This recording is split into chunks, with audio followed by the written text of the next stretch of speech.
Makes a poor decision to start streaming and then have something to eat while I'm at it. At least it's finger foods, tiny biscuit sandwiches.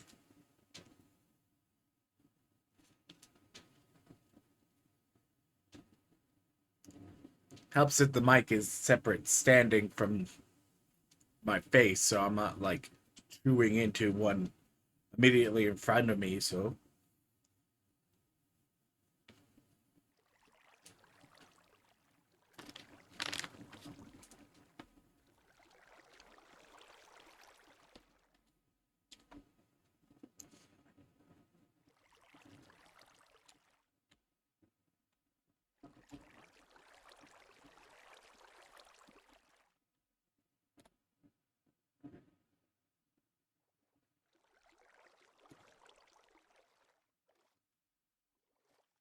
that one's for that. This one's for this. I have two identical mice for two very different devices. And I set them right next to each other. Um,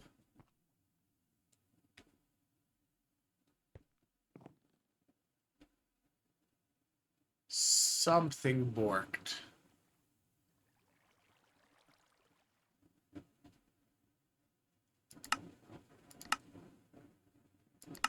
What did you do?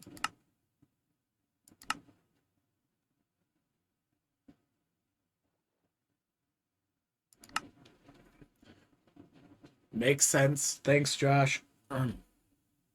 Wait. Well, I'm at it.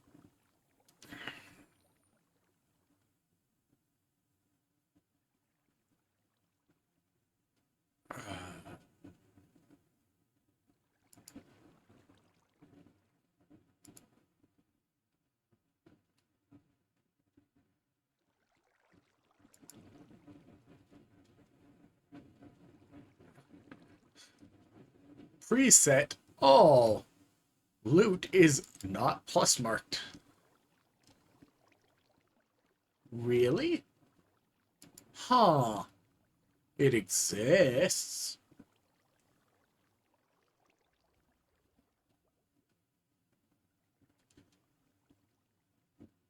Alright. Done. Done.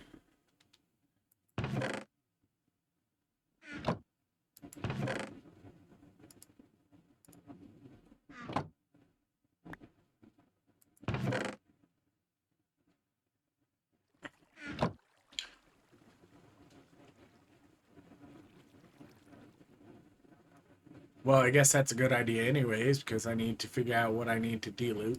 So... I also need to take this and make it into a double pouch at some point. We're going to start by going that, like that. I also need to throw some knowledge and get some kind of storage solution going. Probably it's just going to be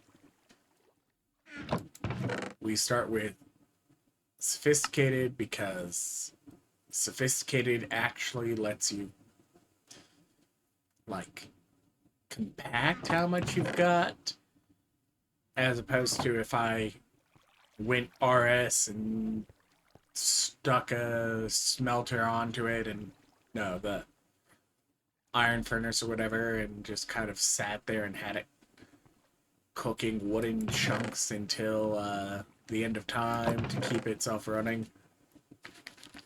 It's just each one of the things is one space.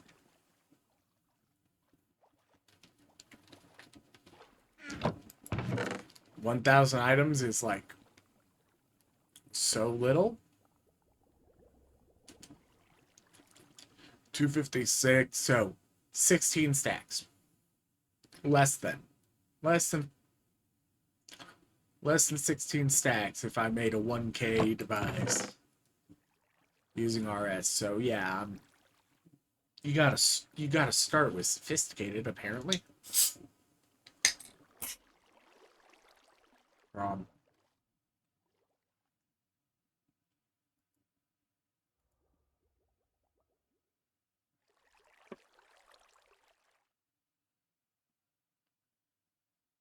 What else?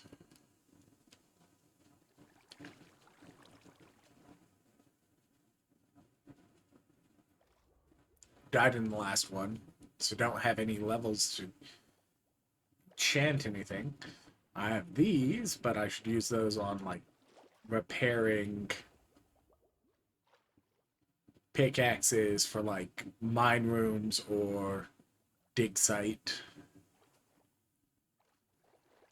Oh, you're already prepping for a dig site? Yeah, like, I run into the dig sites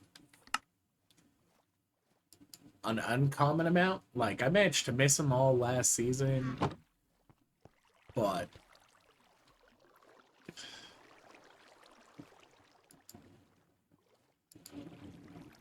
they're among some of the reasons why at least one of my base mates referred to me as, like, favored by the vault.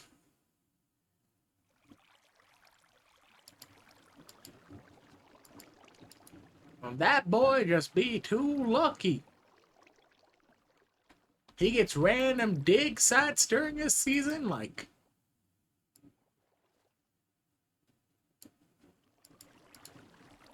you know how rare that room is?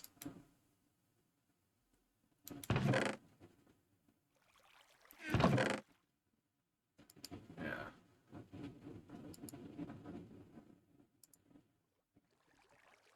Okay.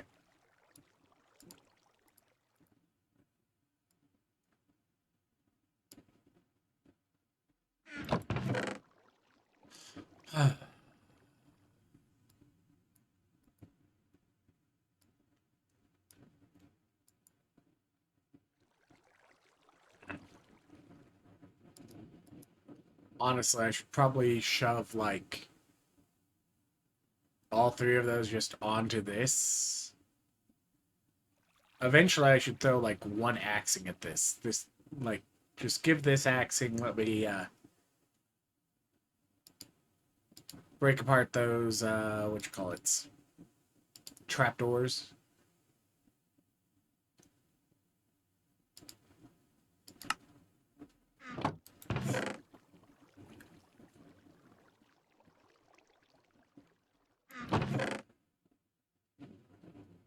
Let's grab these unstackables that aren't gems out of the gem and gearbox, apparently.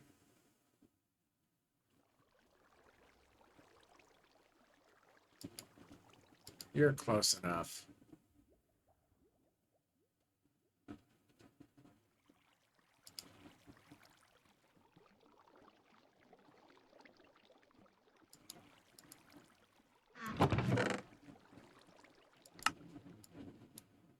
All right.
Like, okay, I've got enough vault diamonds. I can make one of the compaction upgrades. I still think they need to be cheaper than that. But yeah, like, I understand you're trying for the balance on, like, people making the chest, but, like,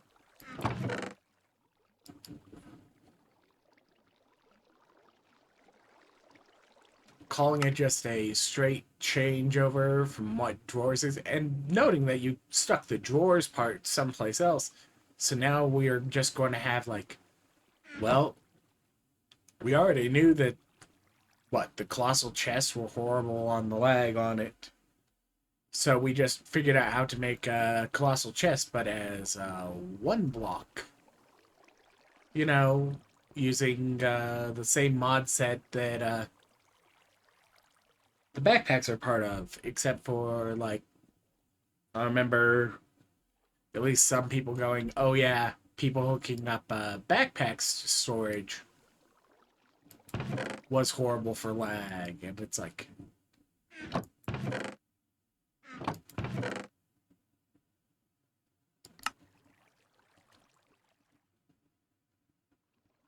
how much we actually saving here? Soot.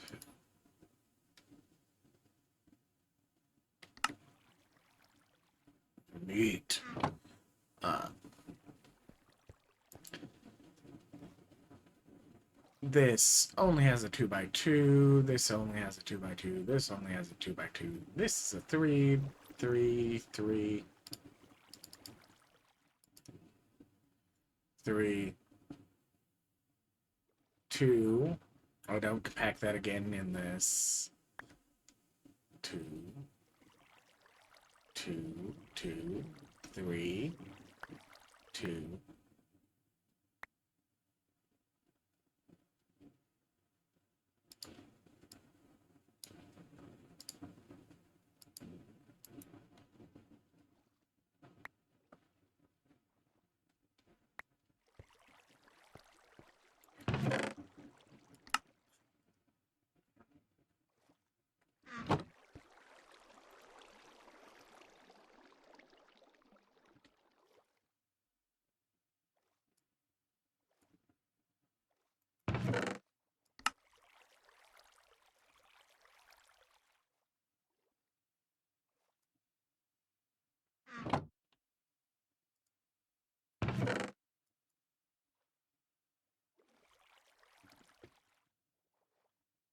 Like, okay.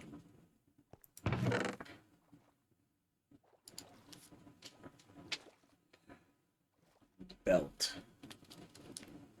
Now that it's no longer knowledge locked, is it still the same recipe? Okay.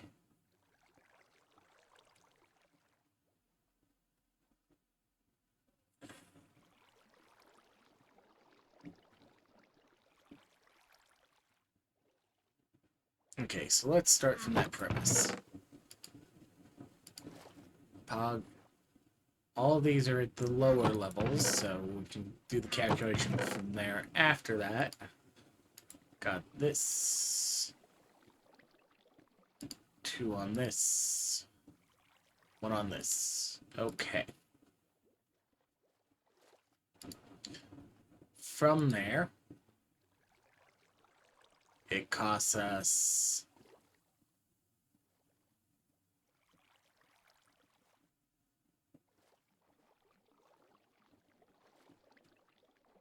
that, that,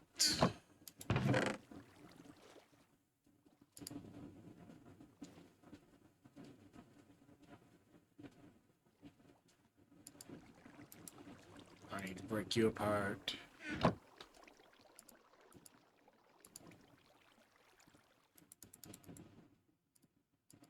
That.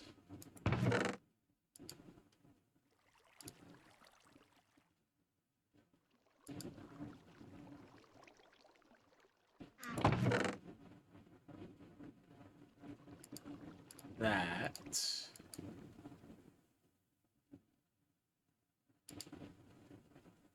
From there, 1 layer down.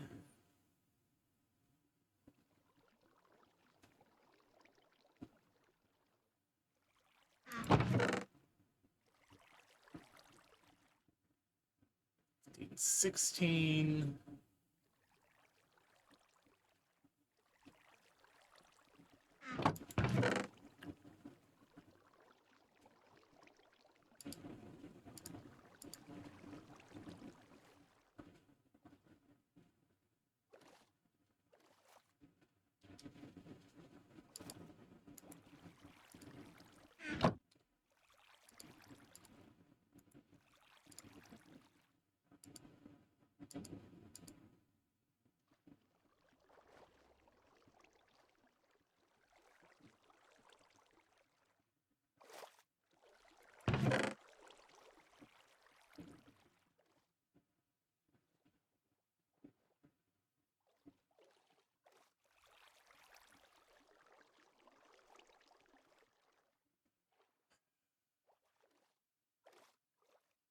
All right.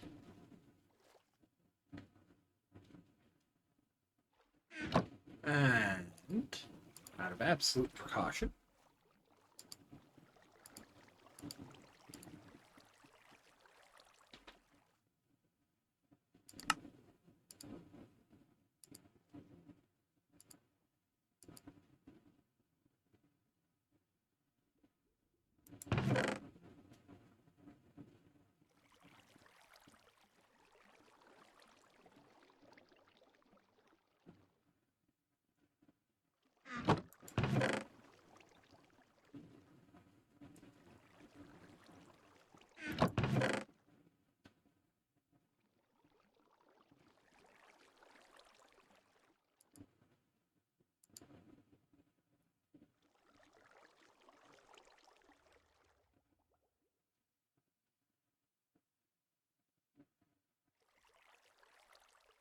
the bags are empty.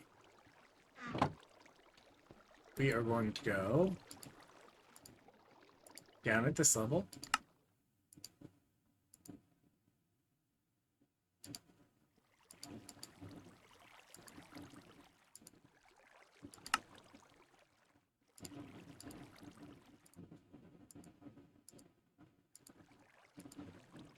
Then up at this level.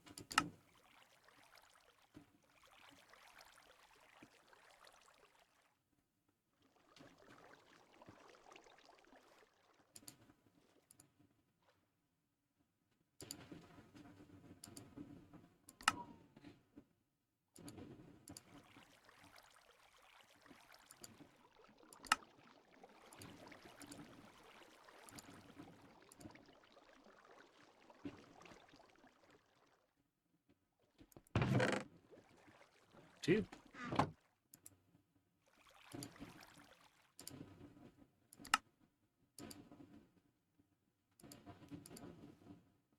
Overcounted someplace.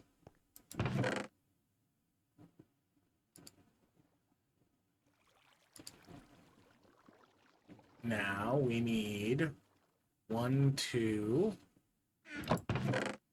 3, 4.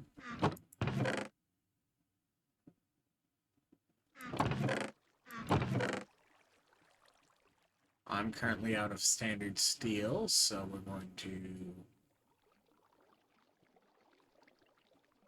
4 there means 18 here.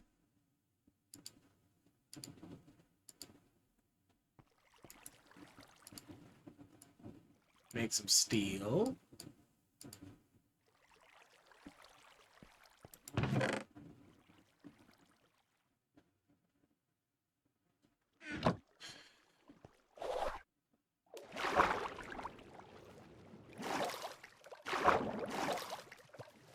I swear at some point I will actually bother putting a step in front of that.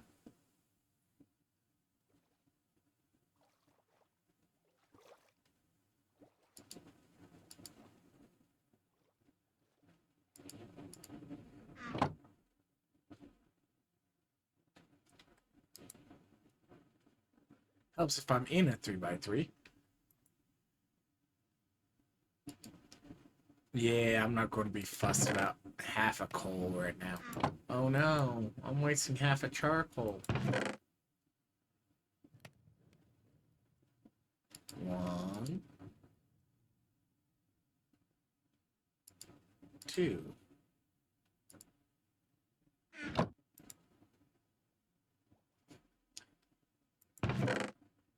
And then where'd I stick those? I moved them all over here. 1, 2, 3, 4.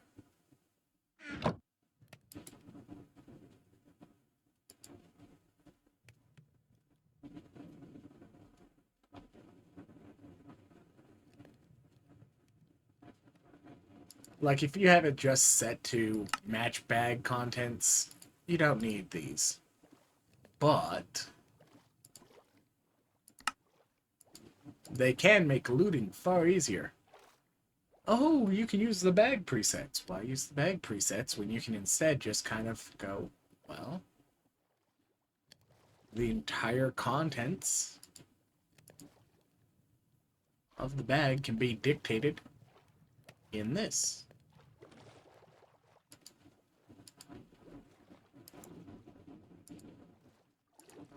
How so?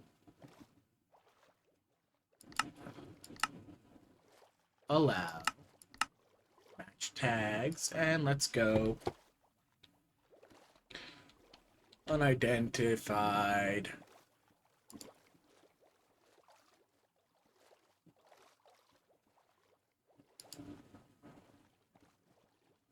Yeah.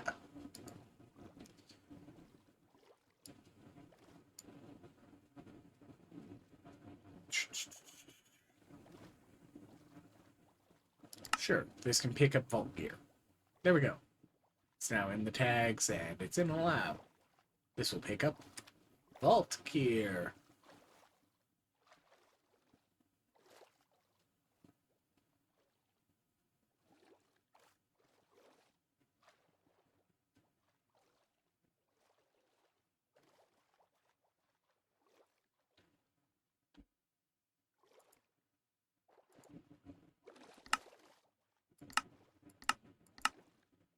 Technically, I need to like make another pickup upgrade, make another bag or two. But you can also then go, okay.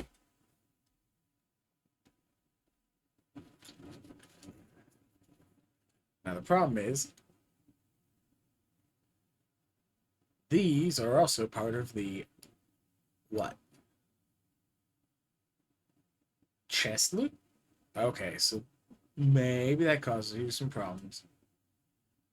Where like, okay, you're going to get some overlapping.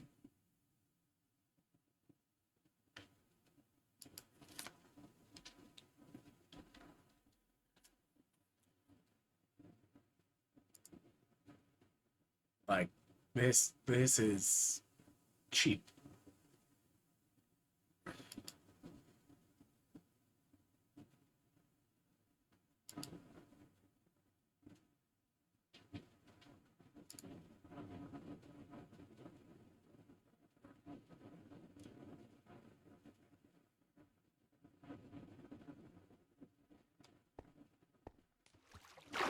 I'm probably going to burn through enough Larimar that I won't be able to really do anything with sophisticated at first, but you know.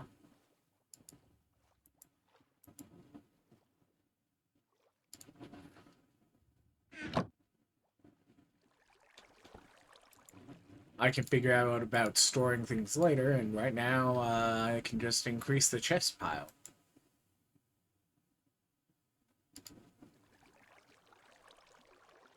I need silk.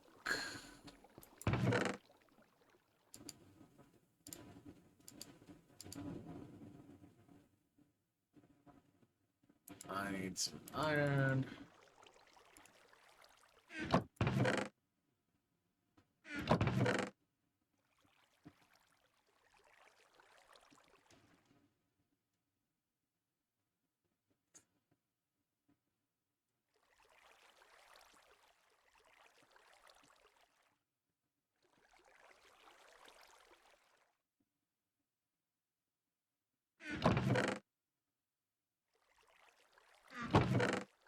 Which chest?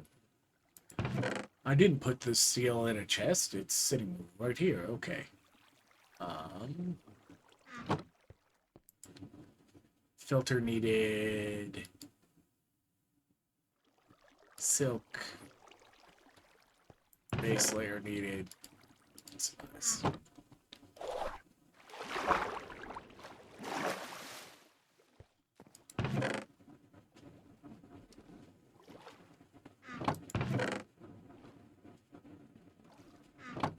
Oh, so complicated. Alright.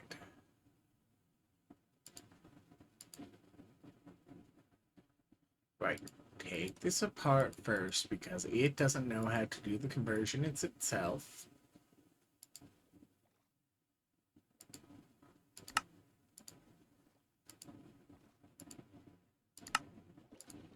Filter. Advanced filter. In theory, you can use this just alongside a regular pickup upgrade set to grab everything and then just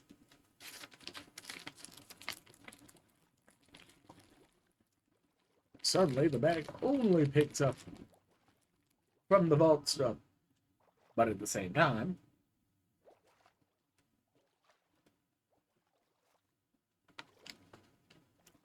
if you have them with at least competing tags,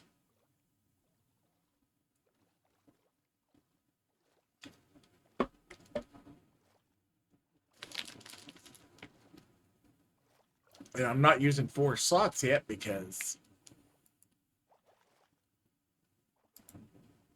I'm not making the deposit upgrade yet. Like, yeah, I've got the materials. I could do this, but then I'd be poor.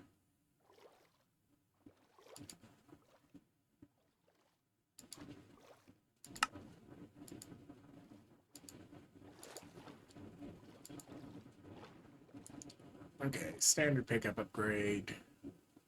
Because I need to make another bag anyways. Hopper, redstone, steel.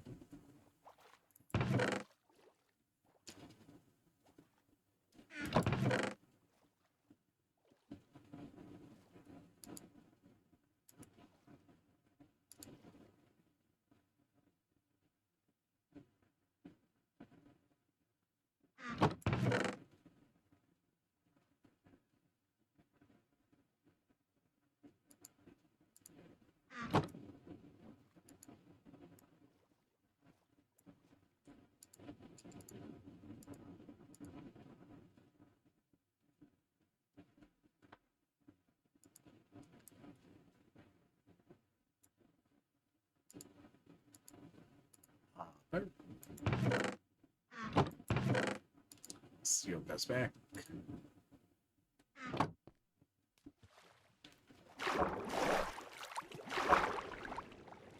I start leaving as though I've grabbed the redstone block I need.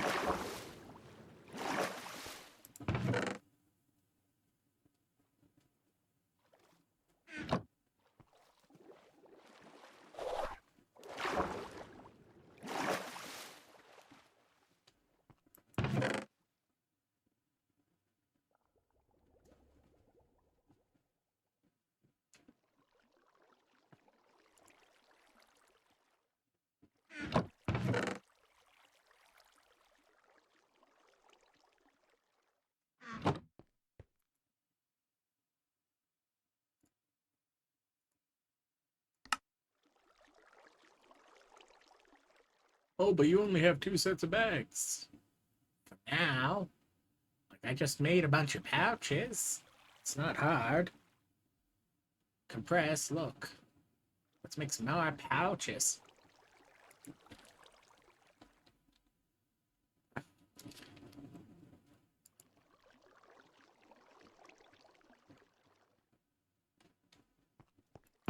Like, look, if I'm going to shove all of my stuff at the end of everything into effectively what's going to be like a pouch with stack upgrades, why should I go to sophisticated storage?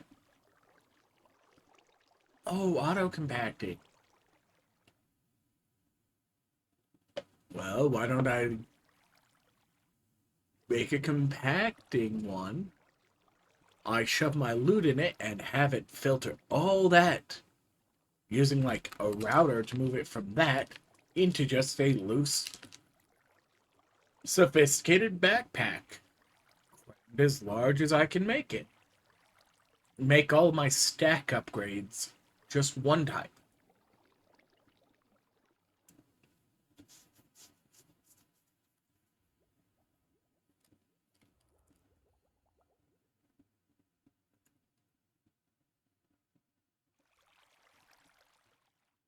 Why pay for expensive upgrades into things constantly and continually?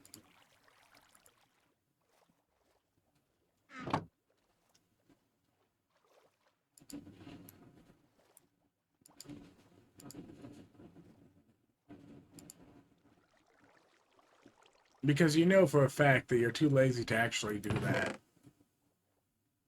Shut up, I could if I want to. I'm petty enough.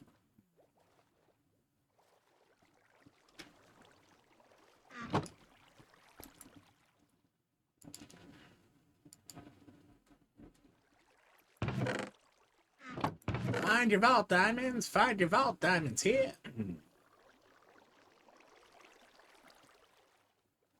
Dope pouch needed one as well, yeah.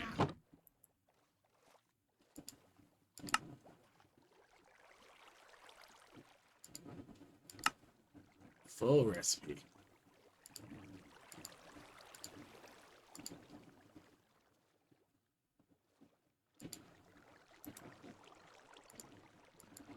Silk.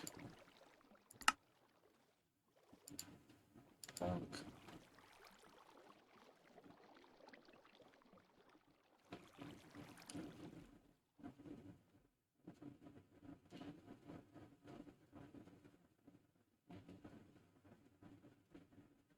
Anyways. Filter.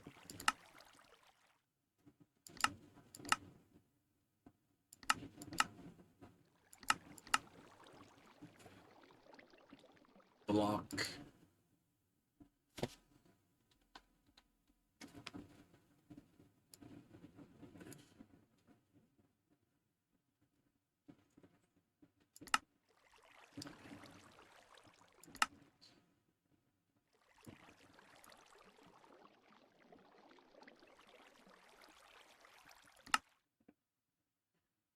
Chest loop goes in, except what the filter prevents.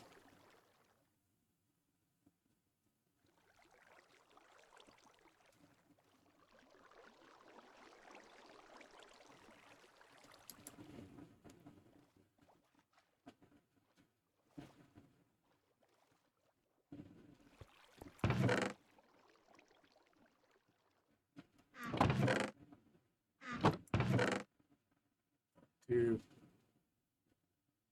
1, 2. 2.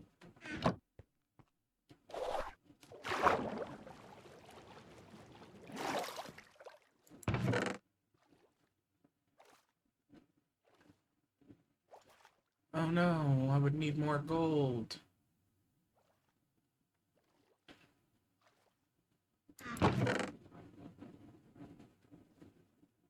I do swear that I mined more than that. Maybe I need to wander back down and do that again.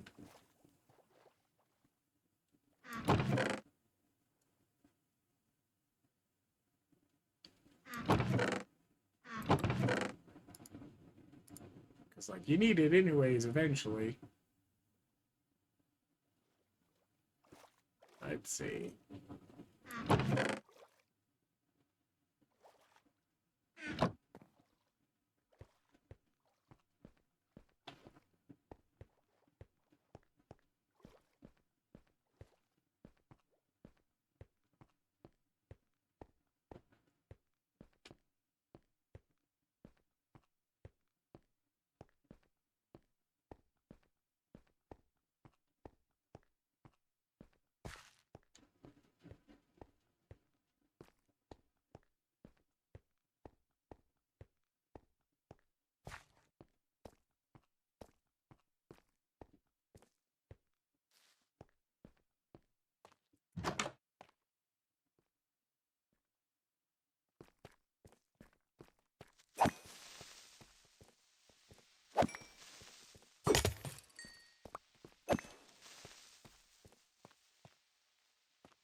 Bit of gold, bit of gold.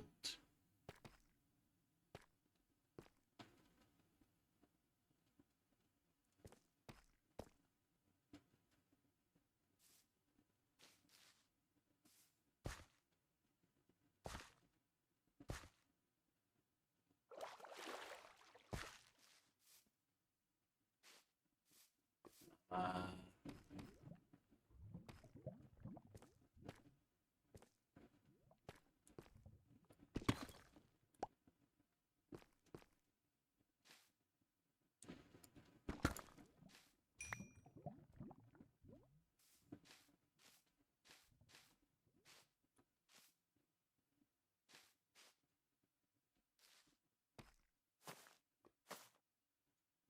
oh, that's right.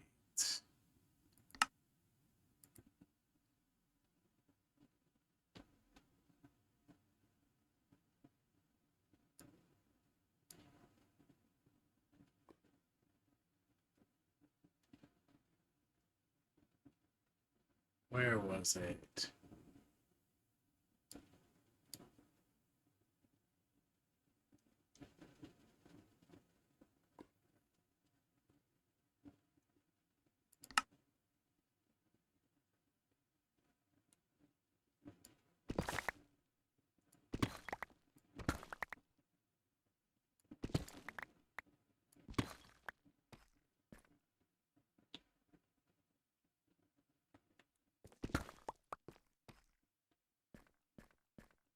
Of course, that means also like iron and gold are going to end up in there. Oh no, the fishies!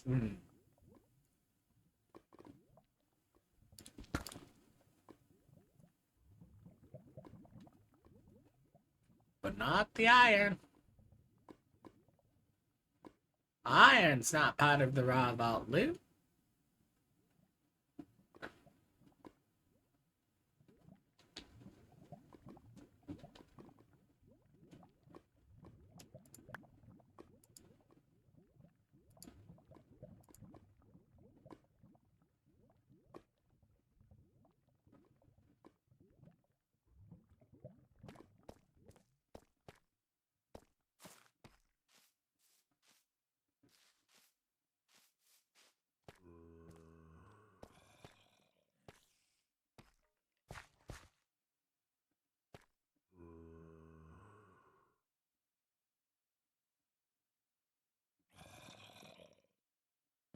Some arrows down there, apparently.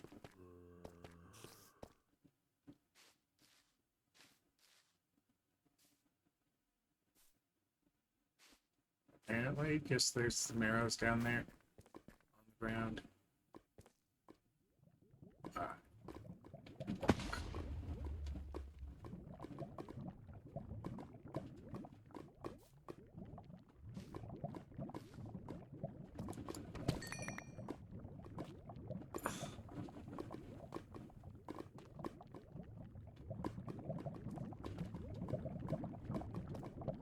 Why are you spending so much on getting advanced upgrades? Like, in the long run, I'm going to have more than even 3 bags. And there's no reason I can't start having a 3-bag array for looting now.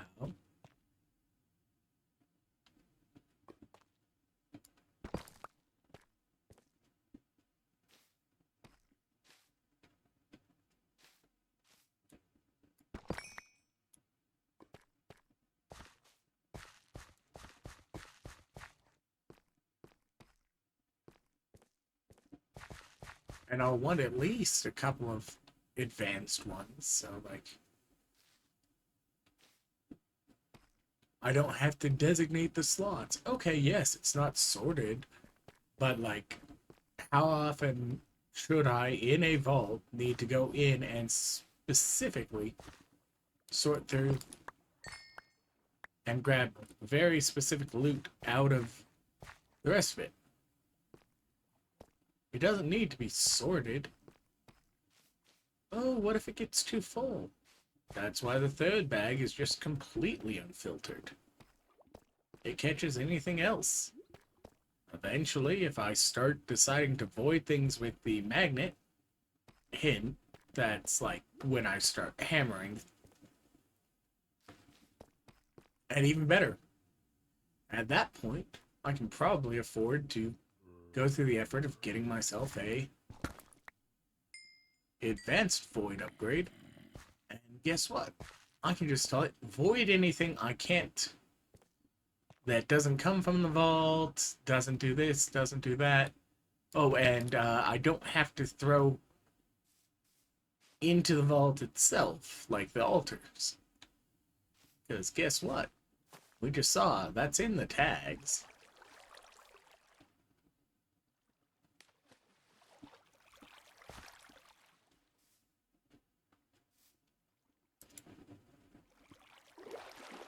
And if it's set to like all on something like that, well, that's a very dangerous thing. What if you're building with something that you don't throw into the vault altar?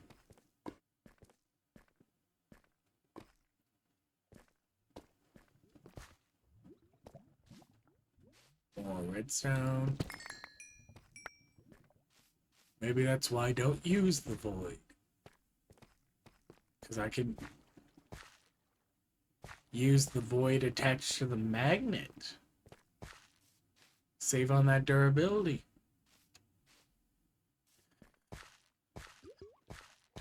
Manually pick the things that are rare but appear in the vault. Like, say, gilded blackstone. And tell that to be what can go in. Anyways, this currently is dead-ended, which means I need to figure out where's the best place to jump out of it into a larger cave system, which I believe is up and over.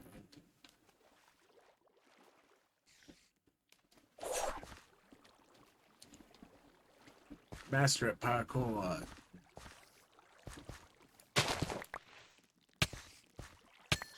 Bonk, bonk, bonk. Why didn't you attack him?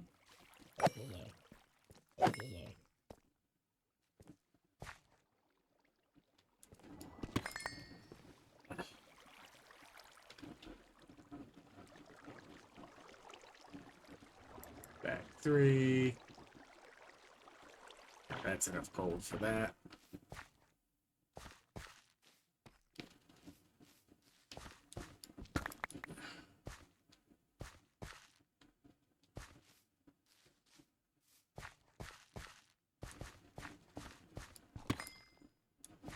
Grab the lone redstone there.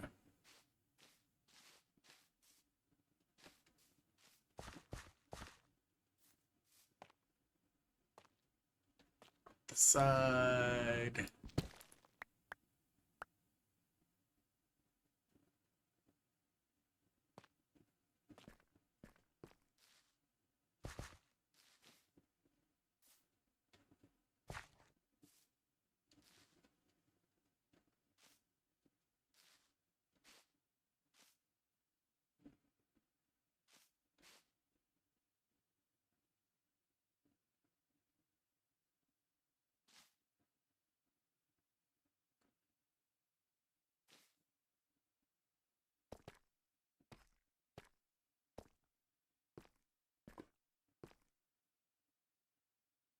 Further down, further in.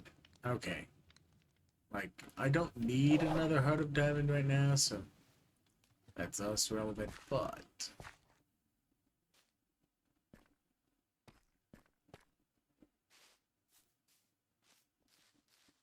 like, I'm already further into looting gear than I ever was before 20 because of the change now.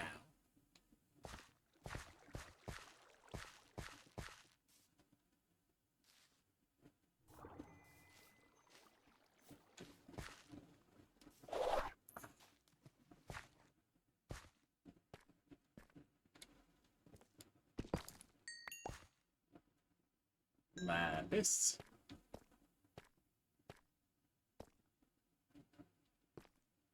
Yep, that's all of it.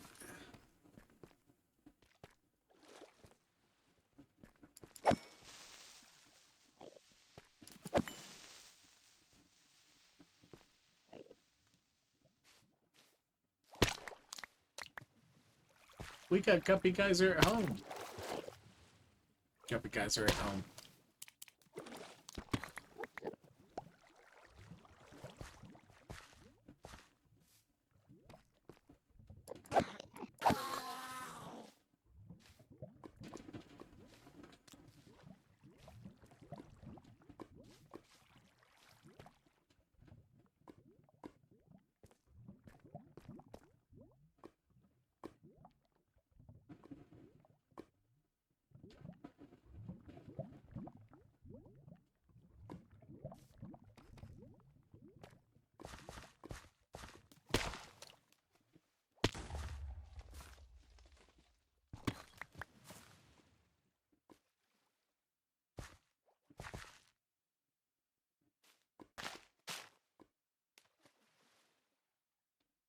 That's nickel.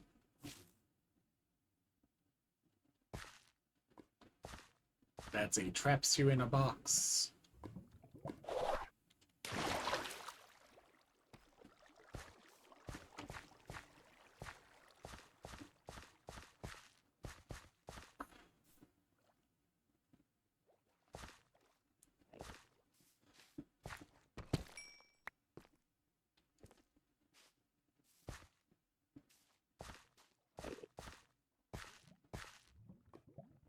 Hi, sir. What are you looking at?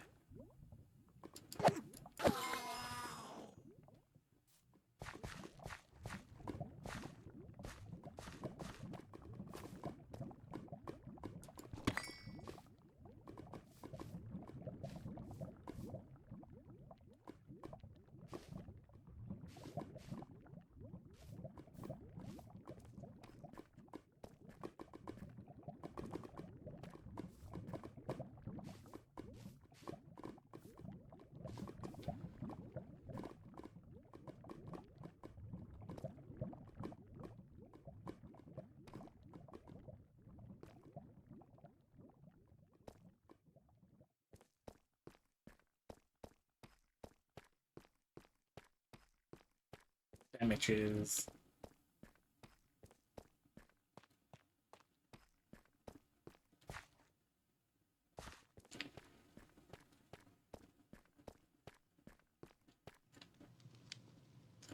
The diamond stays there because this is someone else's tunnel. They can come back for it if they want.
Okay, that's enough adventure.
What did I get regular clay? I thought I had, like, only mined things with my pickaxe, which was set to fortune, and the answer is right.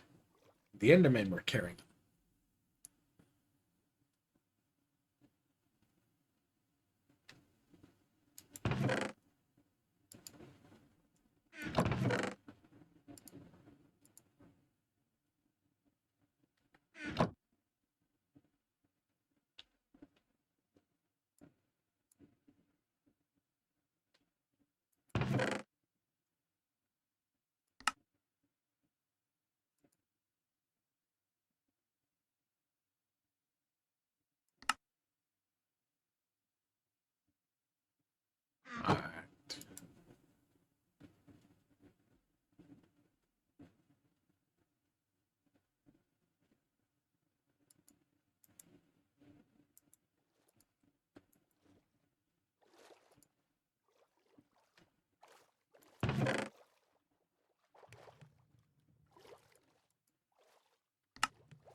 Okay, that's all sorted.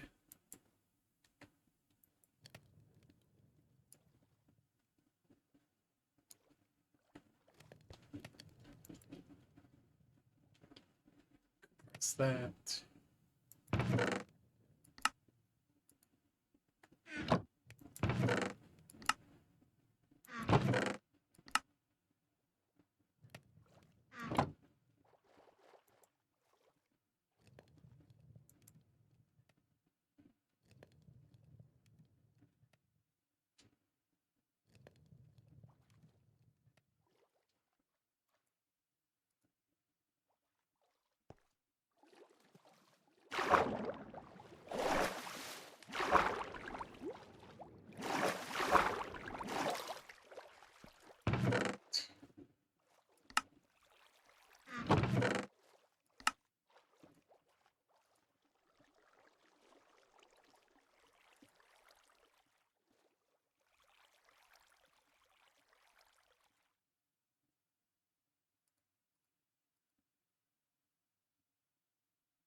Sir?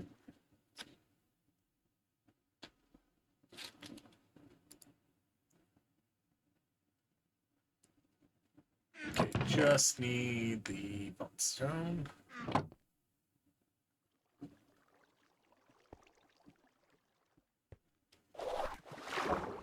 One block of copper from over here.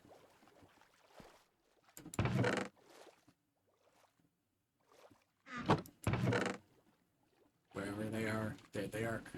Yay.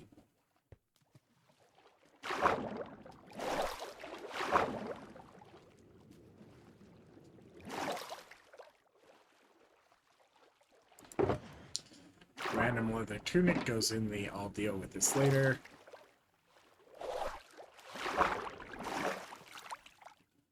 Haven't yet. Probably should.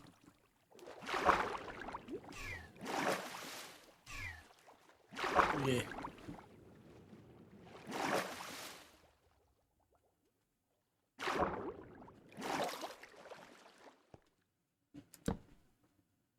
Close enough.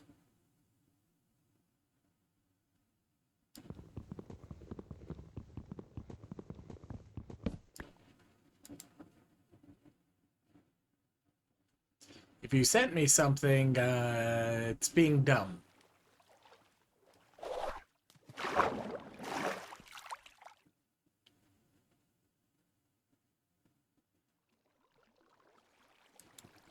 Well, I didn't see anything in my mailbox. Did it end up at Smartbooks?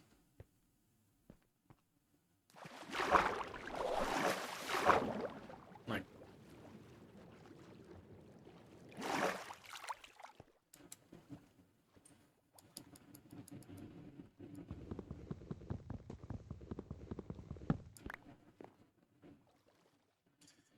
it's being dumb. Hello, Trident. And yes, I have managed to talk enough about it that, yes, you are 100% right. Is there a single tag for this? Yes. Cool. You do not pick up crafting tables. Explicitly. Crafting tables.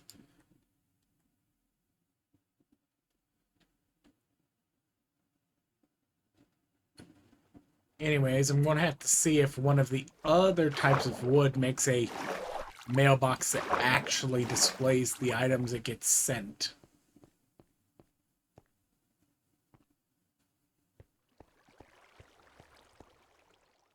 Once I figure... Yeah, let's just... Yeah, no Z fighting whatsoever. Ideal.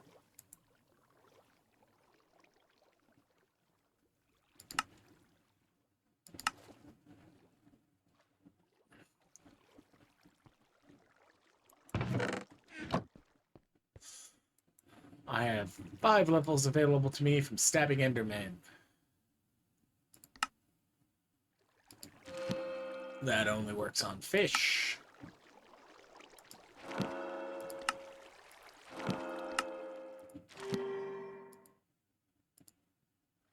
Who needs dash when you can wait for a rainstorm?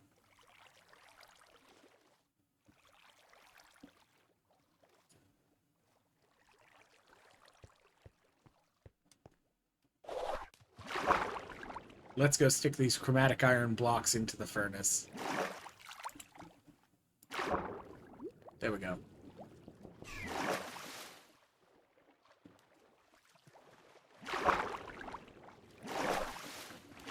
Did somebody put in the stupid secret seed that means it rains for a solid year of game time?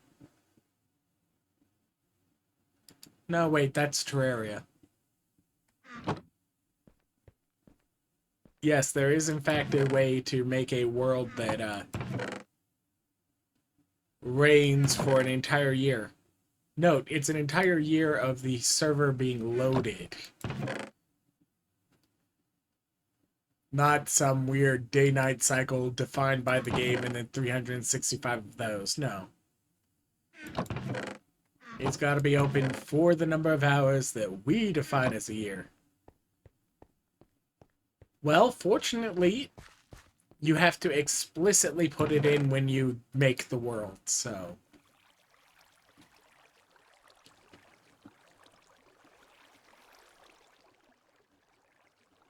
It, like, does have some gameplay implications, including, preventing, like, an entire subset of, plants you would grow to make different types of potions entirely impossible to farm because they will never drop their own seeds.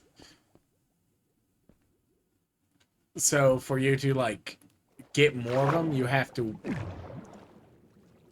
like, wait for them to naturally grow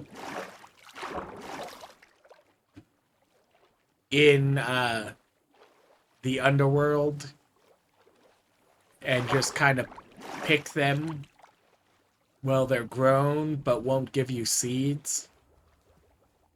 Or you have to use the magical take things apart liquid and disassemble potions that they would have been crafted into. Which only can give you back 1/3 of the crafting resources by design. Since they have a crafting station for potions that has a chance of not using some of the resources, so to make it nearly impossible to create a infinite duplication loop, they have to keep the return on investment well below 100%. There is quartz somewhere.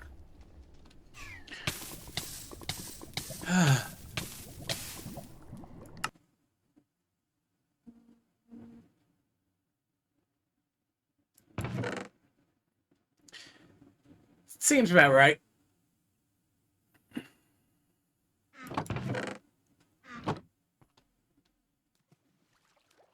I mean, that's not a hard recovery whatsoever on that. Because A, I did not go in with my wings.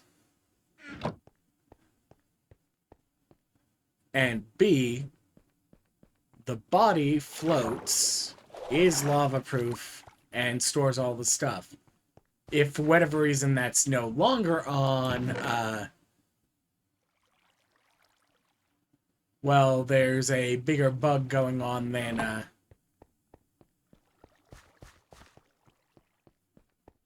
anybody wants to deal with.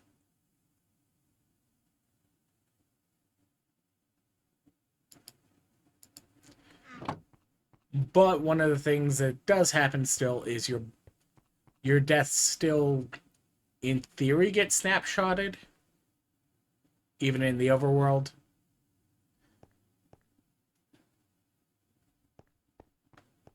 Yeah, I'm just saying if they somehow broke it with specifically this hotfix. I don't think they broke it with specifically this hotfix, but if they did...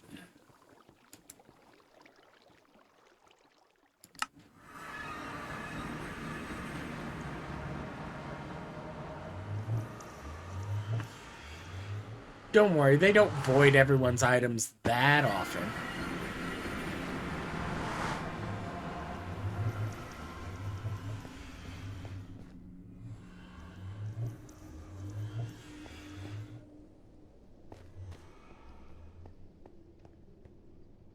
Anyways, I got distracted while looking up, and then I fell through here, and I fell through there. Okay.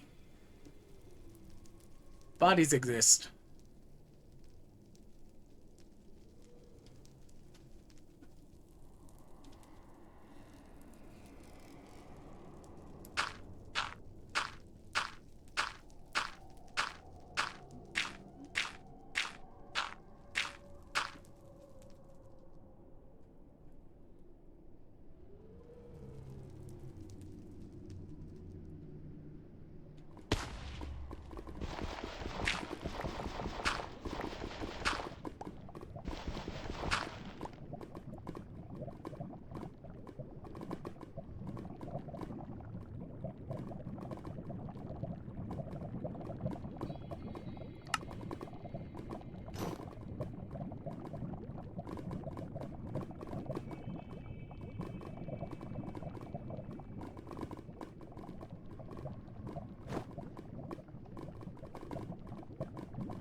Is there any quartz down here? No? Okay.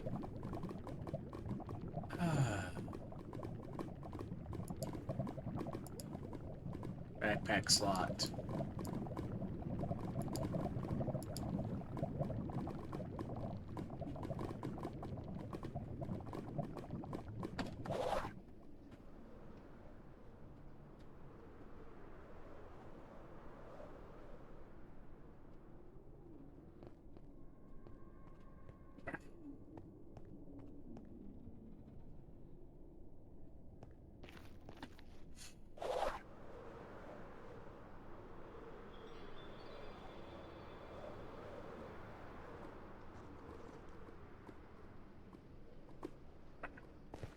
Dimensional shards.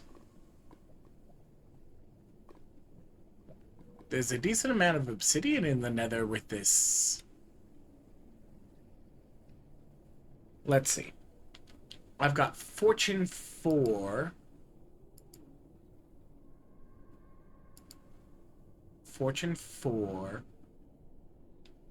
Fortune 3 gives 8.8 average, which is why you always want to silk touch these and smelt them. But with an extra level of fortune,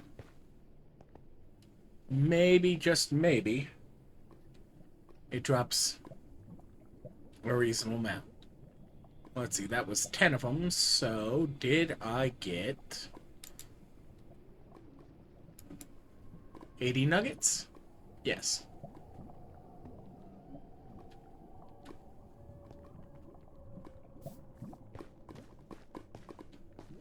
Why are you counting for vanilla resources?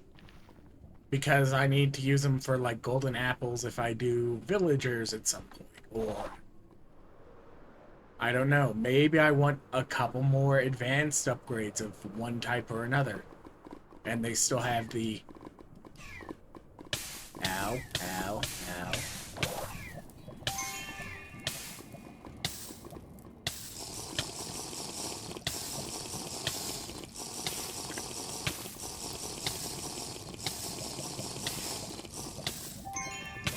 Dasky recipe. I'm fine.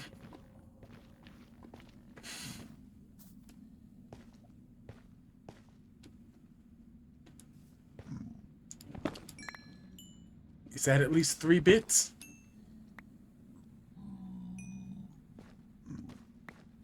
Yeah, I just gotta remember, like, how much time I've got for any given thing. Otherwise, I get to play the game of, well, like, time to wander through the nether again and get my body back. I swear, like, I don't even have that much trouble with, like, the vanilla, and I'm the guy who hardly ever crafts, like, rockets or anything like that. I just, like...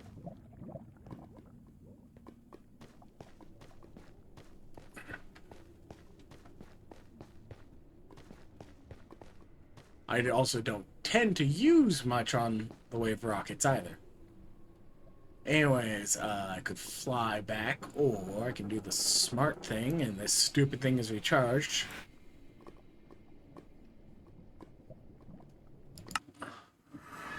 Yeah, that's always the problem, right? Man was not meant to fly. If we were, we would be pre-equipped with seatbelts and flotation seats. Wait.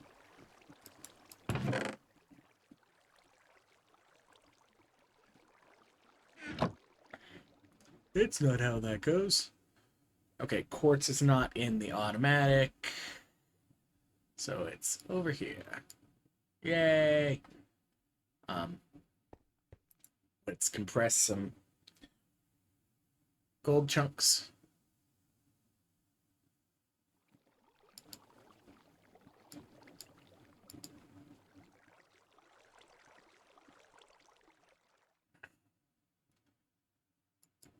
Well, did you, like, you've seen me flying through my cave here? I'll do, like, some kind of weird slide as I clip the edge of a ceiling overhang. So I'm not, like, hitting it with absolute full kinetic speed, but I am hitting it, and I just kind of go, okay, bonk. And anybody who's wandering around, running into things with an elytra going bonk, clearly understands that they are absolutely running into things too much.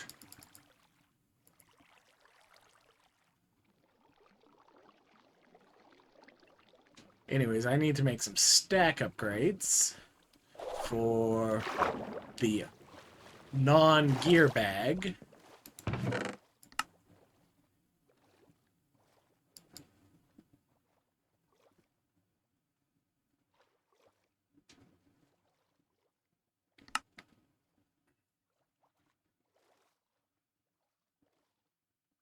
What can I move to a different chest that would make more sense?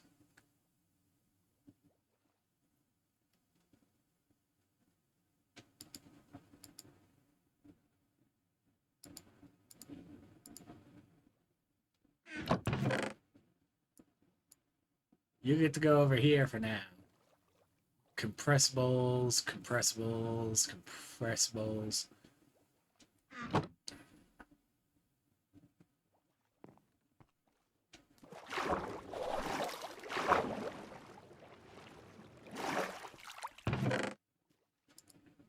Elytra.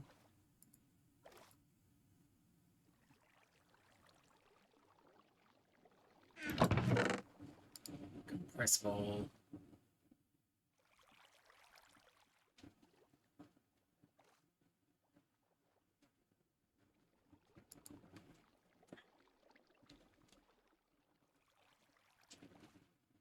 Standard stack upgrade starts at 2 vault diamonds and 16 Larimar.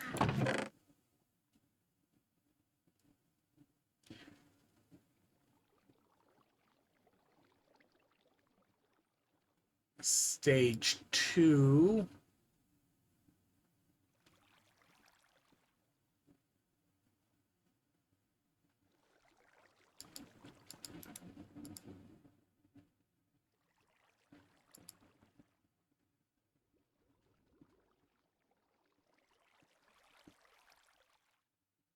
Okay.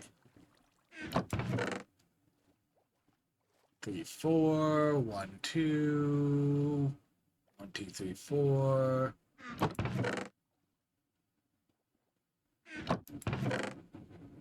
1, 2, 3, 4. Again.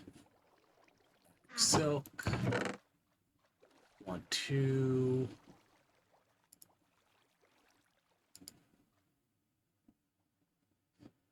Base, tier 1, tier 2.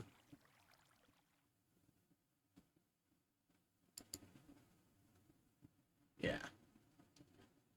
And then I need to get another 16 so I can stack 2 alternate ones. And by 16, I mean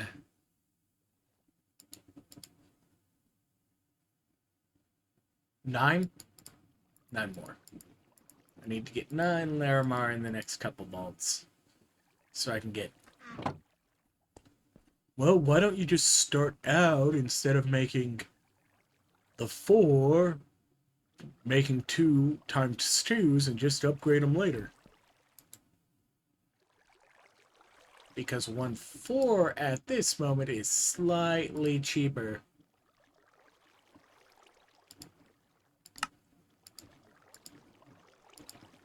Than 2 of the 2s. Like in the long run, yeah, I'm going to want 2 of the 2s. But for now, I'm going to want another of the 2s so that I can have like 2 4s. But that's later. Alright.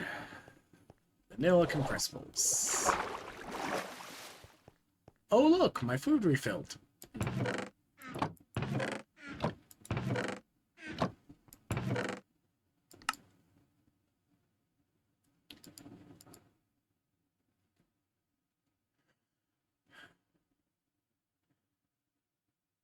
Compressibles. Technically, this should be in the valuables compressibles. But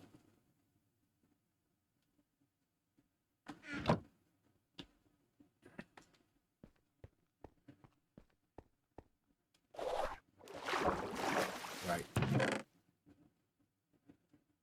Ooh. I've got enough knowledge for multiple stars. But not the diamonds.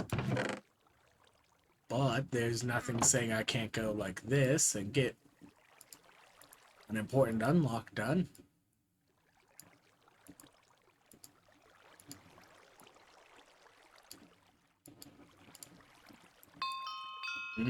Cinnamon.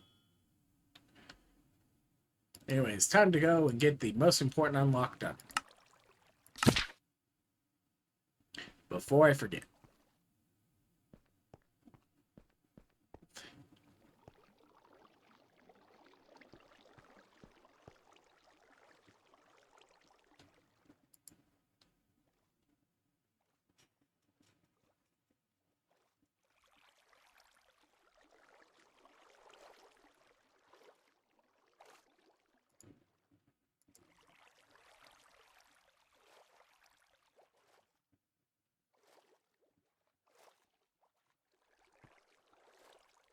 I mean, at least the recipes aren't bad for it.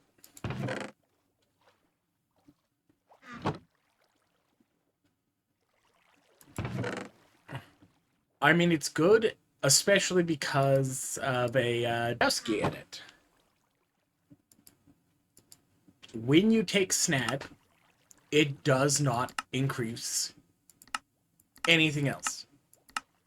Which means, in production, right now, if you haven't researched anything else, you want to grab Snad first.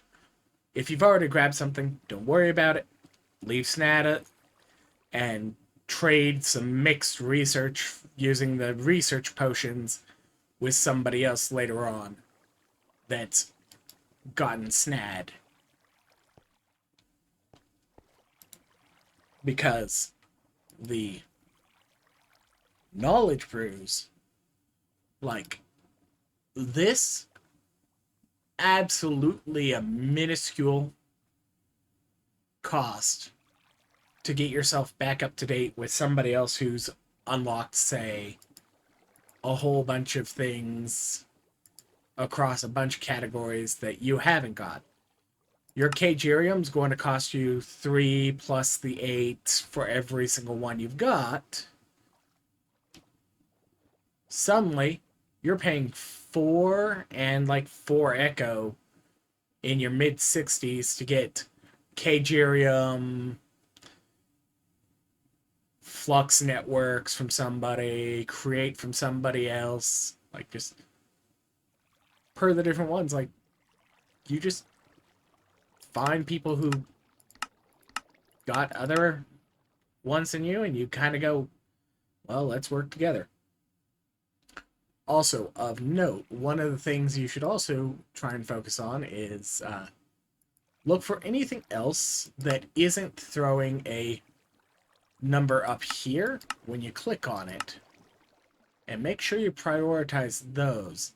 Since this got moved from quality of life to vault upgrades, it doesn't currently increase your research, but it's affected by the category. So, research Vault Compass. Oh, and while you're at it, Augment Station is also in that category. This one, this one, this one, this one, they all increase it. So you can pick what order you want to do those. But try and hit these two early if you ever want to have them unlocked. Like, the rest on these categories, honestly, oh, I should get Automatic Genius early. Oh, right, you need everything else unlocked, so it does not make sense for it to increase the category.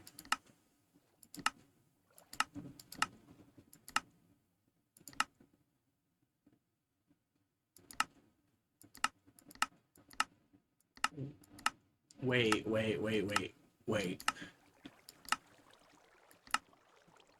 Getting refined storage and applied energistics doesn't affect the category? What? Okay. Dowski.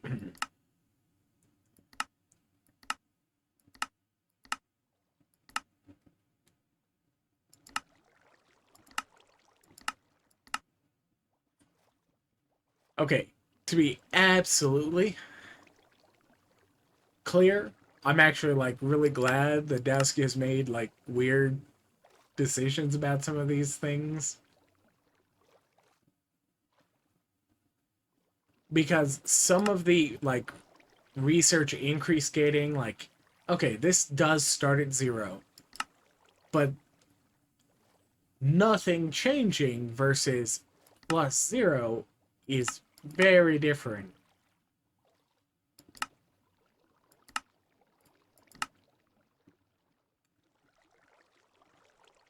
Especially because these still appear to, which means it's plus 0, plus 1, da da da.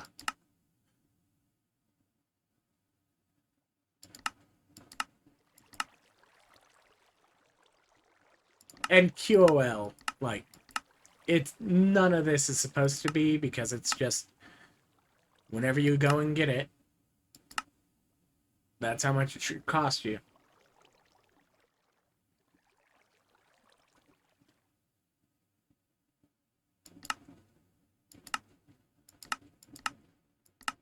Okay, yeah, nothing else in the production is like that.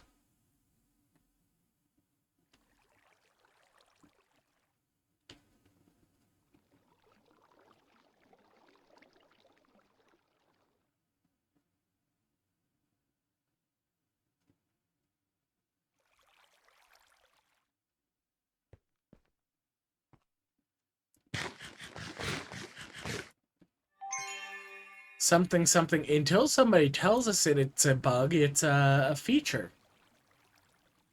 I mean, I know about the SNAD from on stream, and like Iskall knew about it. If he wanted to get rid of it, he could have, which means I have to assume that any others not increasing the cost is 100% intentional design and not Iskall failing to double check Dowski's work. Unlike some of the other bugs, which are Iskall failing to double check Josh's work.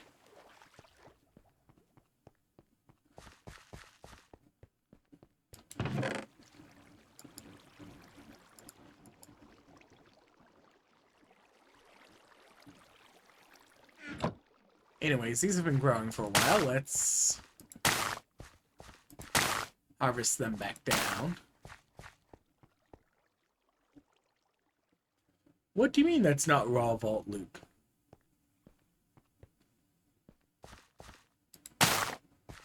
True, that is something you can count on.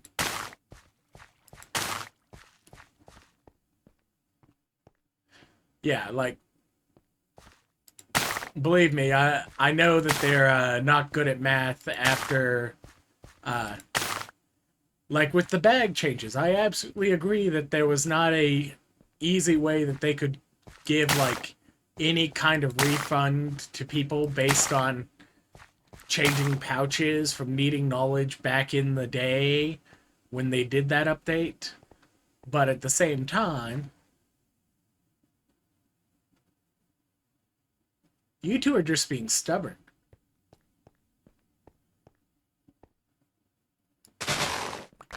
I absolutely disagree with his count of how much knowledge that refund would have been if he was going to be accurate about what the refund should have been.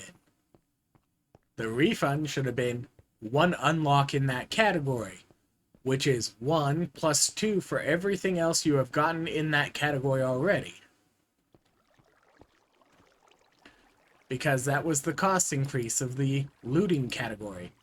It was plus 2 each time. So if you had gotten stack upgrades plus pouches, double pouches, da-da-da-da-da, you might have a 9 knowledge stars you would need as a refund.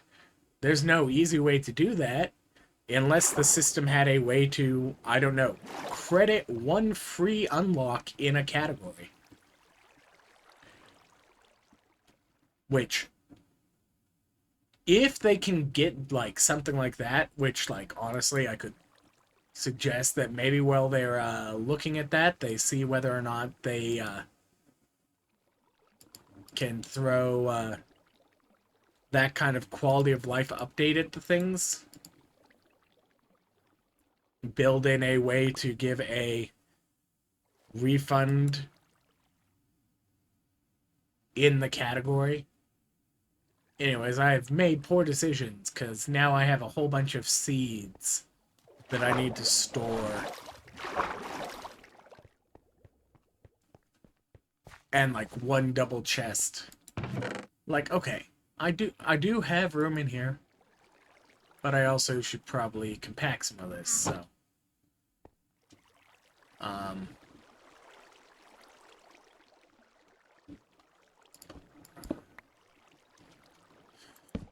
you get to live there for a moment. And I'm going to make another one of those. Let's see. Carrots, potatoes.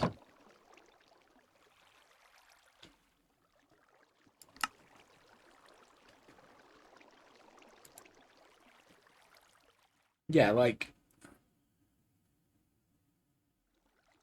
if I weren't like, yeah, I need to absolutely make sure that I start out by getting the snad before I accidentally unlock something like the easy villagers, which, like, if you didn't know about it, it's not a bad thing. Because honestly, like, up until, like, end game where I was doing runs for, like, tons of living, I wasn't going through the effort of getting things like Snad or whatnot to then unlock Automatic Genius or whatever it is. That was never on my radar of things to do.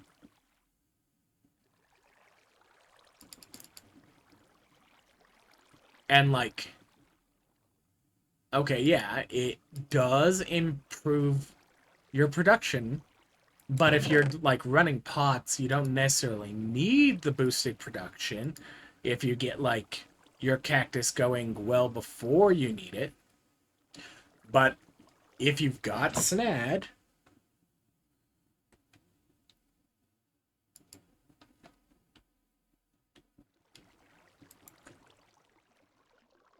it does, for anything it can be used for, like the cactuses, it does provide a notable bonus to how long it takes to grow the different things that it can grow. Sugarcane in a botany pot with a snad instead of a regular sand. I don't know why it says 1.5 and 5 and two separate things. But yeah, like, makes it 12 seconds? I do not know why those disagree. Did they put in a scale thing and they wanted to change it to 1.5 in the botany pots? But that's still like, even if it turns out the 5 times doesn't actually work in the botany pots, but it only increases it by 1.5 in like the automated ones, 40 seconds as opposed to like a minute per cactus.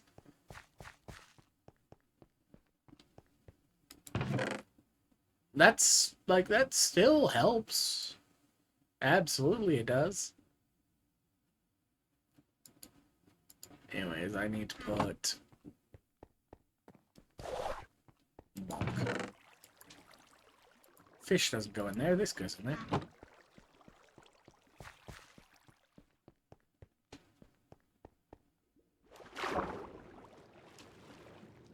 And this notes, last season I did completely solo farming, including setting up my own botany pots, my own cages, and like 100%. My playthrough didn't use like anybody else's resources. I even went through the effort of finding my own stronghold, opening it, and at my own expense, summoning a dragon to fight the dragon so that I've got my portal home, even if I was going to use the dang purple rock to do it. And then went out and got myself the chorus fruit. Like, I did mail some resources to other people, too, during that. But not much, like... And even then it was like... I might have stolen some chorus fruit from in front of Bringer's old base, where he had left one growing, and then specifically mailed that whole batch to somebody else.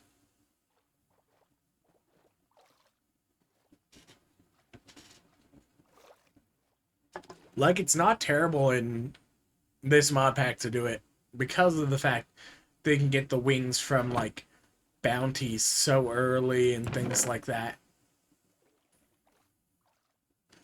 And, like, there's not much benefit to fighting the dragon, except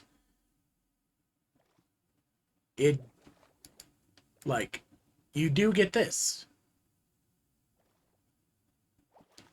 Quark has the, every dragon you kill, you get a dragon scale out of it, which means you can duplicate a set of wings. Sure, we've got a crafting recipe for the wings, so it doesn't matter too much to make a copy when you can just kind of go, do I have my 4 silk and my 1 essence from in the vault?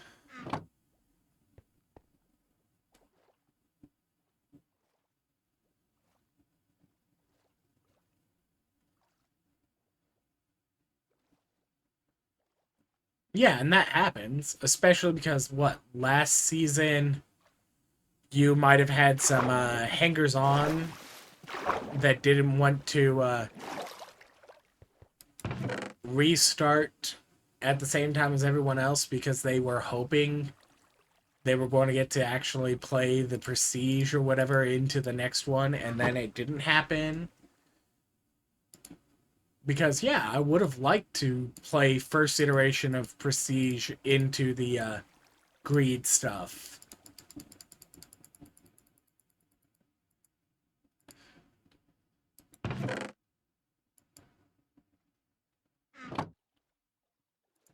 But that didn't happen.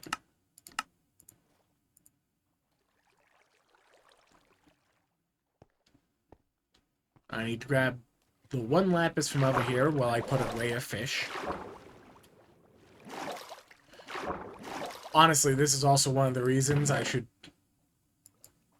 work on getting a deposit upgrade. Because if I put a deposit upgrade and just kind of tell it match whatever's in the chests, and then I go like, all of it goes in there. All of it goes in there. All of the random crap goes in those if they can. And then I can figure out what random stuff I'm getting that I might want to just kind of like toss. I say as though I ever toss anything. Like, if I ever figure out how to do mechanism, I'm going to manage to chop up every one of the loose random,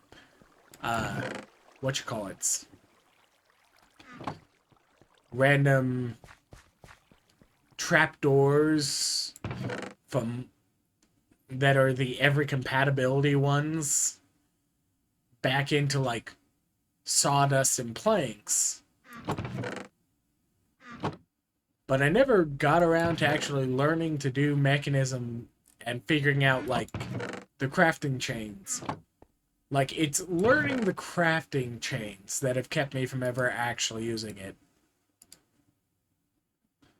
Because it's not necessarily much more complicated than any of the other big ones, but, like, I don't... It has the extra faff compared to, like, thermal. Or just a little bit of extra faff. And nobody likes a little bit of extra faff. Okay, some people do. But they're also playing mod packs where the faff is the play. You get nothing out of the mod pack but faff. Because the mod pack is just the faff. All the faff 7. Wait. No, I'm not saying all the Friday Night Freddy's or whatever.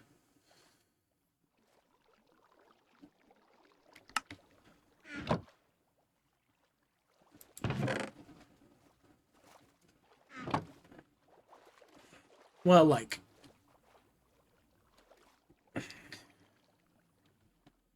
If I went through the effort of ever doing, like...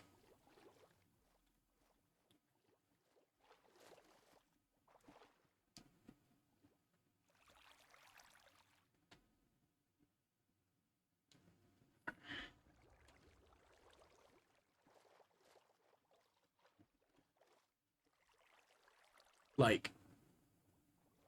You can make these loose little bits of things, like some of the loose powders, just by having like anything that crushes things, because the refined bronze dust is interchangeable mostly with the bronze you can make in thermal. Copper dust is just copper dust. And then it's just like, okay, what machines do I need to make in what order to get like decent results out of it?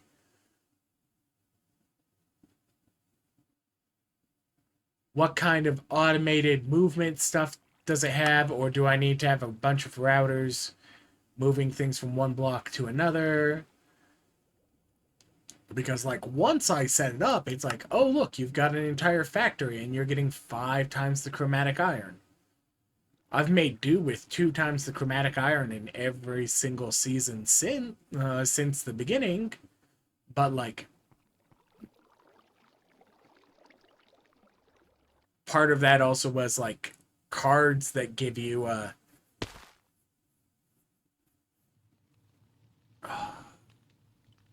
north facing, having cards that give you chromatic iron.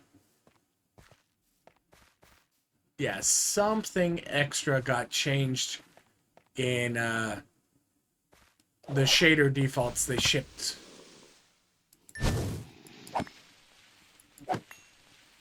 With hotfix.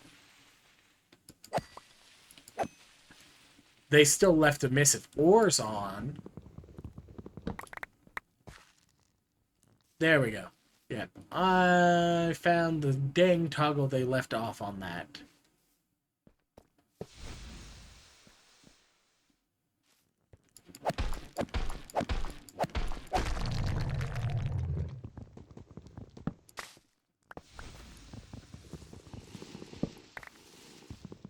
Okay, that tells me there's a secret there, which means coins, probably. Because that's the most common secret they have there. Bonk, bonk, bonk, bonk.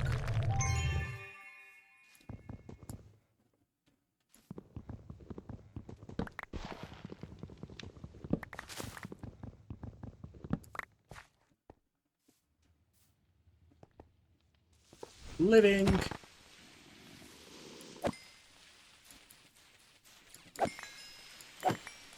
Though, to be fair, I actually need more gilded than living right now.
I need to get the gilded so that I can get enough vault diamonds to unlock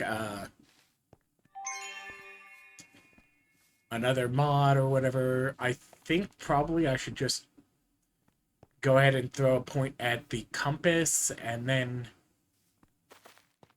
if I manage to get like enough dust for another knowledge star and I get the 13 vault diamonds I would need for a second one, then I finally go and get sophisticated storage unlocked.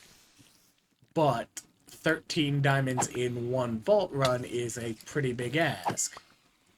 So, not to mention I still gotta get 5 Benny ores all harvested.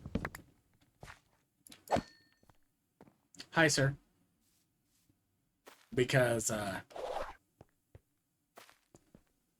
that's my current bounty. And, like... Okay, in theory I can go and kill the dragon for the first time. I've probably got enough resources I could go and do that. It's not going to be fun.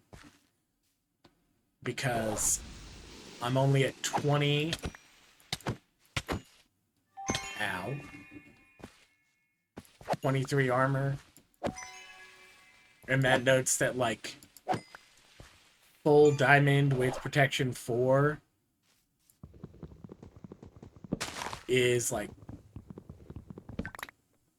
what, 72% damage reduction?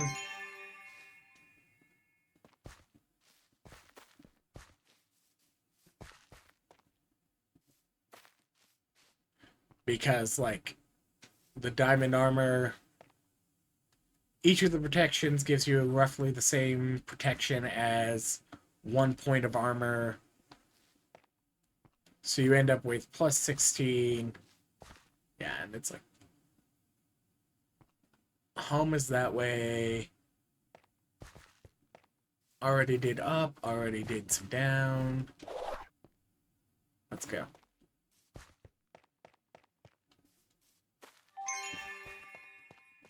Bonk.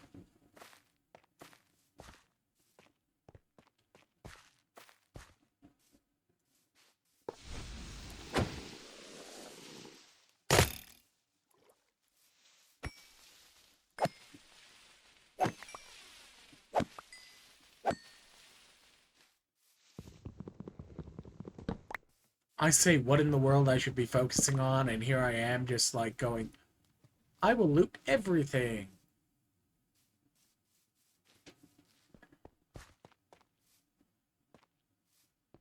Like, I don't exactly have my speed going, so...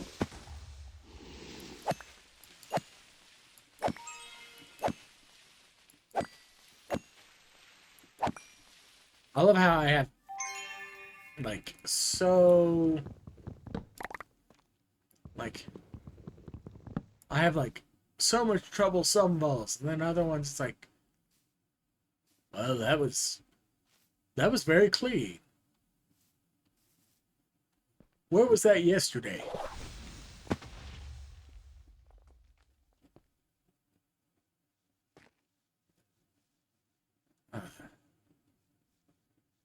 Yeah, this room is an absolute bear. This early on in the game. Like, yes, you can get everywhere. Dash 2 gets up here. Woo. Well, Dash 2 with a well-timed jump.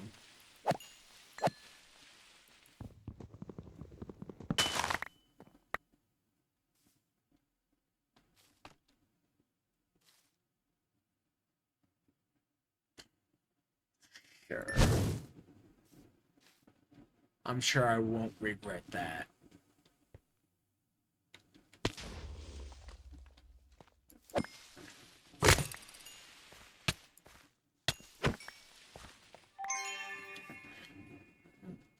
And that baby wasn't even part of that batch.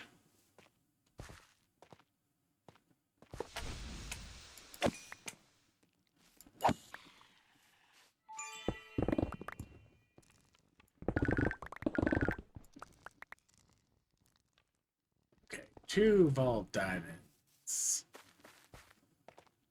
We're getting up there, guys! I mean, yeah, we are. 5. 5 vault diamonds. Haven't excluded pouches, but at least those stack. Ow.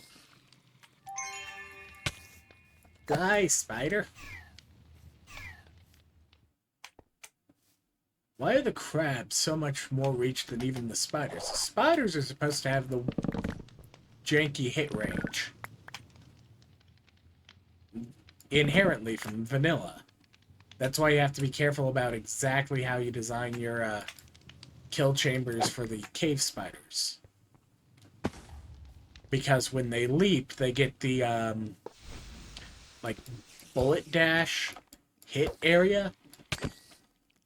Bonk. Ow. Crunchy. Maybe I should actually use the potion I constantly carry around. It's not just for when you finally end up with a brew late game and set it to cooldown.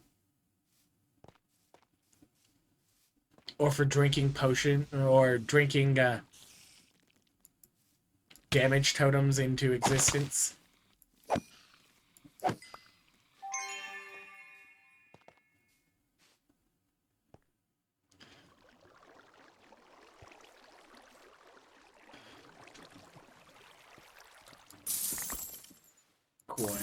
Coins. Which are still not showing up in the pickup notifier. And I don't know if that's like an error or if it's like they aren't currently in the visible in the loot pool because some of the settings are weird. Okay. No secret in this room at the moment. We're still facing north. 15 minutes to go.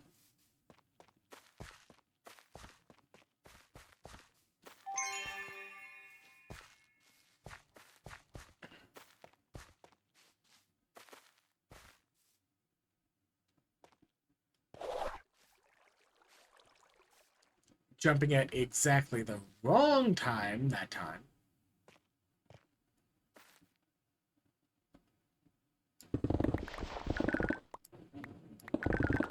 There's a spawner somewhere on this, and I have not managed to set it off yet. But I will at some point. Spiders. Spiders.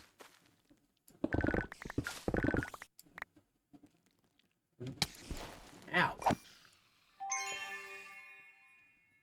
Where'd the other one come into existence?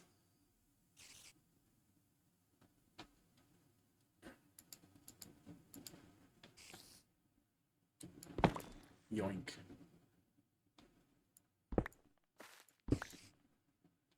Little secret. You can put those in the stone cutter and make them back into their original ones. So this is actually an amazing point of interest if you want to get some gilded blackstone for those later altar recipes.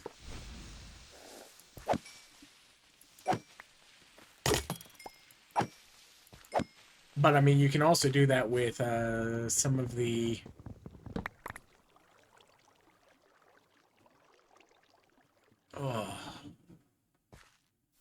well, like I'm not healing great anyways, but that seems like a steep thing.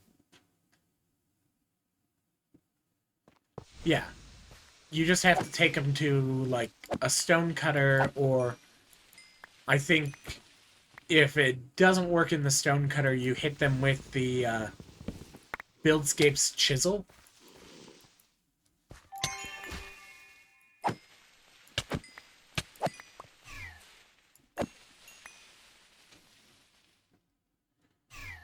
Poison Cloud, my beloved.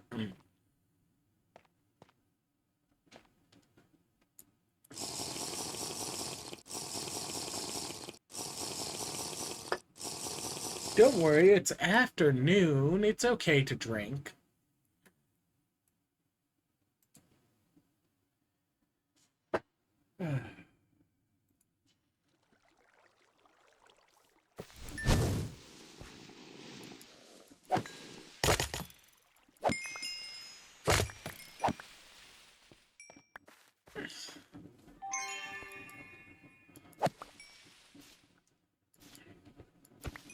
Someplace in Europe, I think. No. Maybe? No, no place in Europe at this point. Somewhere in the Atlantic. What do you do with a drunken sailor? What do you... Wait.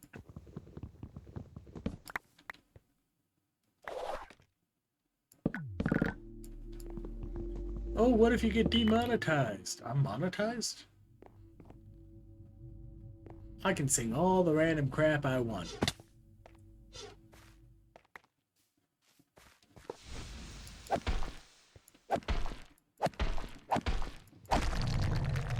They fixed the hitboxes so they spawn right. But at the same time, they apparently get stuck in walls.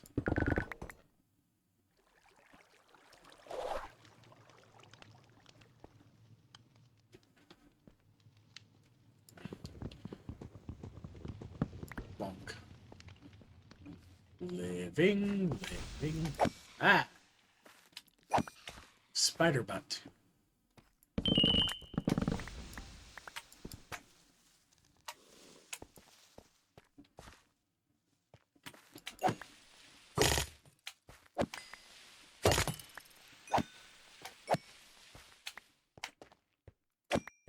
Die, little friend. Oh, he farted.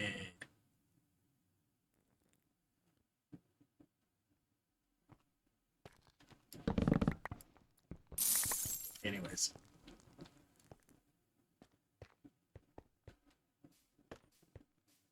I managed to spawn all the ones from this, so let's... 10 minutes.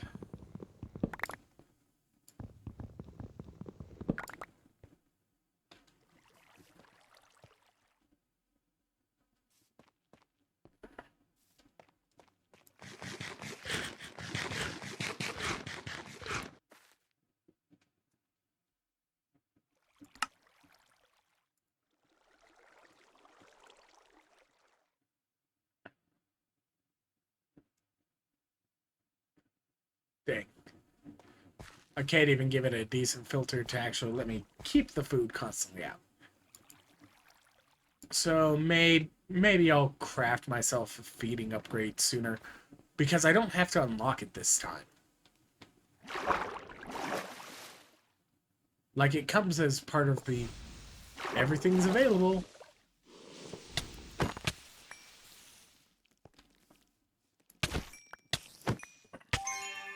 And yep. Gotta remember how toxic that is if it has that middle one. Oh well. How many vault diamonds did I get out of that? Cool. How much knowledge did I get out of that? 7 shards. Exactly. And I had no extra... No, yeah, I had no extra shards. So nope, not quite enough to get both unlocks done right now, but...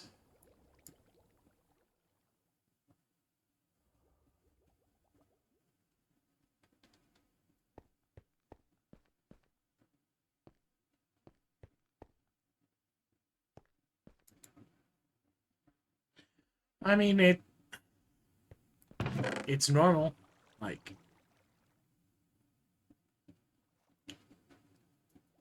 you should always have something that's a bottleneck that you're chasing, and that's how it keeps its game loop going. Like, it's completely reasonable.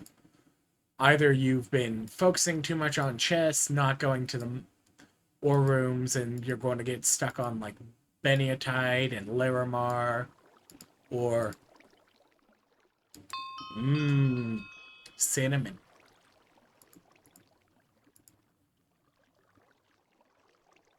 Somebody one of these days is going to go, no, it's not cinnamon flavored. It's like, yeah, how would you know?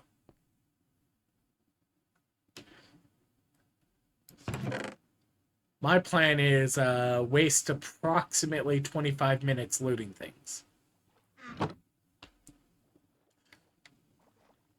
Because honestly, that's my entire point of playing the mod pack. I'm not here to prove anything. I'm not doing it as like a competitive thing.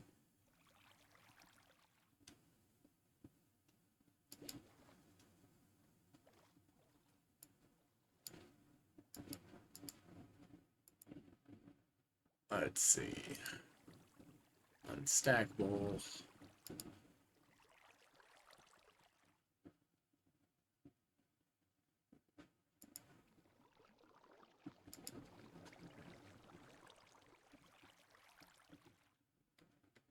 The rest of that is compression and jewel pouches.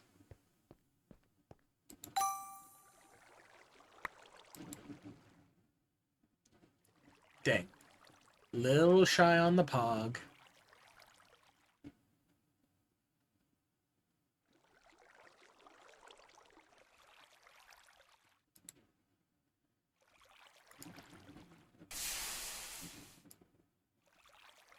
Well, like, other ways you could compete is, I don't know. You can always do what I did, which is just kind of go, how high can I force my player level to go? I thought he had said something about the cap is at like 500. The answer is no, he did not actually put in a cap. And that's how I, again, ended up at well over 500.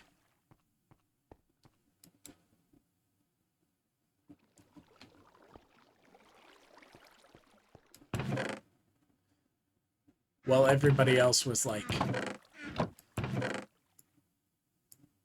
2 something.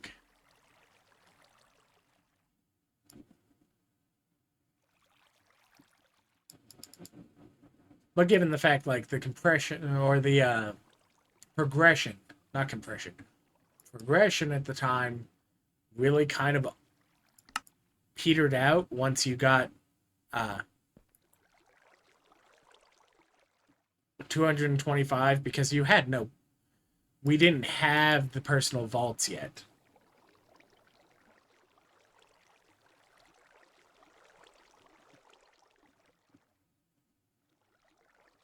And that was supposed to be the other place you could end up dumping your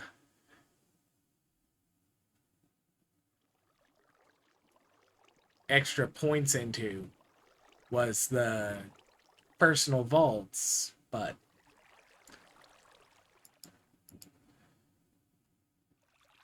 those ended up waiting until this update.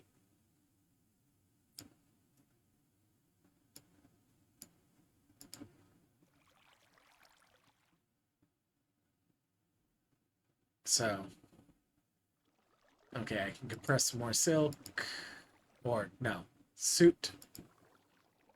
I can compress more of that, compress more of that. Those still need compressed a bit more. That can't compress.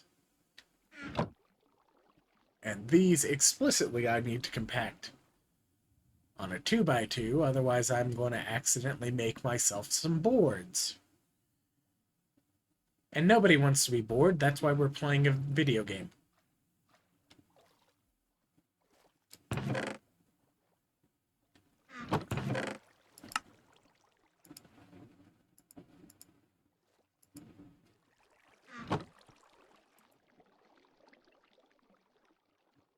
Honestly, I think right now I could get about the same amount of fun by just, like, sticking myself in the chat room attached to the server on the Discord, and it's like...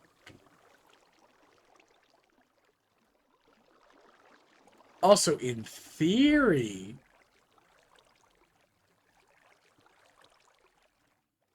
we've got, what you call it?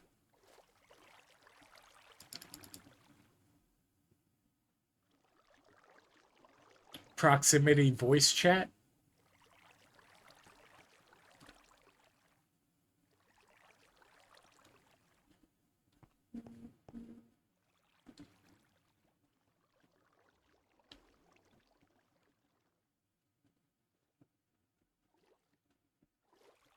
And I could get, like, just as much fun by going, I don't know, let's join a group and talk. Dang it, I need another chest? Well, honestly, what I need to do is, like...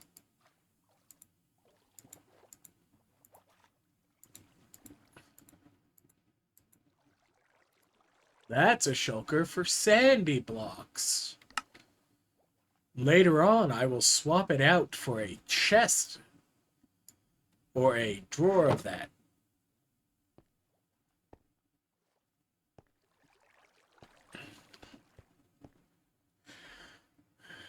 Look, if you're a fast typer, why are you playing video games anyway? It's like...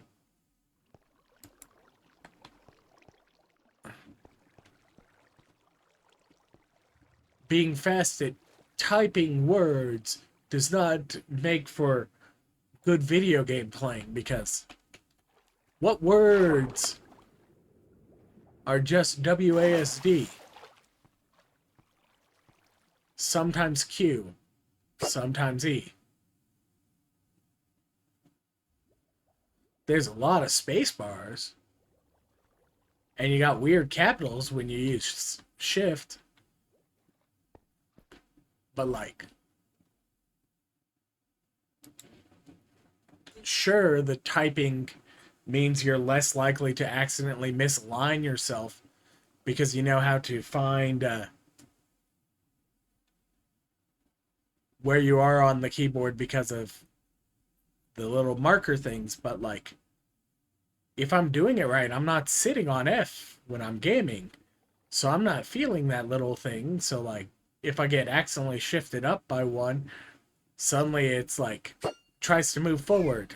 Fires javelin, tries to move side. Ooh, that's because my hand is one too high.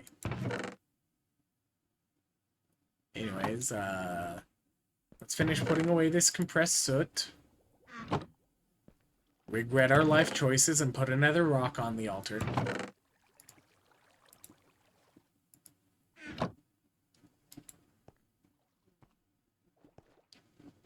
Vines, gravel, salmon, specifically.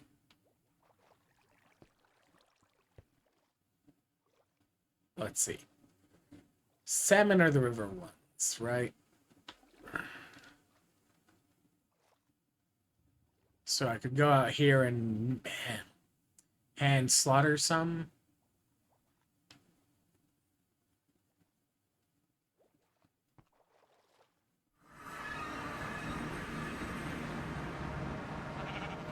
Plains. Stony shore, so that doesn't help. Because that makes it a beach. This is an ocean, so cod. So I need to go and find a river.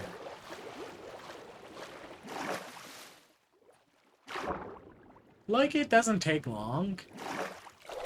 I need to get some experience back on the character anyways, so it's like... Okay, I don't actually need experience.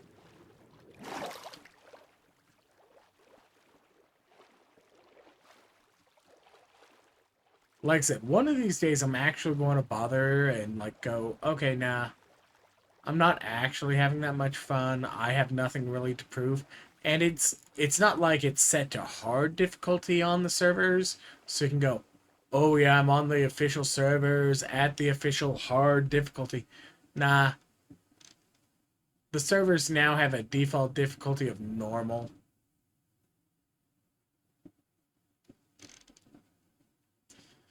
This is almost certainly like this potentially is a river biome, and I actually took extra travel. Yeah, like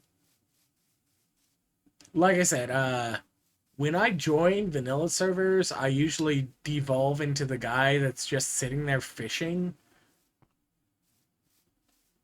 Like, I fish enough. Do you know what the rarest fishing catch is?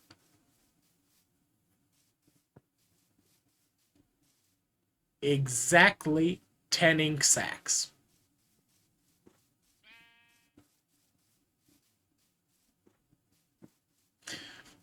Oh, you could argue it's a specific enchanted book, but like, yeah, if you sit there fishing enough, eventually you are going to get 10 ink sacks.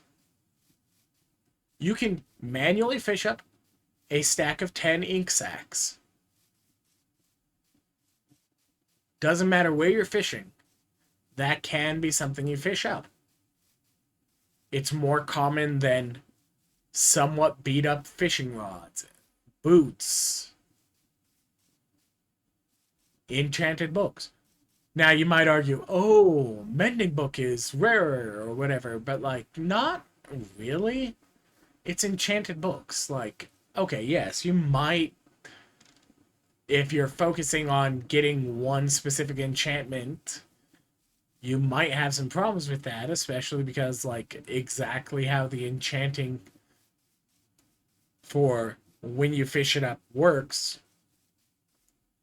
1.18, you're not dealing with the pre-queued ones that if somebody else is also fishing, they're interfering with your numbers. But the new ones, yeah.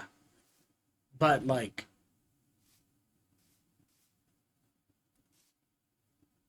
if you focus on, yeah, one specific enchantment, maybe. But even then, like, most of the enchantments you're going to fish up, you are going to fish up the rare ones before you fish up the 10 ink sacs.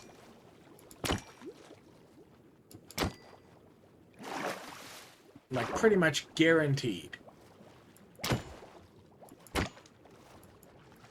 You just have to remember that, like, you're not going to get sharpness 5. You're going to get, like, sharpness 4. You can get sharpness 4, but never 5, because 5 is too high of a level based on how it generates random loot. And the enchantments that generate on it.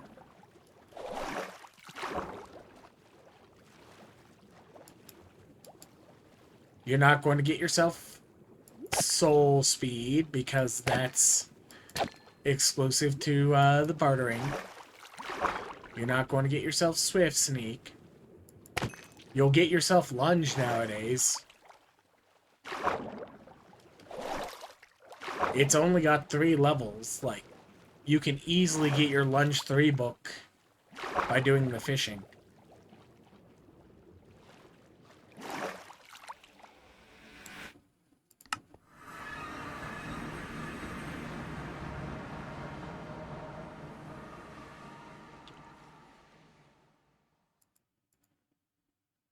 Alright. Vines I've got downstairs someplace. Gravel's in the compacting. Copper's over here.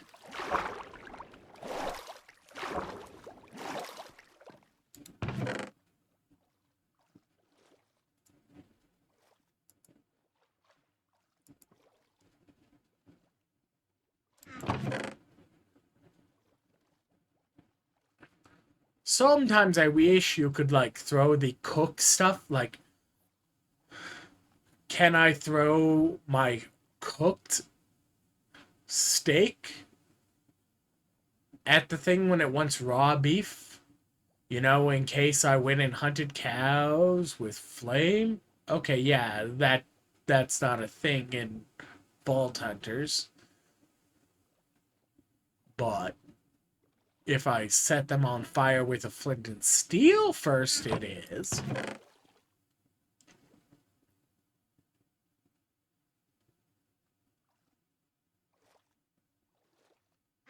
Vines.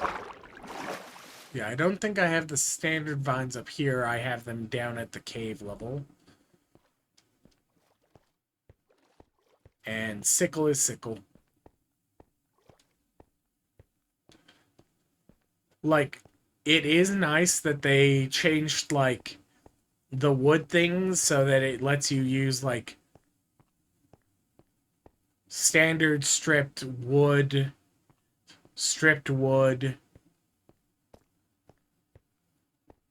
but at the same time, it's now, like, it specifically asks you for spruce sooner. It specifically asks you for oak sooner.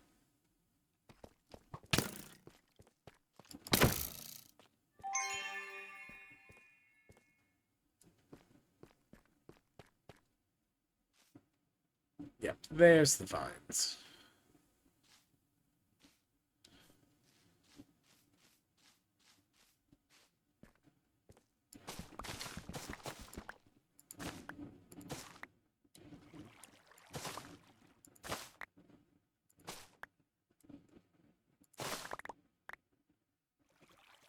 Leave some amount on the block so you can come back for it later.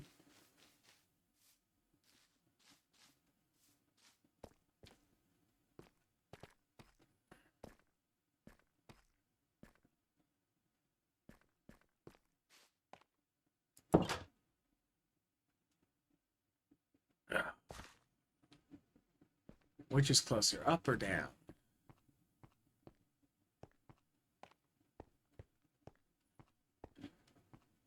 I think I think the big thing is they've adjusted the pools a little bit when they made the wood changes and other things like that. It's not a ton worse, but they did get slightly shifted. At the same time, your level 1 to 20 is happening a little bit quicker nowadays. Not a ton quicker, but just a little bit quicker because of extra quality of life things they've managed to put in to make like the early vaults easier, especially with like, and that's to say nothing about like the new recipe for this that requires like no chromatic iron even.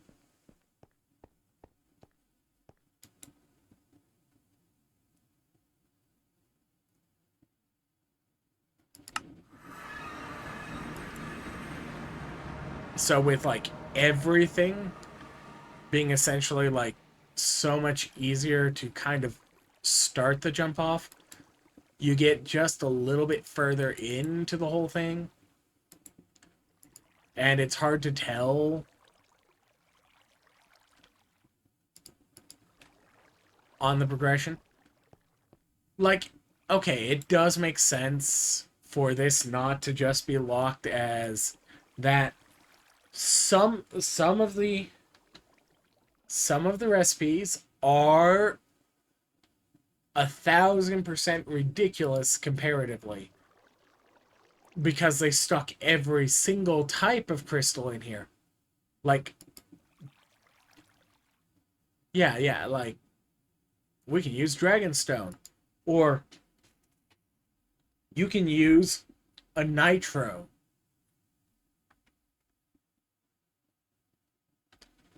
I press the eye. You can use a Nitro crystal. I'm sure that's not at all expensive. I mean, what does it cost you? A third of an Echo. A third of a Black Chromatic. A third of a block of Blazing Crystal. A third of a Netherstone. Yeah, that's a reasonable cost for my Vault Altar.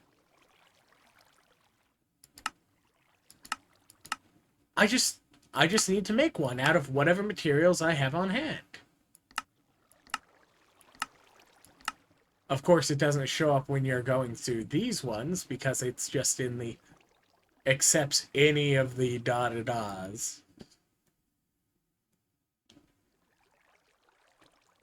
But like, yeah.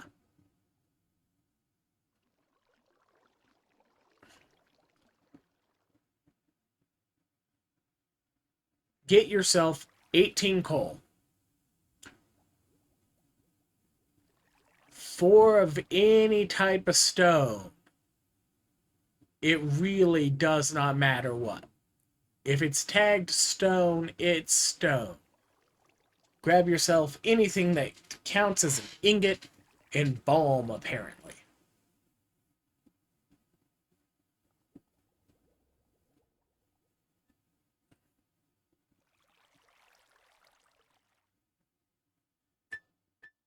And grab anything that counts as a gem, according to Forge.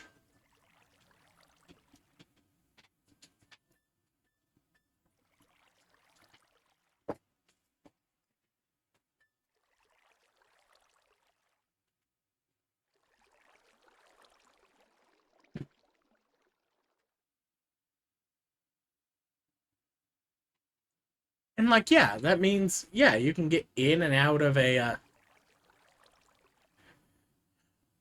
vault fairly quickly.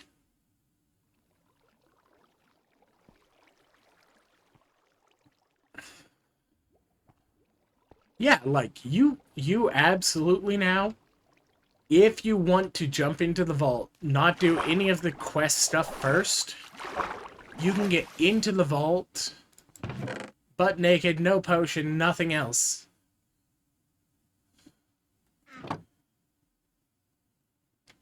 with basically having clicked OK on the introduction and never finding chromatic iron or vault stone.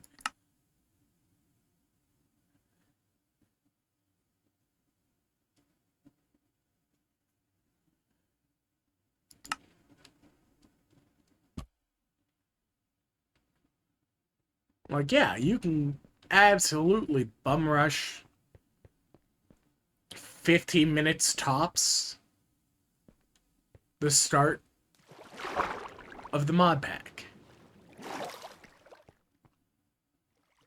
Sure, it's not as fast as Sky Vaults, but heck, if you get really lucky, you absolutely can bum rush the very beginning because you can end up with, oh, you find a geode sticking out of the water.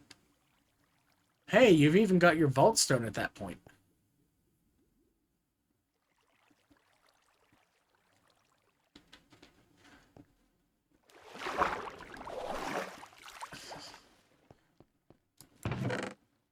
I mean, if the world generation doesn't take so long, like 6 scramble. Honestly, I should go and craft myself another altar and just stick it like right here and like constantly keep sticking a rock on it to look at it, but then always complete it over here.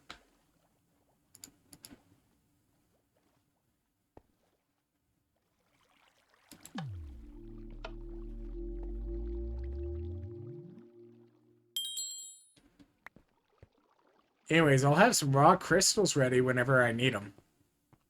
But I've already got a bunch of like lower level ones, and I think I've got at least 116 already broken off there. In theory, you can like break one off like each time you do a level up, break off a batch, set it aside, and then you've got some raw vaults at that level if you really don't want to deal with it being hard.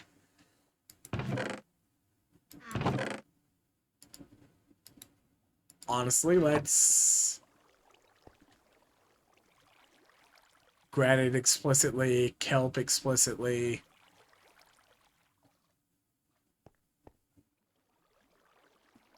That you can always break them with pickaxes, and all you need to do is get lucky and find a geode, which day one, I'm out, I'm boating, and what do I see in the distance as I'm boating? Big black blotch at the bottom of the ocean on my map. Okay. I know that in vanilla, whenever I see something like that, it's like the geode at the bottom of a deep ocean or whatnot sticking up and like you can swim into it. This had vault stone.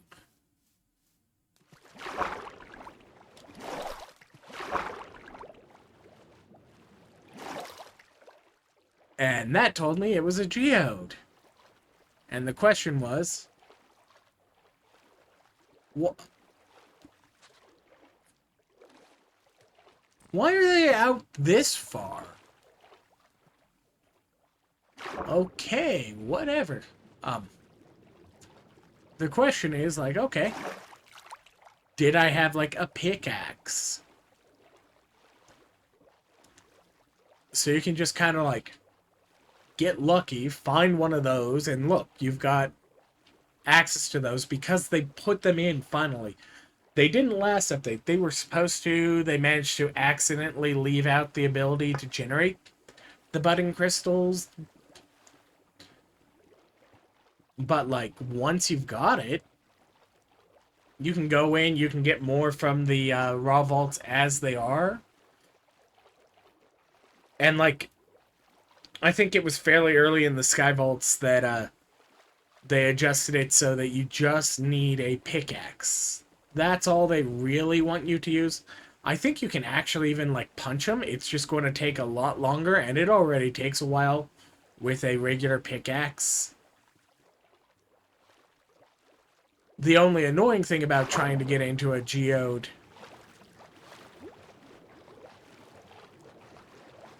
if you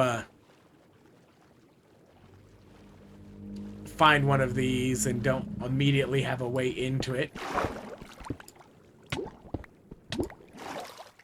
is, well, the budding ones can be mined with a regular pickaxe easily and quickly. These, no break tag. No break tag whatsoever. Which means the only way to really break these extremely quickly, these ones here, pick a rank. There I go. Look.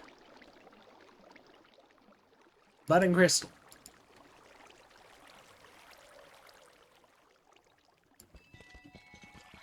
Okay, I had a little bit of my previous dig into the side of this to get in there easy.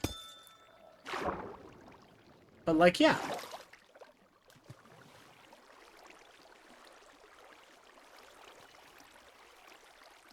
And, like, I didn't even steal, like, all of them from this one. I grabbed a couple, like, yes. There was, like, 3 right here I grabbed, 1 here. So I got, like, 4 of them. I left, and there's more here. Like, if somebody wants to come to spawn, swim down to the geode underwater, they can come and get some and start hopping into the raw vaults. Assuming I don't just, like, I don't know, stick a bunch of budding crystals into that chest. Yeah. They break just fine and they don't lose you anything.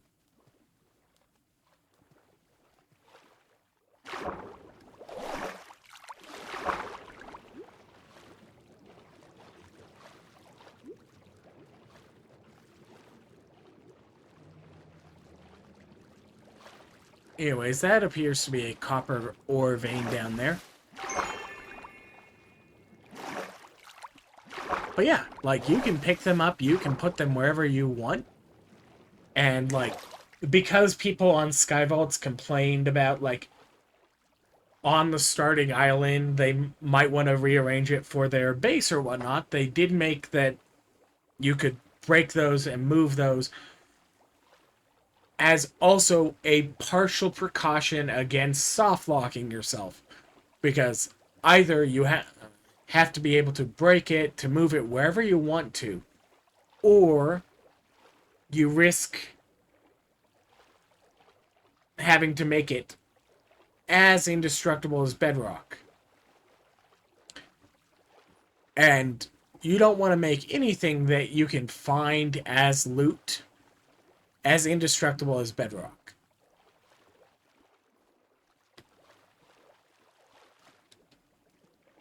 As indestructible as obsidian, that's fine. You can sit there for 45 seconds with a fist, your cobblestone or whatever, and punch obsidian until it breaks and is gone. But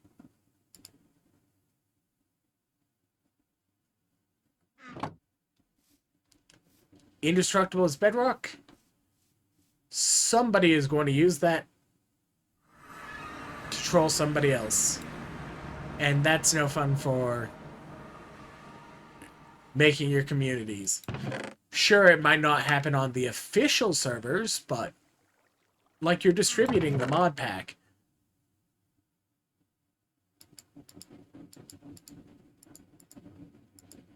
Other servers will exist, and if the server admins have a common complaint of, hey, why did you put player findable bedrock?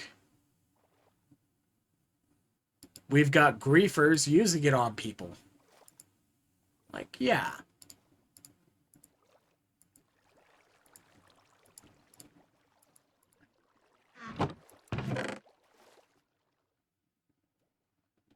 Like, honestly, I probably don't need 13 of these, but I found a raw geode near me, too. So I'm going to take these. And we're going to stick them at spawn in case anybody new joins the server too.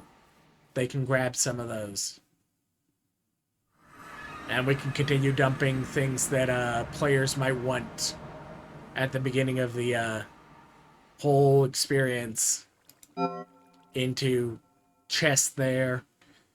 Maybe eventually build some buildings. Clearly we need a doll exchange, right? We always love building toy shops. I say as though we haven't, or as though we've built a toy shop since we grew the giant chicken.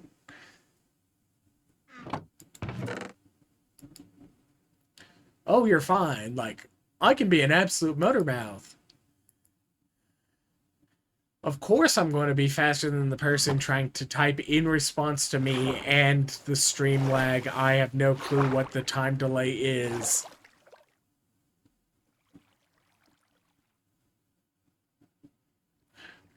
But yeah, like, I shared with you the picture of the giant chicken, the shared farm thing and all that, but like that doesn't even cover what we did with Spawn at the time.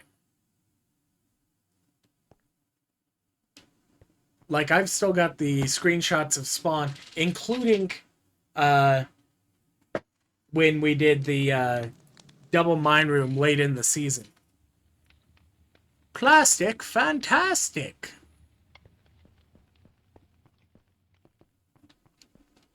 Yay, it's elixir.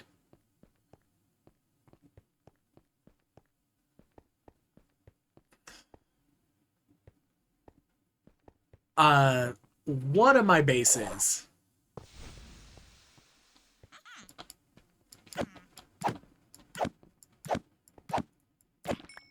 Like, is that... What category is he? Is he the assassin or is he a tank?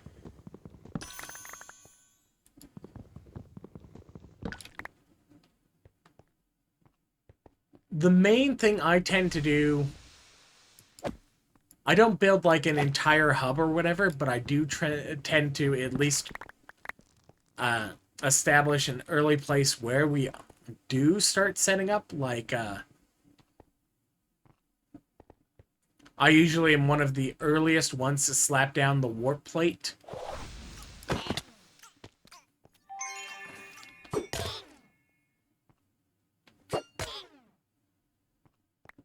Right, the hordes in this are a ranged mob. So I can't just drop down and wait for them to drop down and come and fight me. Well, I can, but they're going to fight me from range. Oh no, all my mana. Whatever will I do? I will fail to feather fall my way down.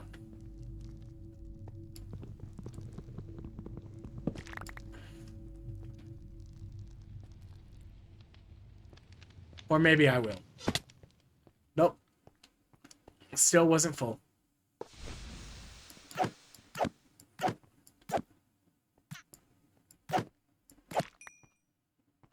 Is that the tank marker? I think that's the tank marker.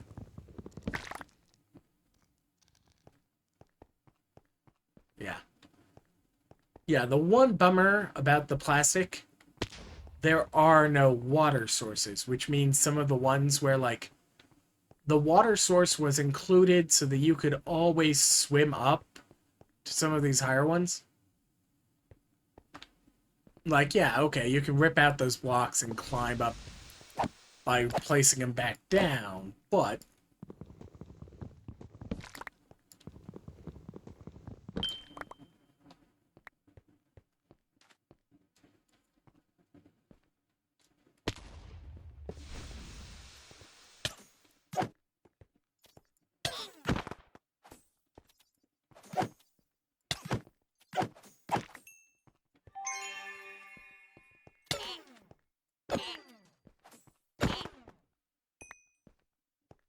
eh, eh, eh. Finish dying. Thank you. Although this does give you like a good view in case you ever need to know exactly like what kind of carve out the points of interest themselves use, because that helps you also spot where, when they make the when they have the rooms, or if they change the rooms, where those can end up.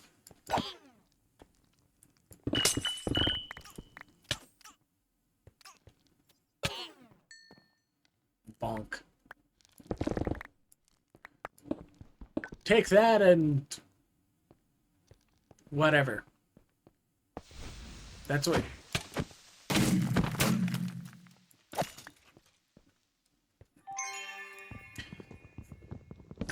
Assassin's Creed creepers. That is absolutely hilarious. Plus the no block damage. That's good to know.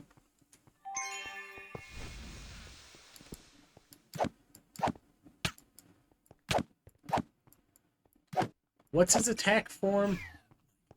At some point, I will figure out how in the world he works, and then I'll be able to avoid taking those loose damage bits that he just did. But for now, I already did that one, did that. Okay. Get over here, -2. I do not remember which direction was in. Okay. I believe I was facing north because I remember looking across at the waterfall. I don't intend to exit by the front. Yeah, by your record, you're going to exit by a pile of horde mobs killing you. Hey, you're right, but...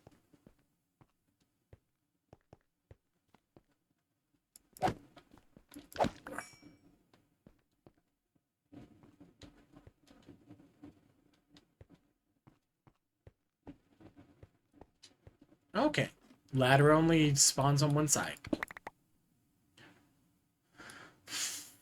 Right. I finished grabbing the gilded.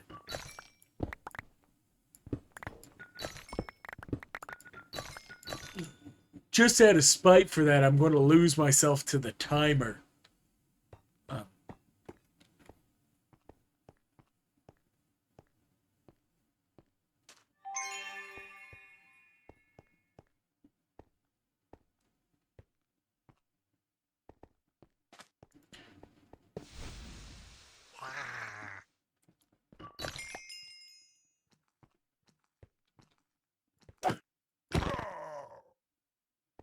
Angie tank.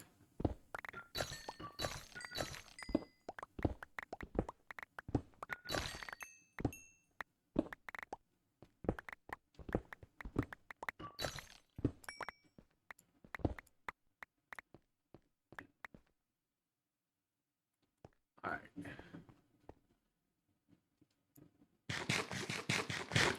Nom nom nom fish.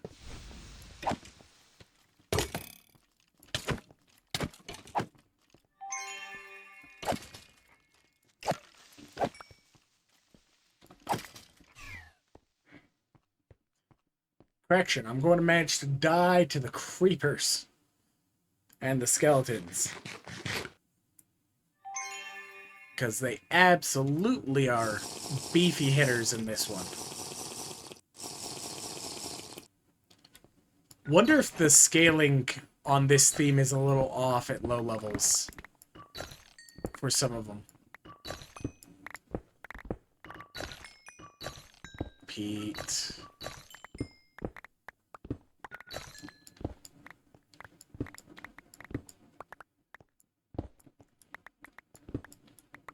Alright.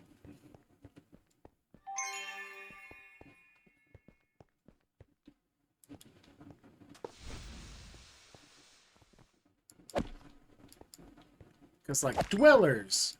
Dwellers are consistent about their,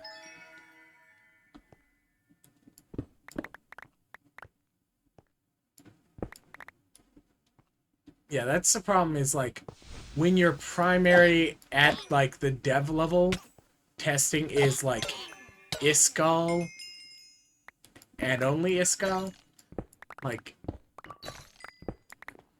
does Iskall turn off his EXP gain so that he guarantees that he runs like X amount of vaults at like level 10 and explicitly level 10?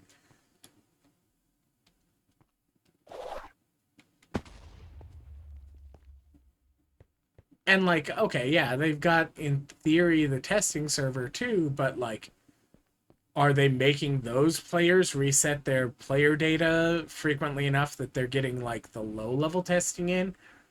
And like, oh, we did the math. Yeah, you did the math entirely at a theoretical level, and like theoretical versus actual feelings very much can matter. Like, these numbers look right, but do they feel right when somebody walks in and is stabbing things? Like,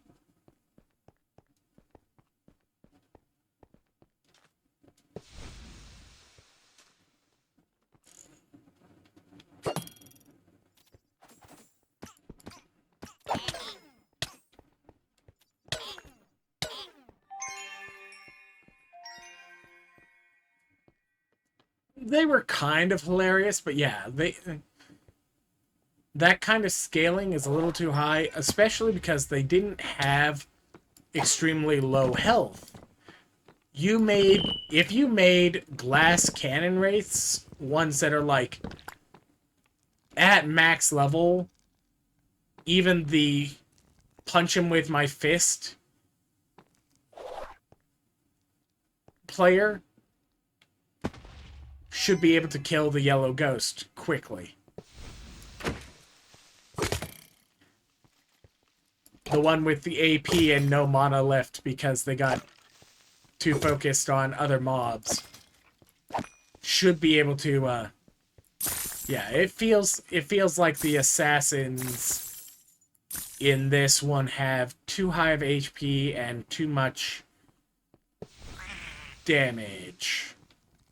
I don't particularly feel like finding how much damage he outputs, as he appears to be the damage tank variant. Well, the villager is the HP tank variant.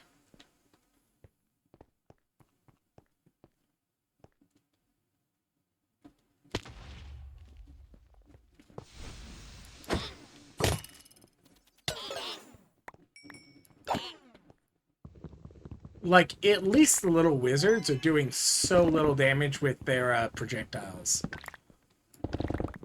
Like, not even really shifting the HP. So, like, the fact that they're a caster only and not a contact damage isn't, like, really penalizing you in this theme for them. But that doesn't mean you can just jump your way into any old point of interest and hope that you get the hordes, because if you get these guys, they're going to absolutely rip your face off comparatively.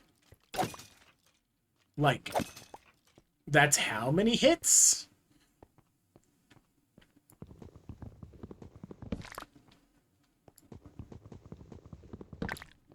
Like, okay. Iskall brand toys. I want some of them, because look how durable they are. Yeah, Dweller, 2 direct hits. 2 direct hits and the Dwellers are dead. They're probably hitting it about the same. Hordes die in 1. Like, does this feel good? Yes, this feels great.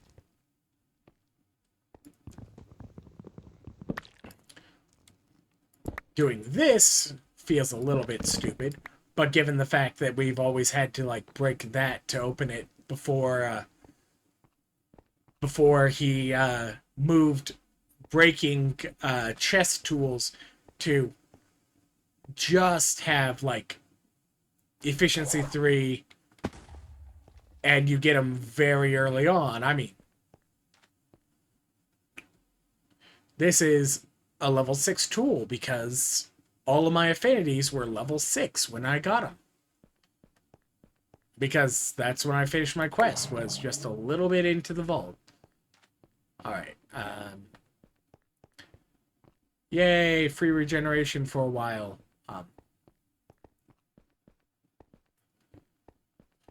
I'm not... Okay.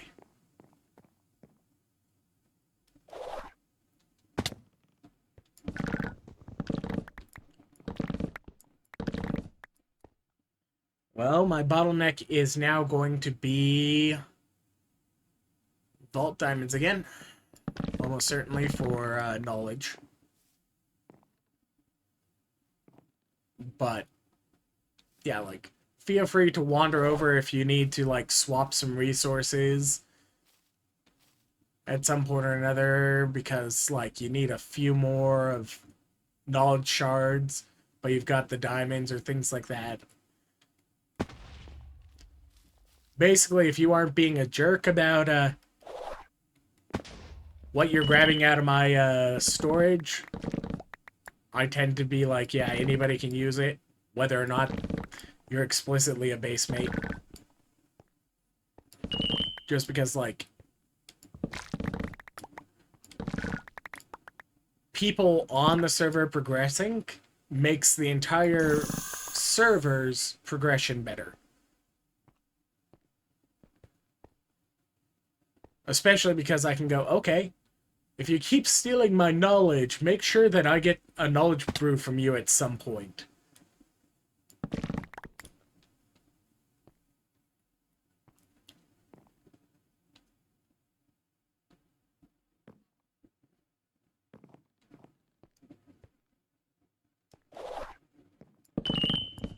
One of these days, somebody's going to try and convince me to do create, and I still won't end up actually doing create.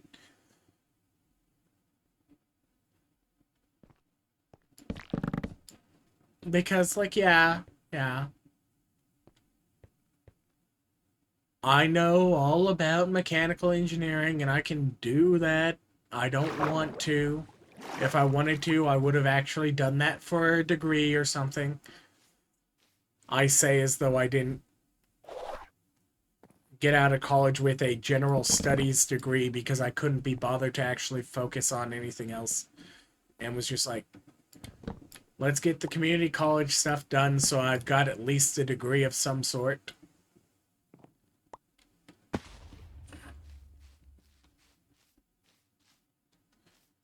Current career is live-in caretaker, so like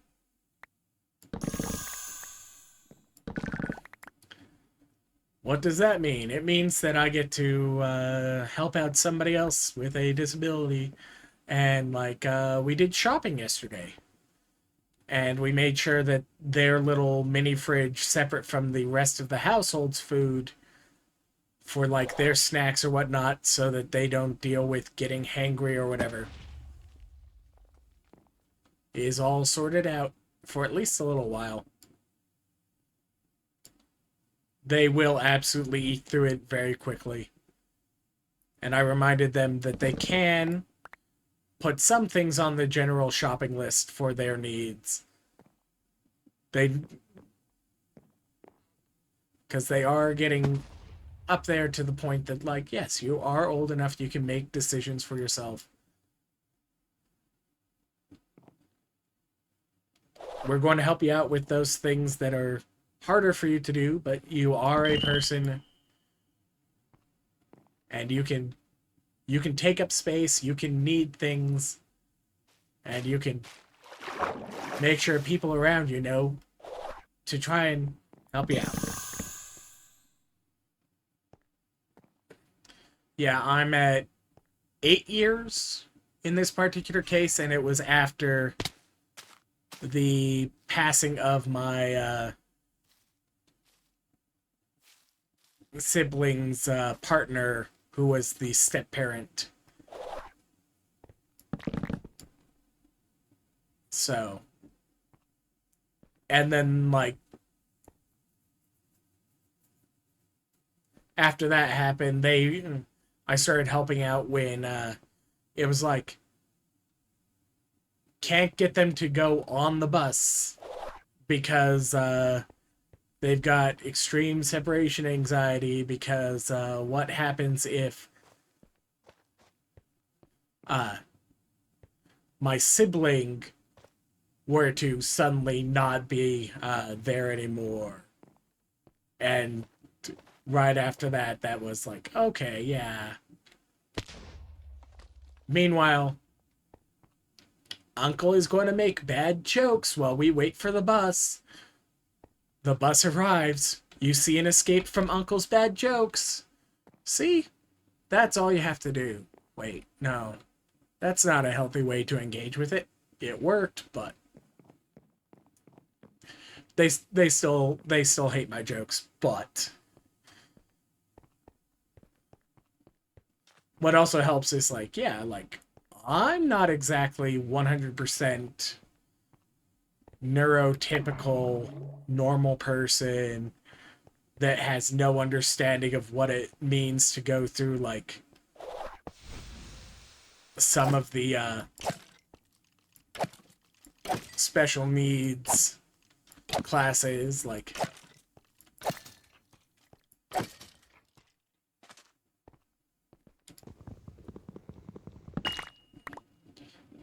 I don't necessarily think exactly like they do, but like having had some of the experiences going through the special needs pathways in public schools and whatnot,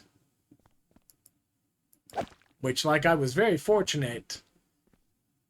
I still disagree with the final assessment where, like, I stopped getting any of those aids in 11th grade, but that's because, like, a definition like, hey, none of their disabilities would be applicable in real life, so they should not get any extra time for the ACT or the SAT. Delayed reaction speed has no effect in real life? Let me just tell that to the cops on a DUI case. Remember, a delay in the reaction speed has no effect in real life. You're just trying to get accommodations that don't actually really matter so that you get a leg up on other people. Something, something. The one section that my disabilities applied to the most, I got like 6 points less on the ACT, which, if you know the ACT, it's a 36-point system. And six points in that system is a significant difference between one or the other. And the line is that my disability didn't matter for it.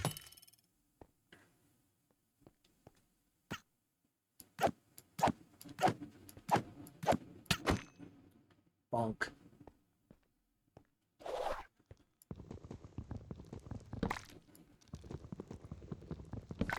Okay, I got a little under 3 minutes to poke as much of this down here as I can. And then walk back upstairs for the exit.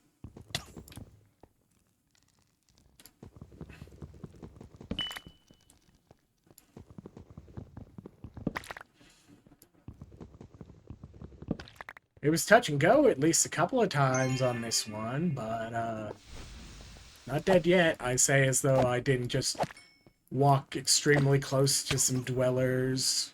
Well, there's technically the nearby laser dudes. They're not doing a lot of damage, but they can still last hit you.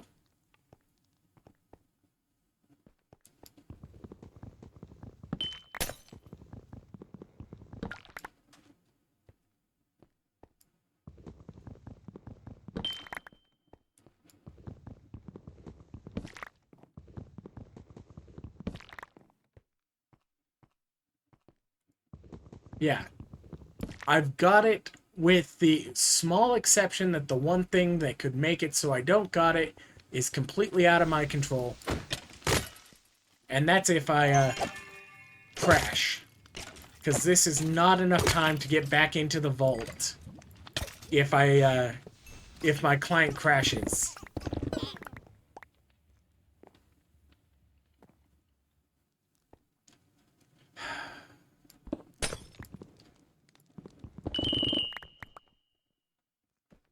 They happen. My current bounty and things like that are not dependent on whether or not I survive the vault or anything like that, but it does cut me off from EXP and leave me at level 16 for a while longer.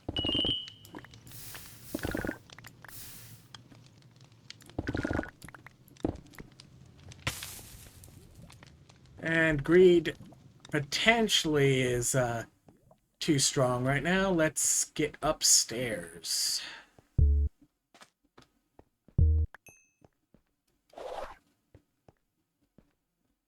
If I had missed that dash, I was dead.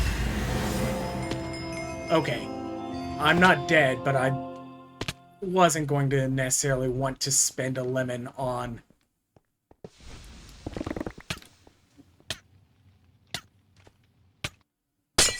running down here for 2 ornates. 2 levels. Cool. That lets me go. Strength's already maxed out. I might want to do more heal, but I think I need to make this a little more consistent on being able to actually do something to the mobs.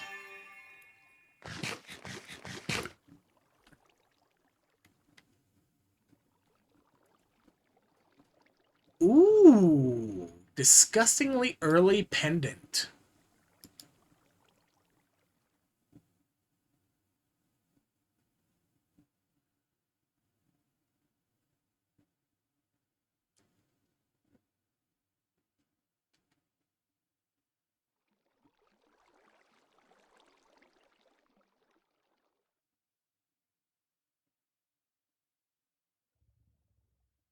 Like, wait.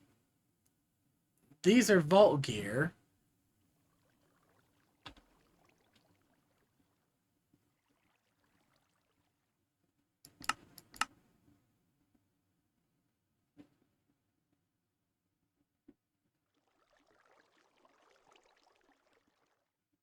Okay, this doesn't count as vault gear. Not that I can test what goes into the bags right now because the bag block is on.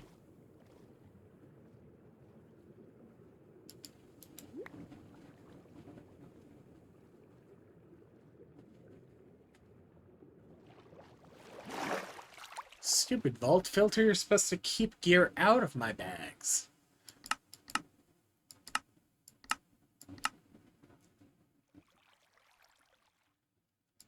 Vault gear.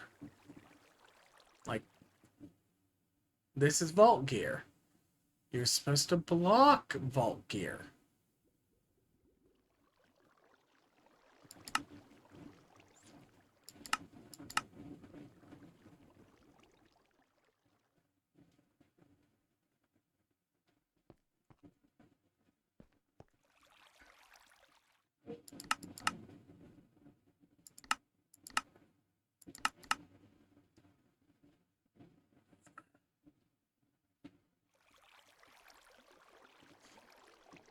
Fine.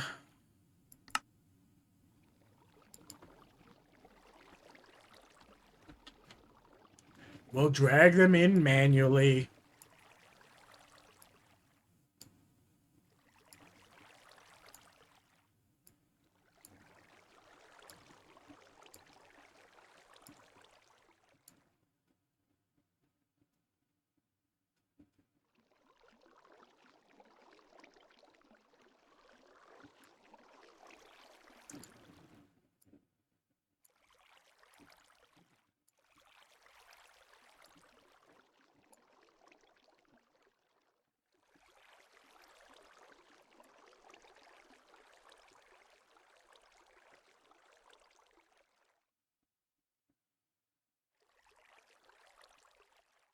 Nah, jewel pouches can end up in there. It's completely reasonable for jewel pouches to be in there.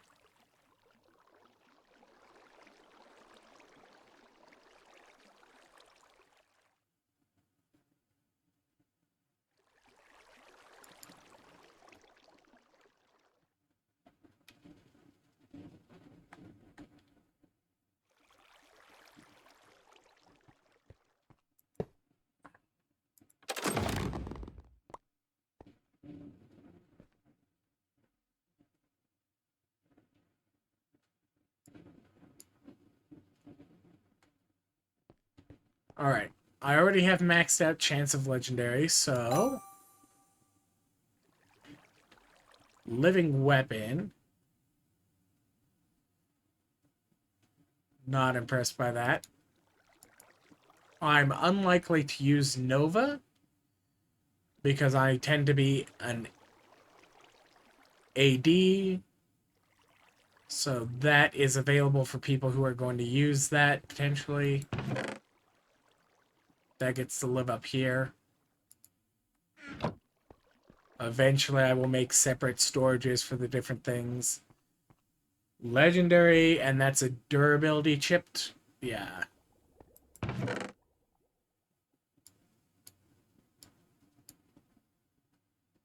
Six. Yeah.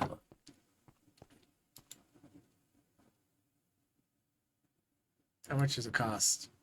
One gemstone. Yeah.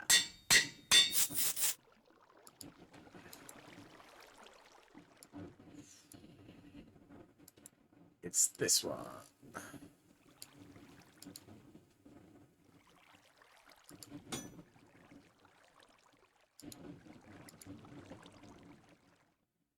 It's not amazing, but given the fact last time I was like level 50 before I made my second tool of the game.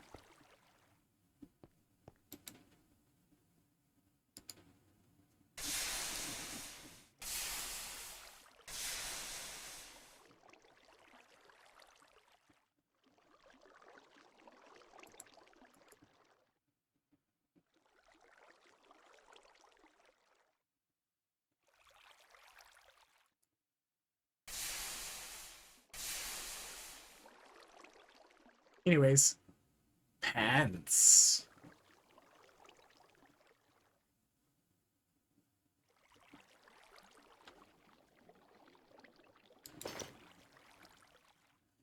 Yeah, like, it's not good.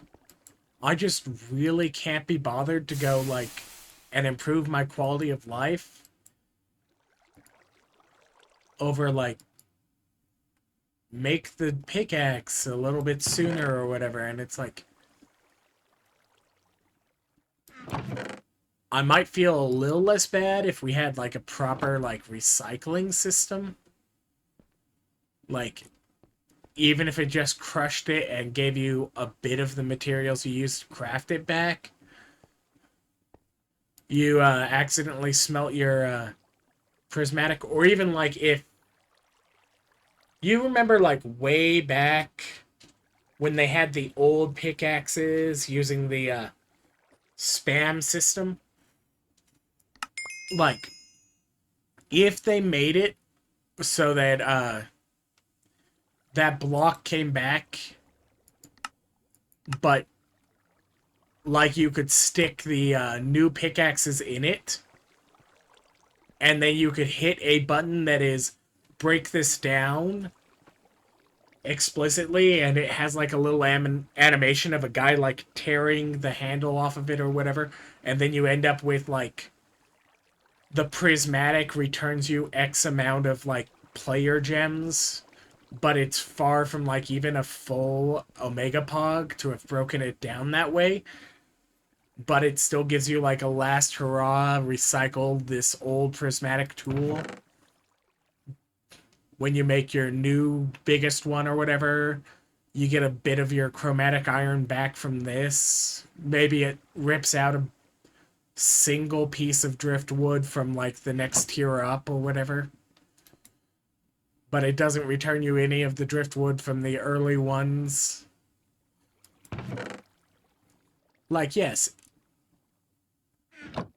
was just complaining about FAF earlier, and I'm like, why don't you add all of these things that are absolutely not like major quality of life things that significantly improve the mod pack, but absolutely are like random faff that nobody actually really has been clamoring for?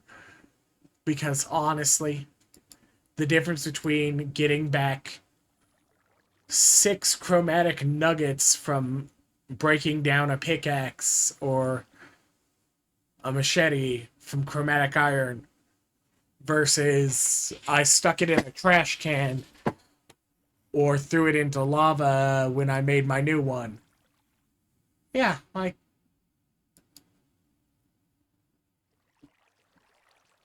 you don't need to min-max the heck out of the mod pack. Some people try to. And I have this bad habit where I am too. Like, okay.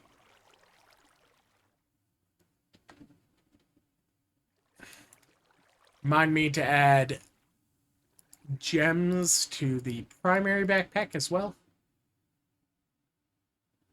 And by remind me, I mean I should just open this sucker up right here. Go and go.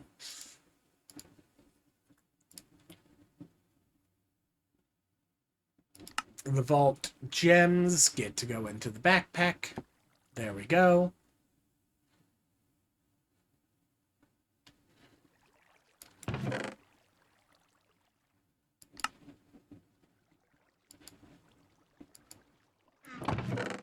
Remind me to repair my tools in a couple minutes. You know, if I manage to forget them. Okay, I've got the experience right now.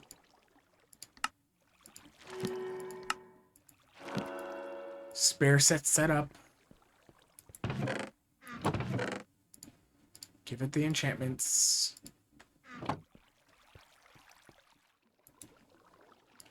Spare pickaxe.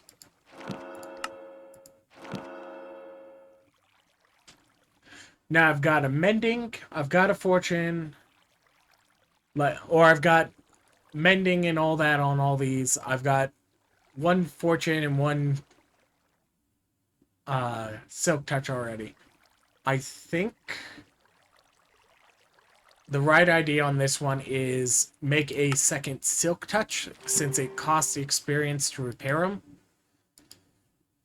And if I have to manually swap out one silk touch for the other one and then come back and repair all of them later. Whereas the fortune one, I just have to wander into a cave and like mine some things that drop experience when breaking. Or I need to just silk touch some vault ores and bring them back out with me.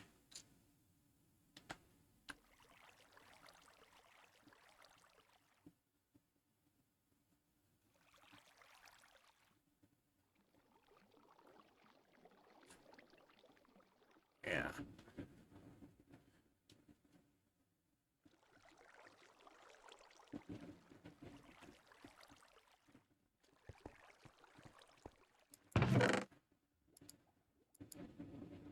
And like these are just like the thoughts that have guided me through 7 seasons of play.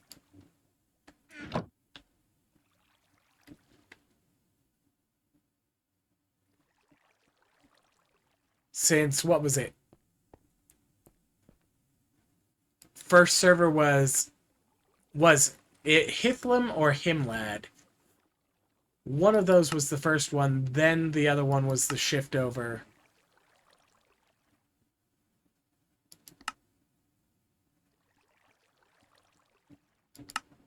Sure, I'll mine Larimar for that. I'm not worried about that one.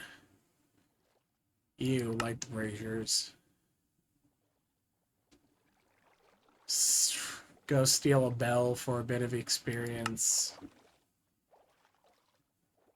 Sure. Yeah, let's get a couple of netherite ingots queued up to go.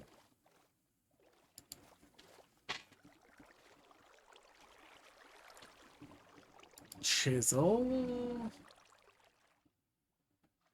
String stick. Iron. Because that's how you make a chisel. You just kind of tie a piece of iron onto a stick. And that makes a good chisel. I'm sure Norm Abram of this, of New Yankee Workshop would never, ever complain that this is a stupid design for a tool.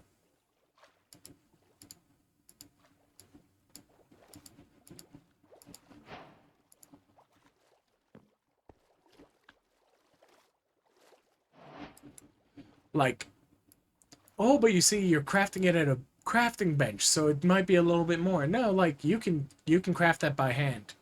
That's a by hand recipe. Absolutely. Didn't you see it was a 2x2?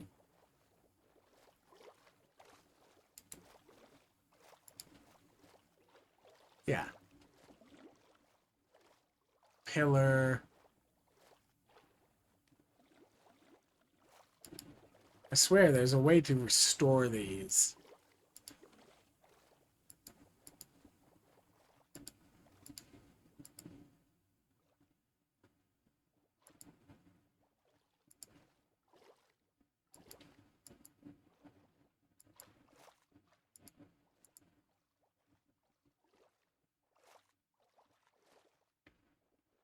Okay.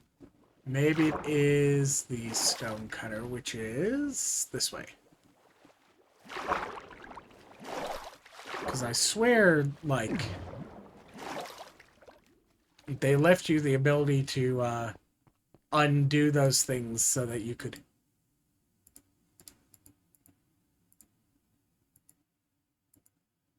Dang it. Fine, I'll start stealing only the regular ones.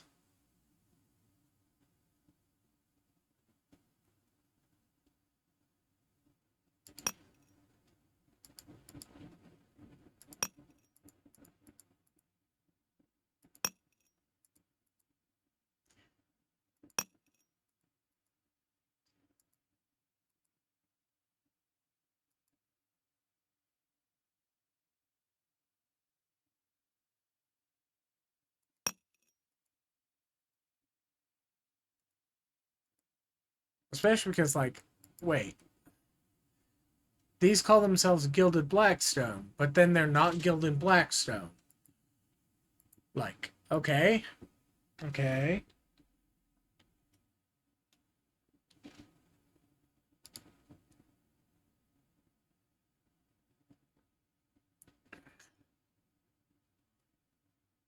Okay, does that mean that if I just take these suckers and stick them in a regular crafting grid, I can get them back?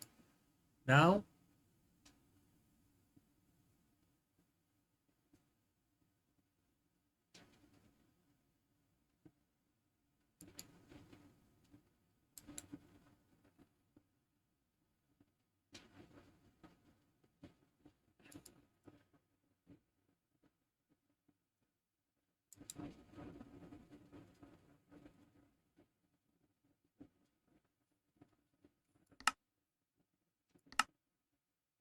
Disappointed.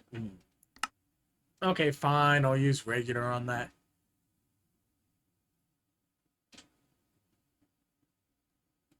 Actually, that does raise the question. Can I at least break this down using fortune? No? No? Okay. They get to go in the I deal with them later box. Along with this, these. No. Not those. Smooth gray pastel.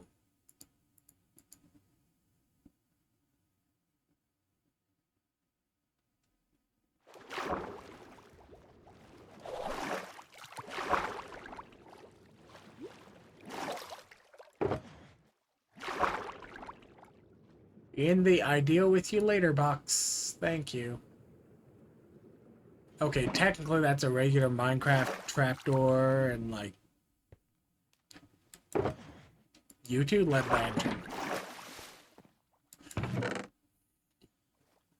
Again, like technically I can recover at least some of the wood from things like oak slabs and things like that by putting it through mechanisms.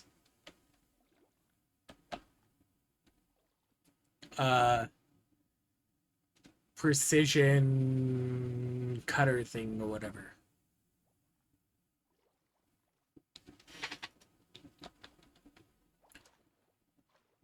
Precision sawmill. Yeah. Pressure plate. Gets you back those.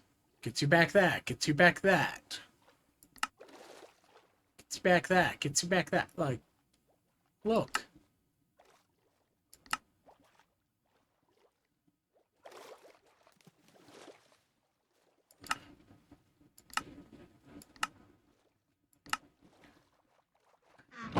Neither have I. I've been tempted to, but like I said, I cannot deal with, like... Well, I could deal. I absolutely could deal. I just don't want to deal with all the faff that mechanism takes. Once I learn it, like, it won't be any more faff than, like, Mumbo Jumbo's piston doors or whatever. And, like, I didn't get where I am by, not learning, Mumbo Jumbo's piston doors.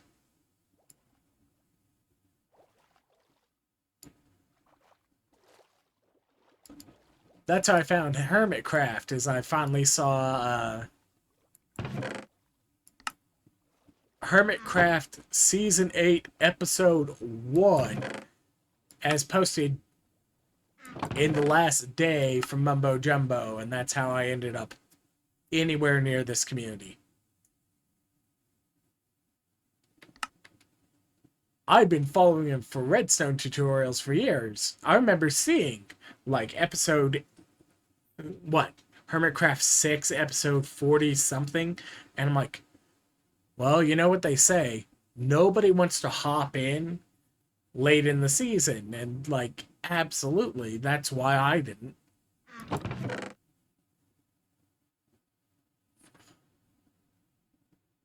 But, like, yeah, like...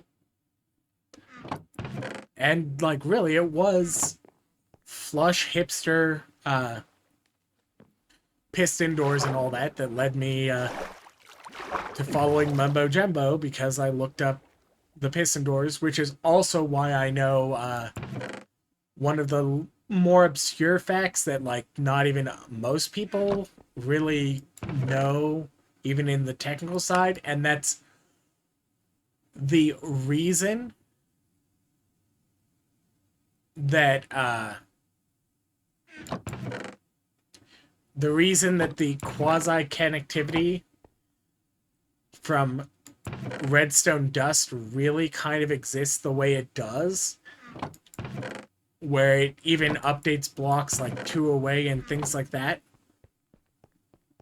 was a decision to make piston doors more compact back in very early beta.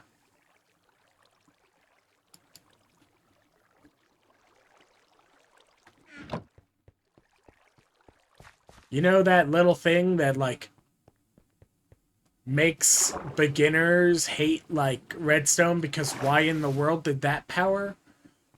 And then, like, all of the advanced players are like, we've made these contraptions that take explicit advantage of this. And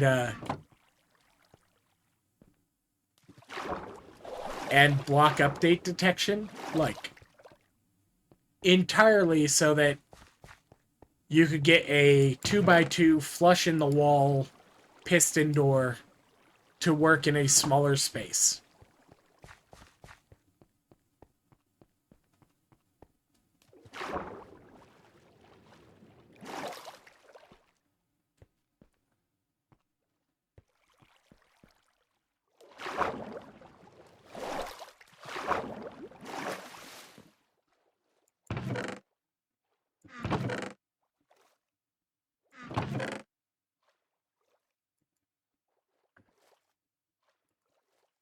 I swear there's some stupid thing that wants a target block.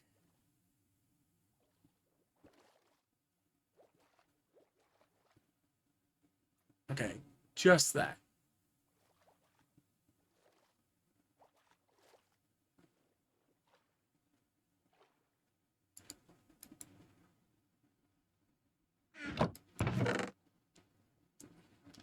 I haven't done Botania yet either, so, sure, you can go in there.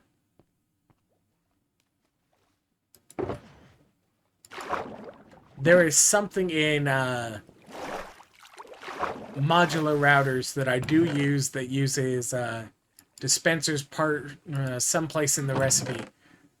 So that's why I've got that, bow not in the I'll deal with it later boxes. Alright. Doesn't compress, doesn't compress.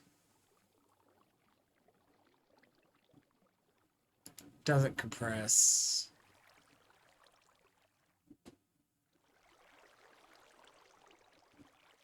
The rest of that is compress.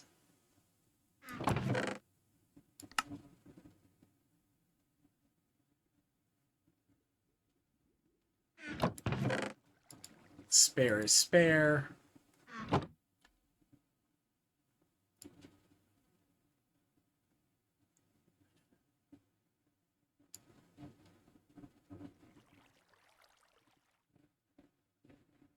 Okay, let's start with the 2x2s.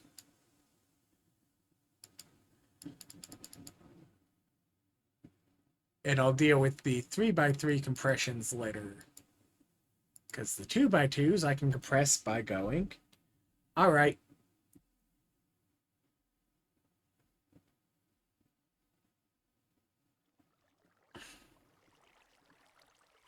There we go.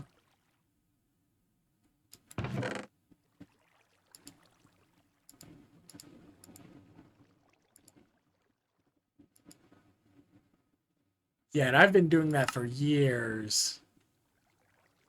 Okay.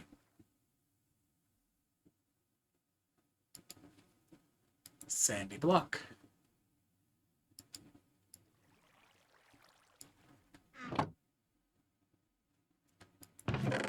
Do do do do do. Sandy block. Do do do do.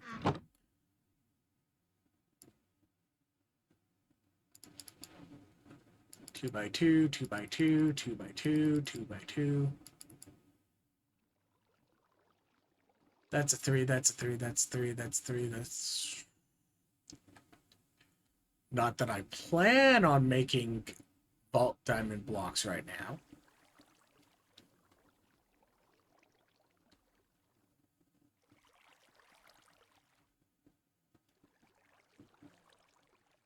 Really, these and the other plank types are the one thing that you really need to make sure you don't deal with on a 3x3 because they will make the boards. They will make the boards.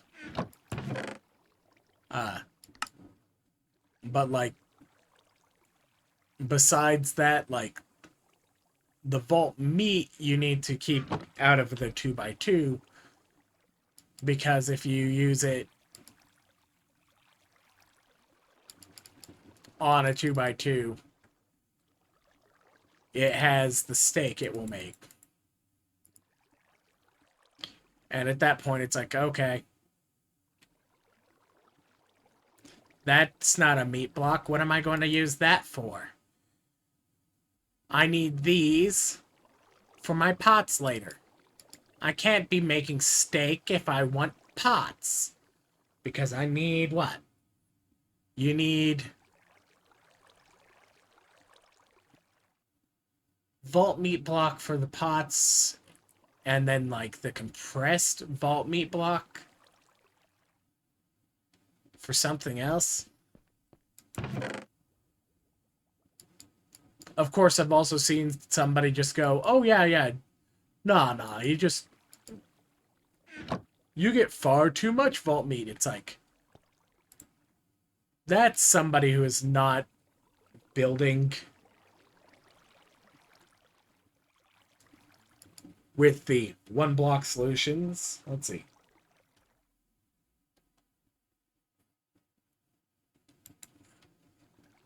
Yeah, you need the packed vault meat block. You need 81 vault meat to make one botany pot. This is why it's not like just a decor. And that you need one to make the feeding upgrade. Which, like, okay, I actually have the foam materials I would need to just make the feeding upgrade and stop worrying about that right now. Except for the fact I gotta remember that vault meat counts as a food item. So you need to put in your exclusion or be willing to accept that sometimes your vault meat is just going to get eaten if you forgot to leave sweets in the bag. And then the regular vault meat block, yeah, is literally just a step between these two so that you have to count to 81. So anyone who says that you get enough vault meats that you can just kind of loosey-goosey eat, like, okay, yes. You probably are just fine if you eat vault steaks, usually, in the vaults, and it's not going to be, like, the end of the world that you did that. But, like, when every botany pot is asking for 81 at the end of it, maybe, just maybe, you need to figure out a different food solution.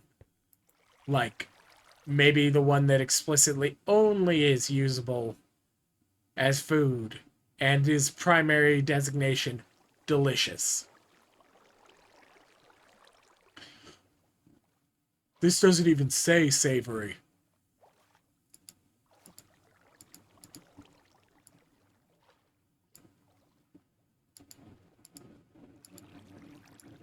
Shulker. And we're going to shulker these.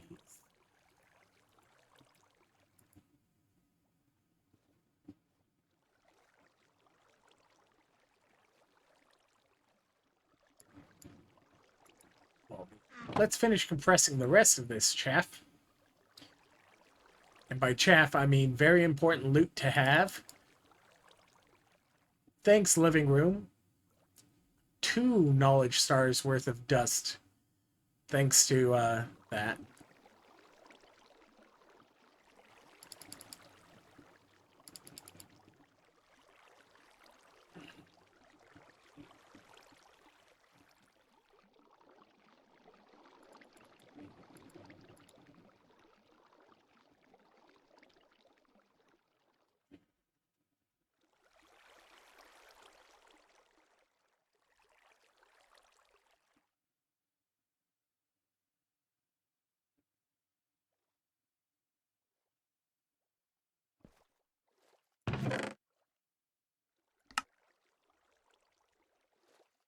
Alright. Even got a little bit of the Benny boys.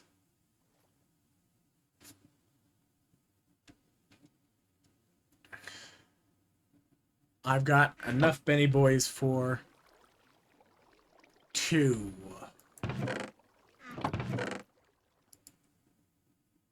So I do still need to focus on getting Bennyatite.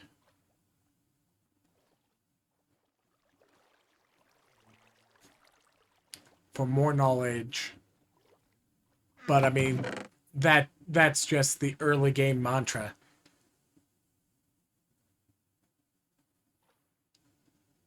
Always need more Benny. Always need more knowledge. Always need more diamonds to make the stars complete.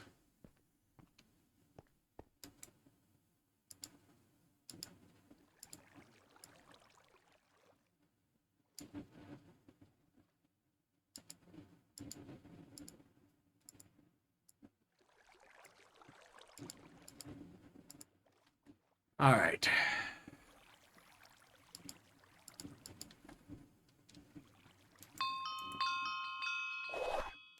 Bonk. Wrong button.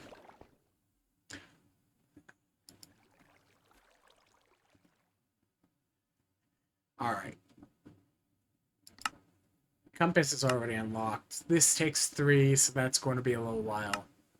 I'll want to get this relatively quickly because I never use the markers, but I definitely want to have the map for pressing Q and things like that.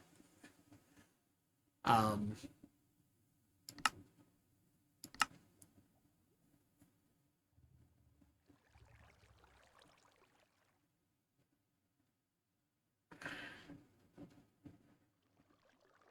yeah, I think I'm going to check. First things first, sophisticated storage, unlock, no penalty. Unlock the refined storage, still no more penalty. Okay, cool. So that's the order I want to do that. Technically, I want to get applied energistics in theory before then, but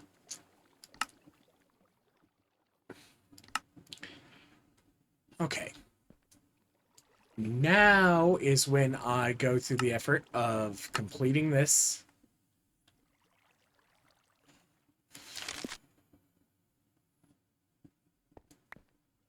$4K disc. I will take that as a first roll.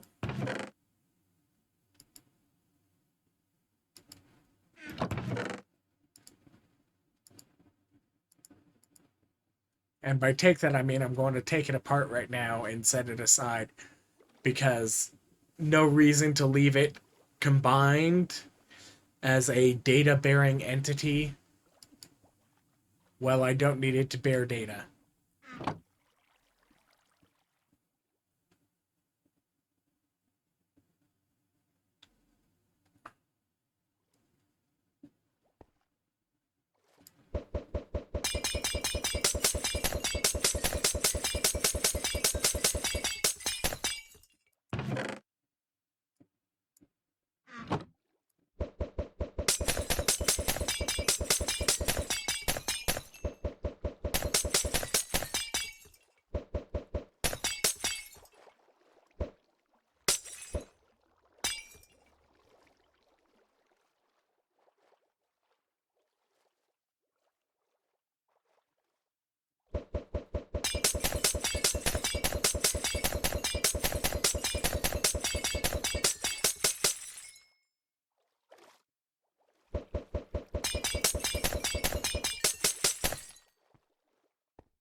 Gotta keep the shovel completely intact as best I can because I'm carrying it just in case I get a dig site.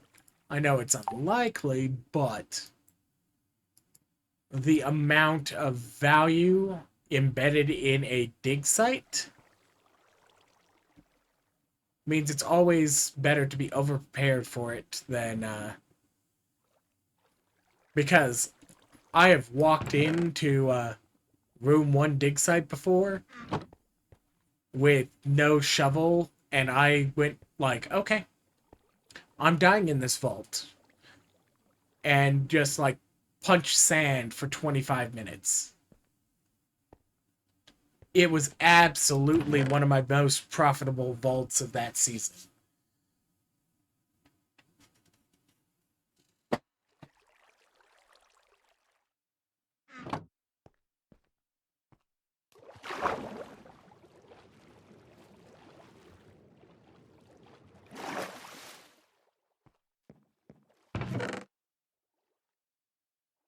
Like, if you aren't playing for content or to keep a chain alive, or in...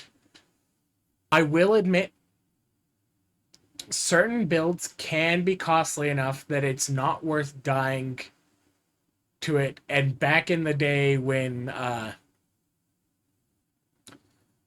the casual mode counterbalance was durability and the EXP from the vaults. You might have still wanted to get out manually before you fried yourself, but...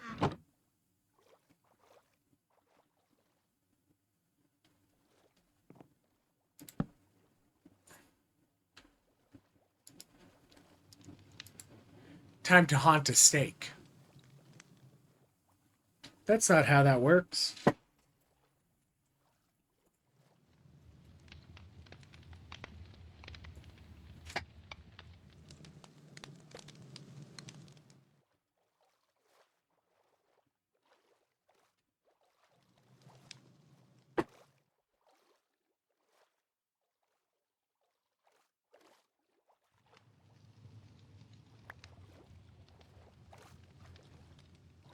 All right.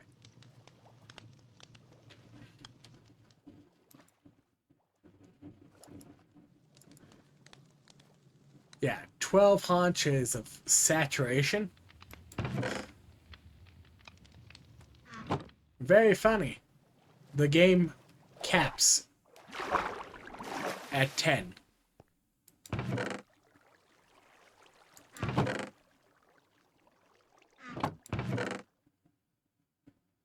Apparently I did manage to actually eat all of my vault steaks really early on in the season.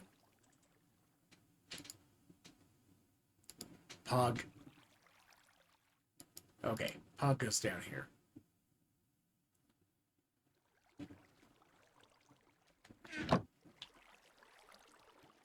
That's all done with.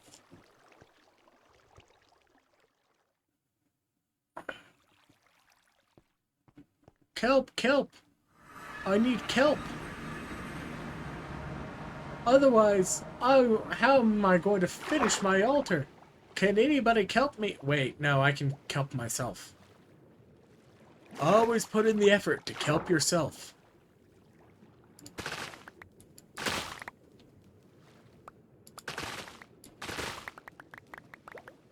Alright.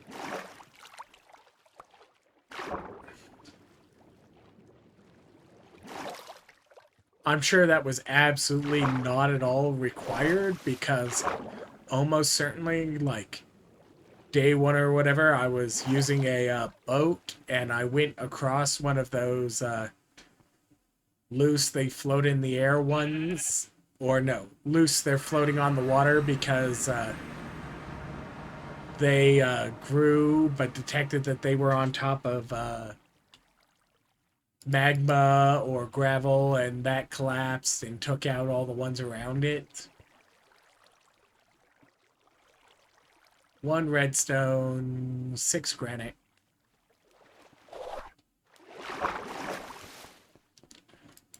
You think I have granite? Why would I have granite? Absolutely ridiculous. Well, technically, yeah, absolutely ridiculous. I do not currently have enough granite to complete that just sitting in that chest there. But it's not hard to find granite.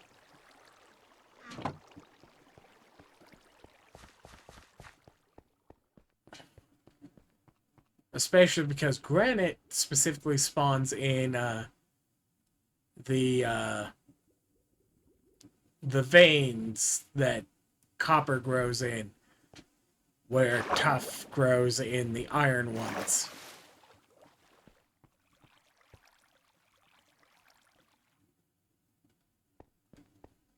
Flesh. The weakness of flesh. What was it? 26? I absolutely might be miscounting. Let's consolidate the flesh. There's the kelp that I was mentioning earlier. That would have not been enough kelp.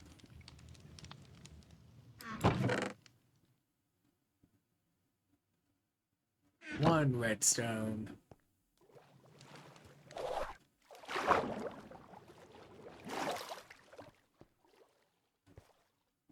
Oh, one too much rotten flesh.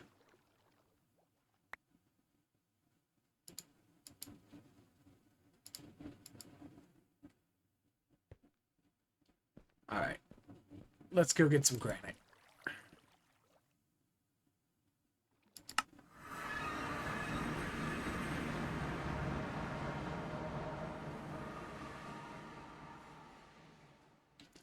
Yeah, I'm sure this isn't going to be annoying at all.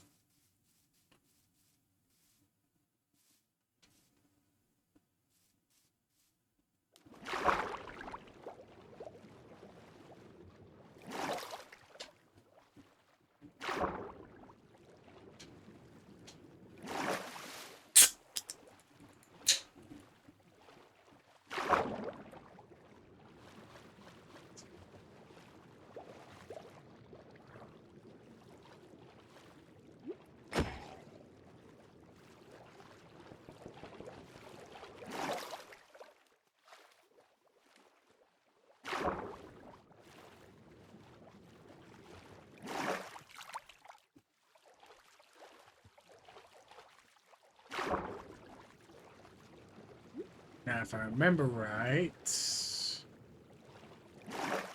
somewhere on the way back from the Geo, maybe it was further out still.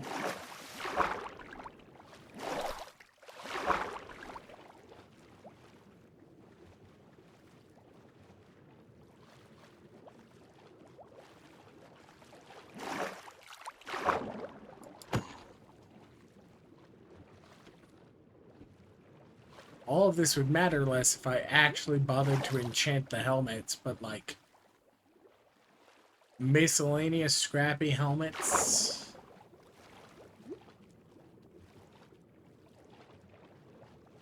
Didn't you just say like you don't need to min-max this whole pack?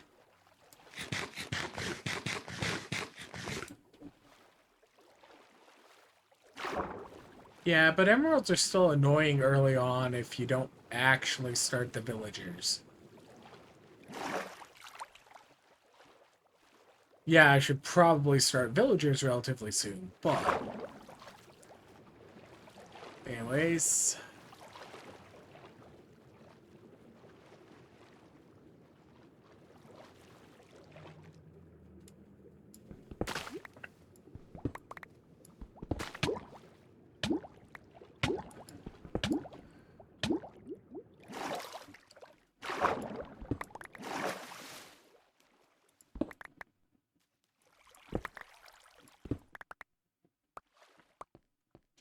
granite.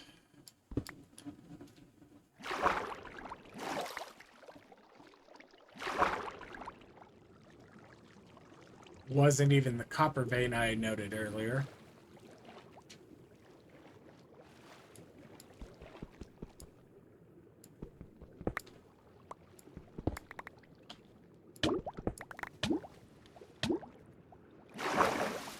Lexi?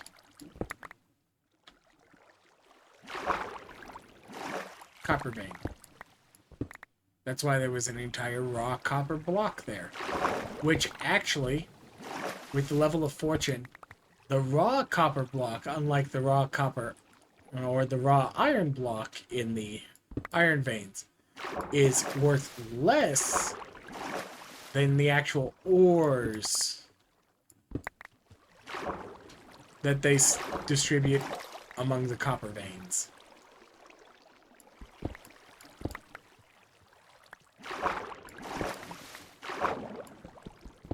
Redstone.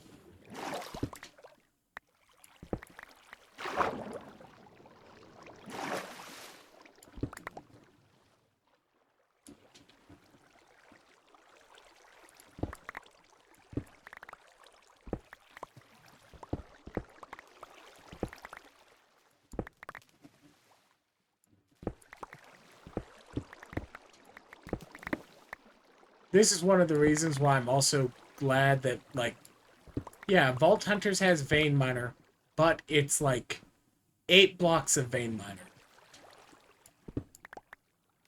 I was on the vanilla, the vanilla plus Iskallia server. And one of the data packs they've put in is a up to 100 block vein miner. And it's like accident, and it's based on just like we managed to get a toggle on, but at first it was not a toggle. You mined any ore, any other ores attached to it, up to 100 total blocks, would break. Which also meant that I could get some funny deaths out of it. I most definitely got some deaths by intentionally building a single block pillar just straight up in the air.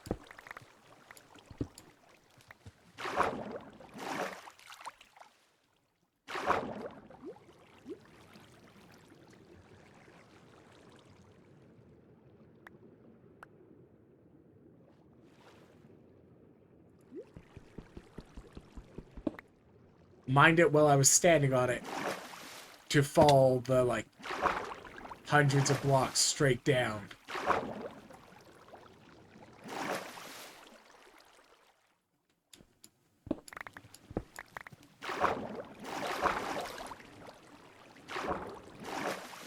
Was it even one of the yellow ones, or did it just slow you down?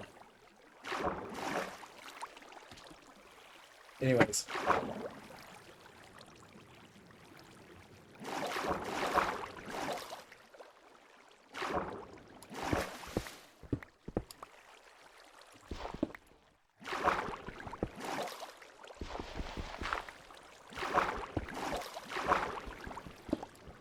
Didn't say yellow.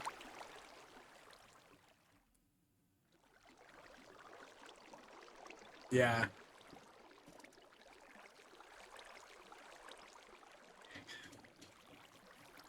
There's this entity ID in case you ever need to know what in the world to curse.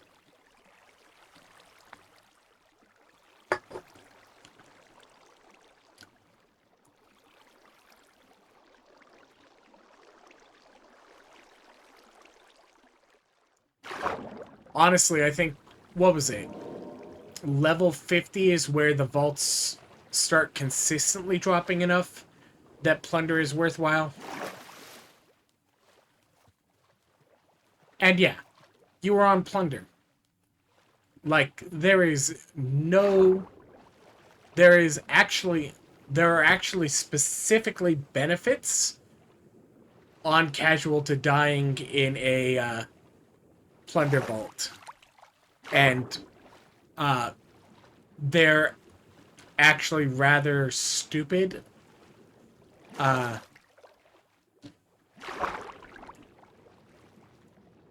The specific advantage of dying in casual in something like the plunder vaults, where you're already not getting any experience, is the fact that because you're not taking any durability damage or anything, you're losing the green levels that you would use to enchant gear or whatnot.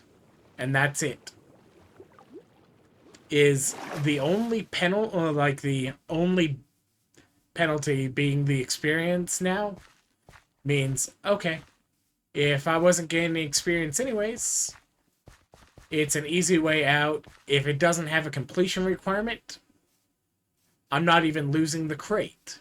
So, like the raw vaults.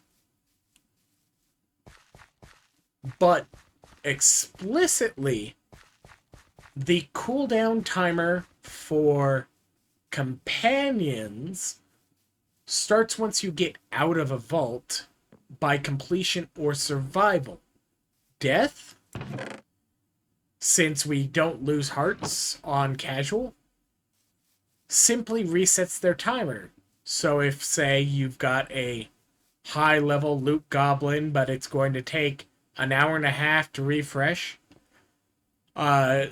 you can cheese some plunder loot vaults with a loot goblin, gobble up all that loot, and then French exit. and you're immediately ready to run the next one.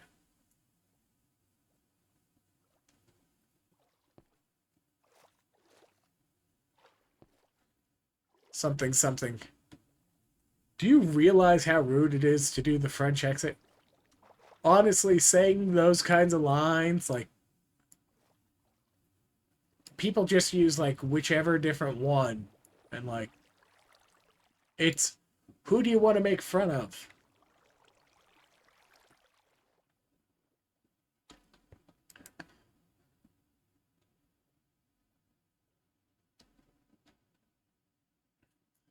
People have always been saying some random nation or group for the uh, kind of leave by loss in video games.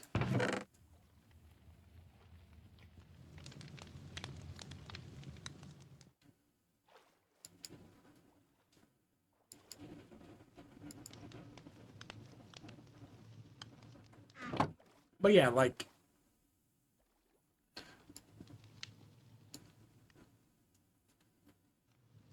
oh no, I'm going to get canceled. I'll never make money this way. Alright. Let's make a stack of copper blocks, because I'm sure that's the most efficient use of this furnace right now.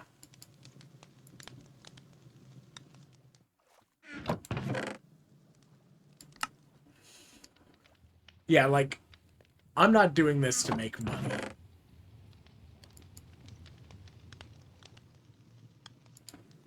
Heck, being on this server specifically is costing me money, and by that I mean, like, I spent money to be on this server. Have for years.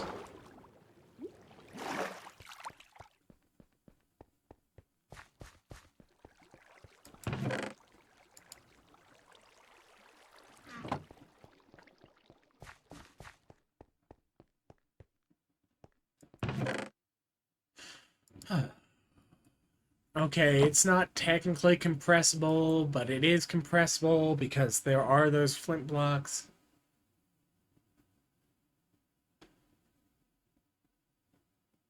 Something, something. It cost me money to be at the movies. Yeah. Are you getting your money's worth? How much do you value your time? If you value your time at like 40 or $50 an hour or something like that, which, like, that's why if you're like a lawyer or something, you don't work for free for just every rando online. You can work on contingency or different things like that. But if your hours are 40 bucks an hour when you charge them, and like that's even when referring to like talking to your friends or whatnot. If they're like asking you to do something because you happen to be the lawyer they know, like go like no, like my time is worth 40 bucks when I'm doing it in my professional capacity. If you choose to volunteer it because you believe that person is worth those 40 buck hours that you're donating, great. But that does not mean that your estranged dad can phone you up one day and just kind of go, "You're a fancy dancy lawyer. I need your help, and because I'm your dad," it's like,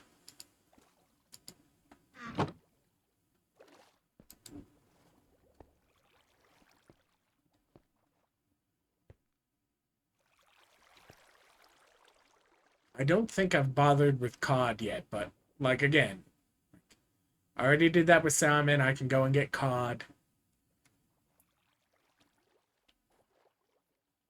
That's diluted. That's diluted. That's diluted.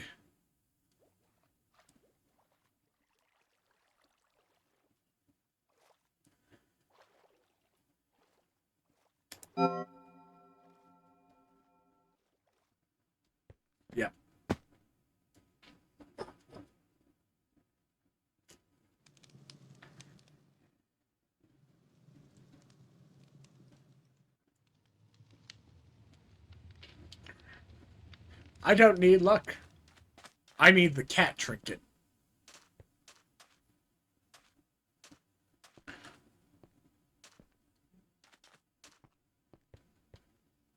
They changed some of the settings, and now the fog is too close.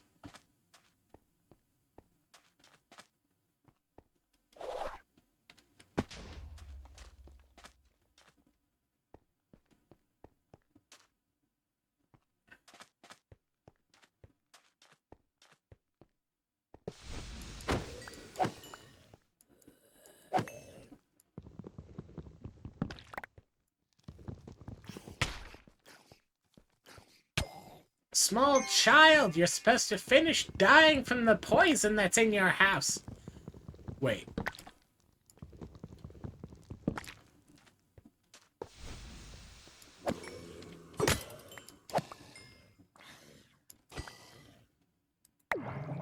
Regenerate your health.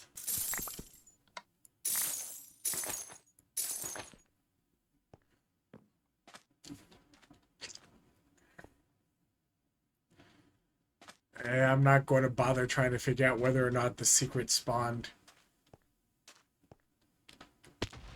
Because, like, there's a secret spot up there.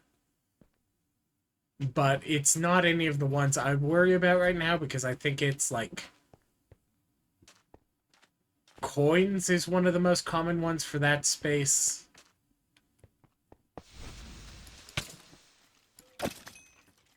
And, like, I'm not worrying about money at the moment.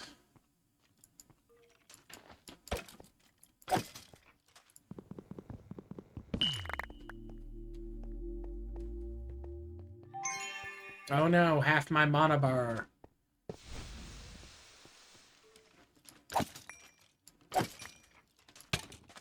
Bonk.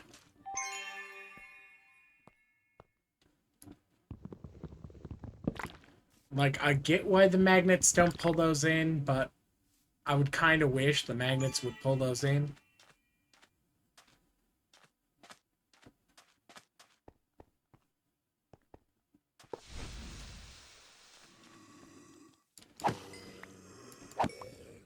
Three.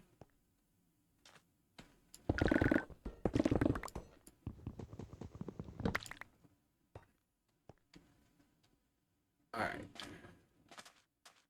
And out. I do not remember which direction I came from. That is not the vault portal. I'm on elixir, so it does not matter what direction the portal was, as long as I continue heading away from it.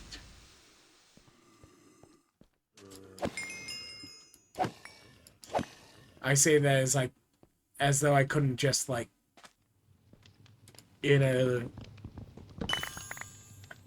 go and like start making myself the vault compass like I should, because I haven't unlocked. Ow. Jerk. You're supposed to have swords. Swords this early. Okay, I guess I'm over the level 10. So you're allowed to have bows sometimes. But ow. Jerk.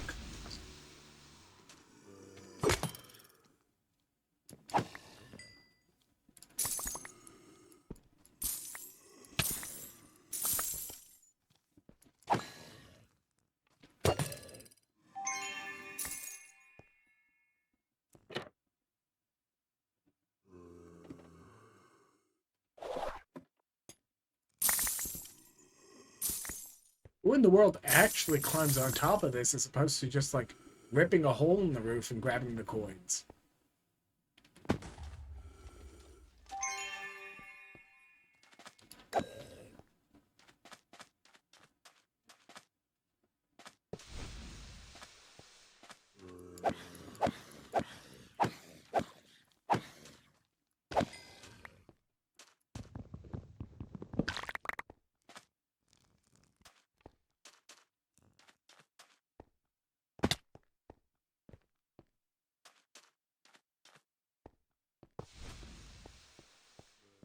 Now, is that color because it's got like specifically that color crystals, or is it like a whole bunch of? Yeah, okay.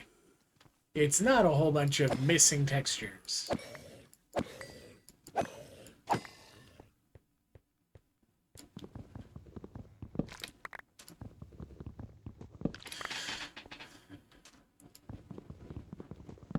I've only ever like grown these once while messing around with this mod pack. Didn't even use them for like a project. I just was like, oh right, you can grow those. So I had some that grew a little bit, and it was like, cool. 2 absorption hearts.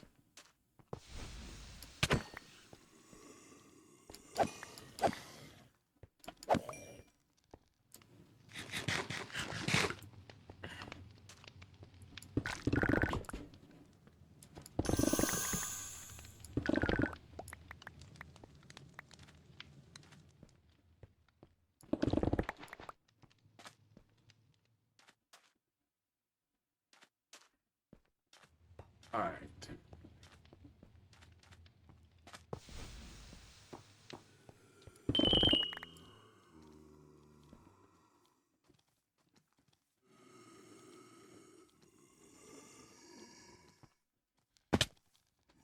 Get your butt over here, boys.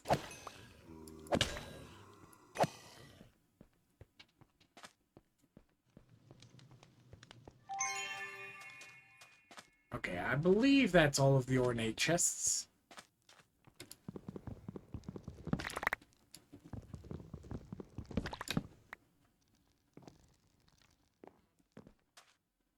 Alright. I exited the previous room, heading east. So I should exit this room, going east as well.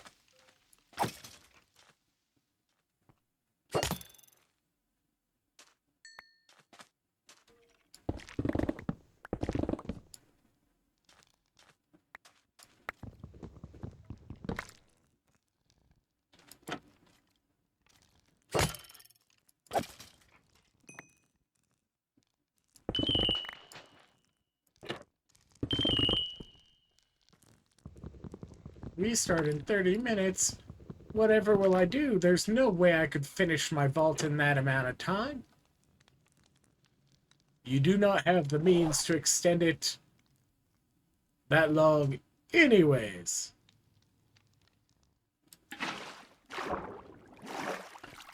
Like, if you get really good at the god altars, you might get lucky enough to manage to extend a vault like an extra 6 minutes by fruit you got off of god altars. But, like, at that point, you've already max rolled those altars 4 times. Because starfruit, like, it is not common from those. And you've probably lost about that amount of time running around finding the things the vault altars want you to do.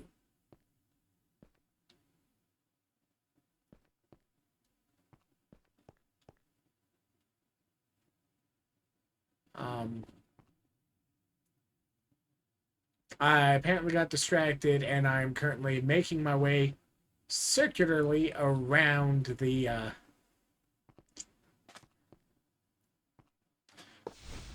spawn room.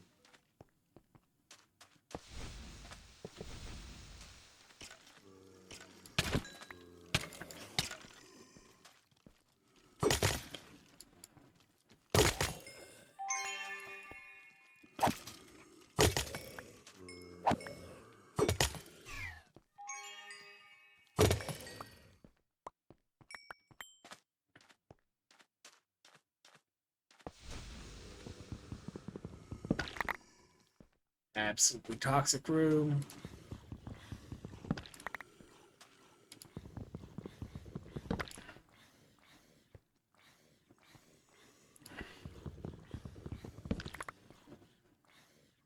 What if they manage to set themselves on fire on? Or are they like all climbing on a cactus?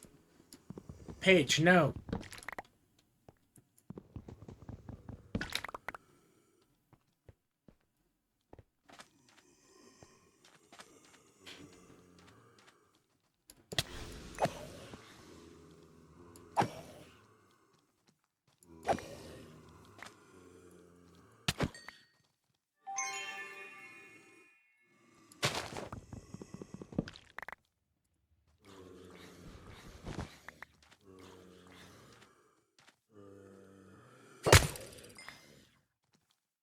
Yep, it's a cactus party.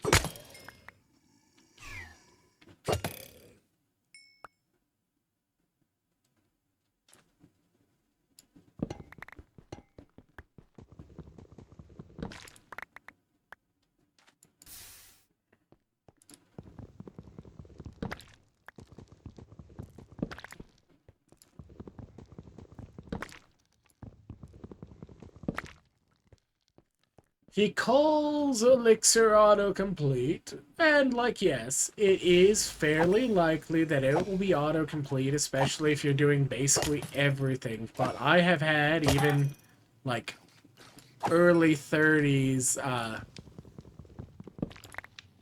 vault runs roll absolutely abysmal. Like, I think it was tanks, which are always max,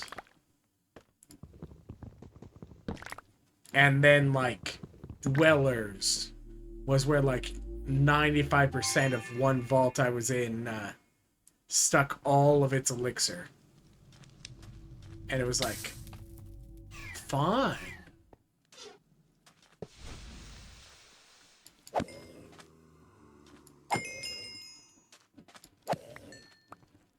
Apparently I didn't want to complete anyways.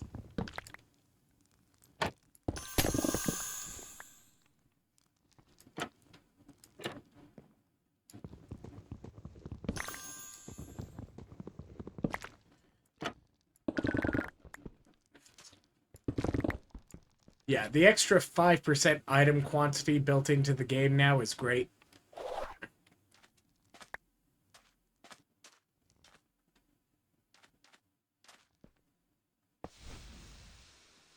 Since you no longer have to lose the chest on traps going off.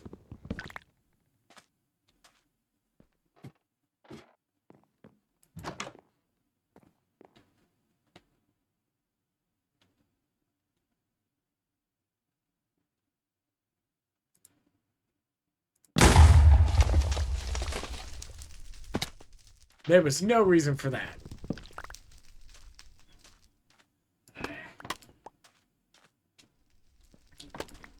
Why are you complaining about it? You knew it was going to explode. No, I was referring to me deciding to blow it up. I knew for a fact it was going to blow up.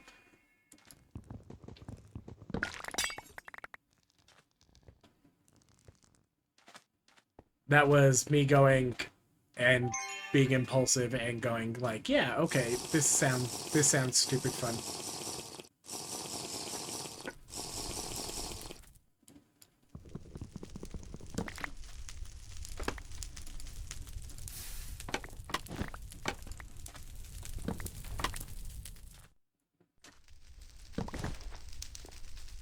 Anyways.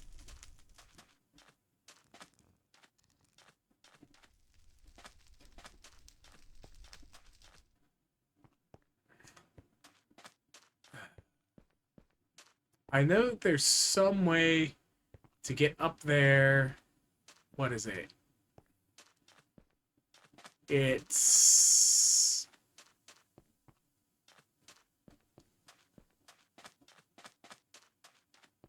this side.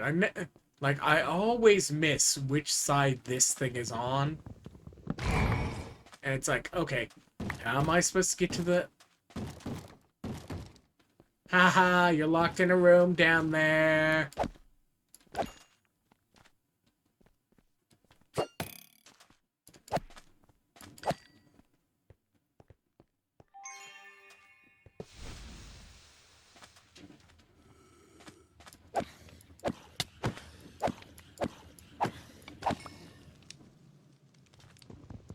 No dungeon, I say as though I'm level 20.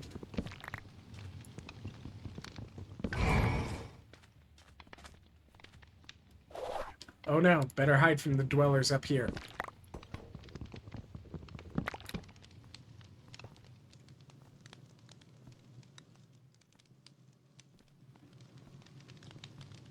I have some words for the builders.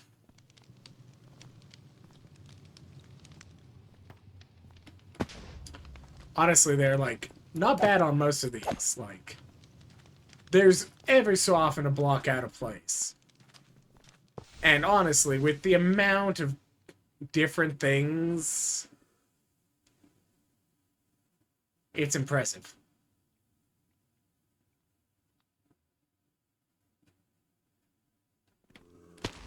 Oh, impossible ones are great, except you want impossible ones after level 50 and you want it with the antique books. For one explicit reason. The ornate barrels get an extra antique at impossible. And if you get 2 of those, I think, at a 50-50 drop rate per barrel, you get an empowered chaotic focus, I think. Or is it not 1? It's... Okay. So I headed south out of... Okay. Eventually I will manage to make it to another room.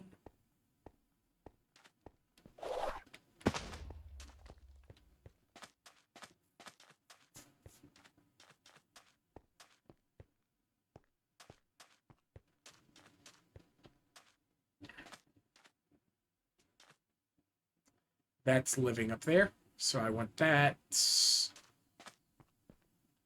Yeah, let's start from the top on this one.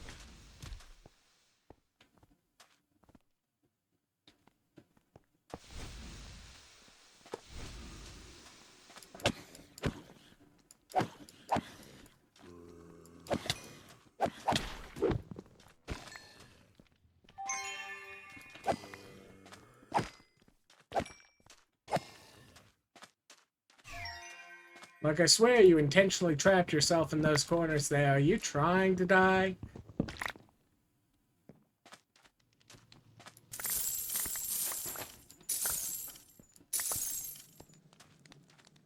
Like, you don't seem to be playing in F5.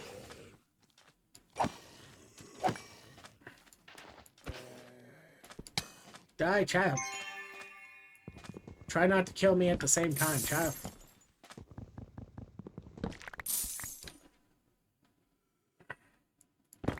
My gilded. My gilded. My gilded. Okay.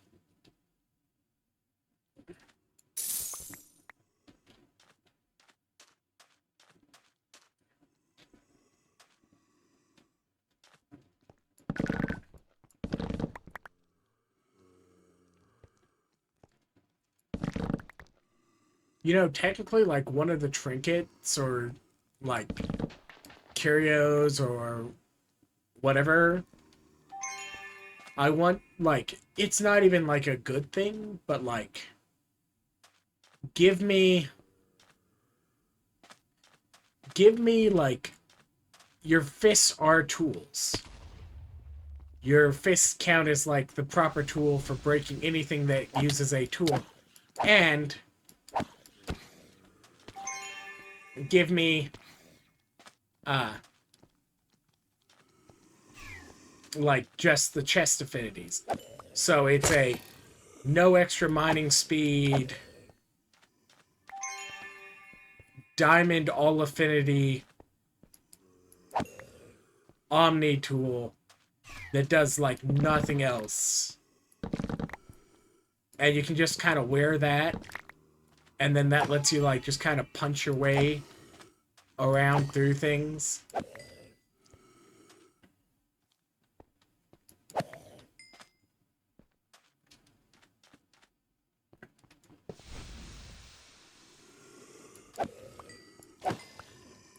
Like, it could even be, like, a trinket where, like, oh yeah, it does cost uses. So, like, you roll, like, a 30 or whatever. Like, and there can be discussions about, okay, does it roll as a regular one? Does it act as a, efficiency 5 tool? Does it act as an efficiency 3 tool? Noting that efficiency 3 plus affinity is the minimum requirement to get the instant speed slicing as opposed to the slightly delayed slicing.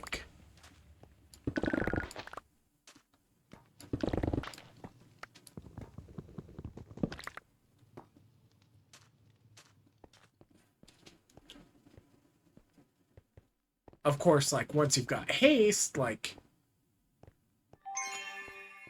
that can help. And, like, okay, does the fist have silk touch? Does the fist have fortune? No. Okay, cool. It's just there so you can kind of go, like, there's coins. Slap, slap, slap.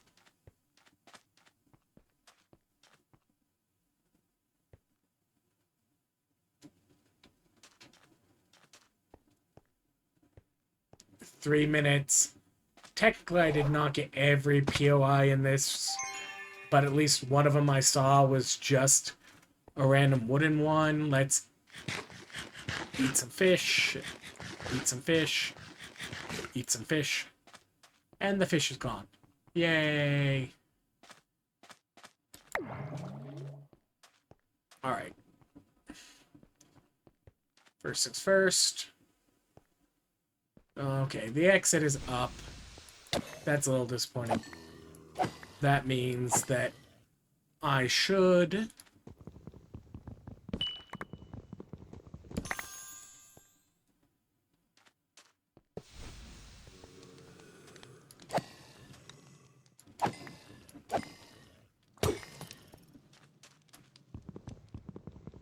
don't think I can quite get this whole room in 2.5. Or 15, and doesn't sound like we've got the secret because it would have spawned by now. That's wooden.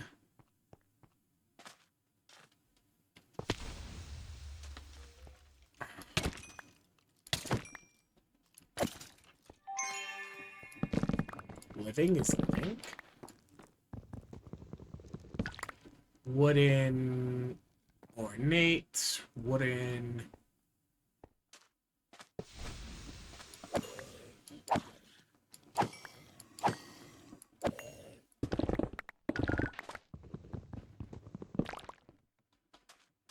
Nothing. Okay.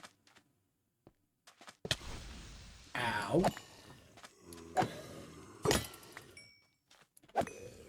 Like, at least it's not Doom. Because if this was Doom, I would have just exploded from that spawning directly on me. Okay, no, I would only die if it teleported on me.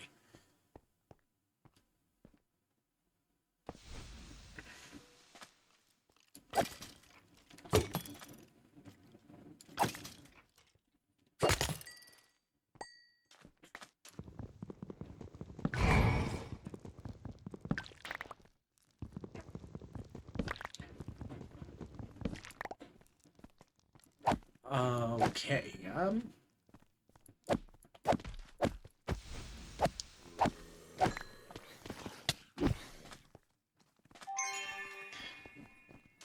later, guys.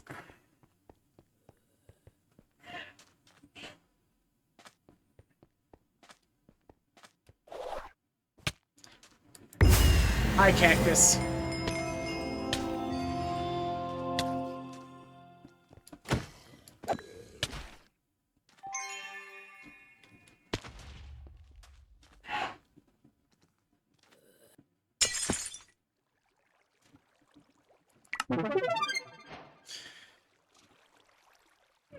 Alright, let's get that extra knowledge star for hitting level 20.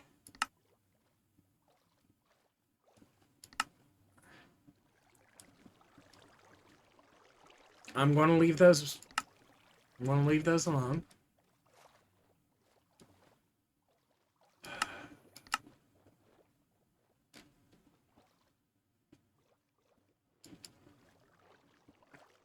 I do wish, like, there was something to do with the spirit extractor on casual, because it feels a little bit bad to have this quest here. Like, okay, it's 4 gold.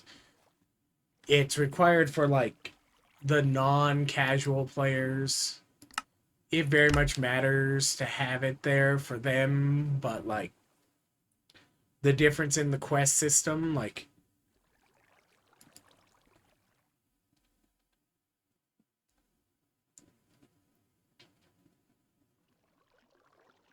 okay, fine. The advanced filters just aren't going to matter. Because it's still putting gear into this bag.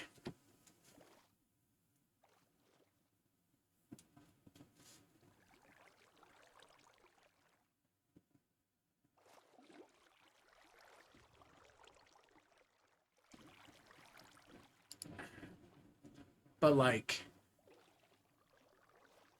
okay, the recipe has gotten better because like back in the day, this was significantly more expensive than 2 chromatic iron, or 2 chromatic steel becomes 1, or yeah, so that's like 2 gold per steel.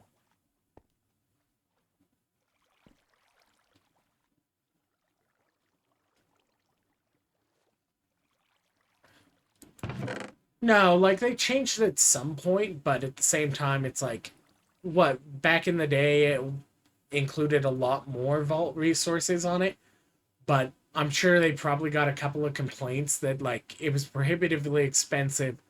And if you've just died in the regular, like, your first vault after 20, and you can't even afford the spirit extractor,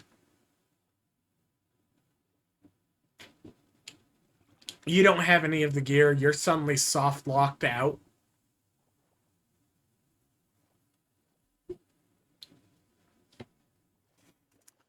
Whereas now it's like, okay, what does it cost to get back in? 8 8 chromatic iron, 4 refined carbon. And then you need to go and like poke some blazes so that you can make an eye,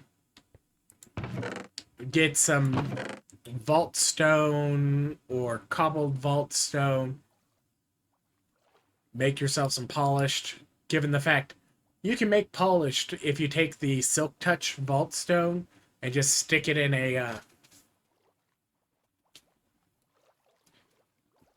choppy stone cutter. uh and you can just like make that, and you don't even have to smelt it, so it's not even costing you coal at that point. So like, would I spend 4 gold to buy this? No. Would I buy 4 gold with this? Okay, yeah, maybe. It's not unreasonable.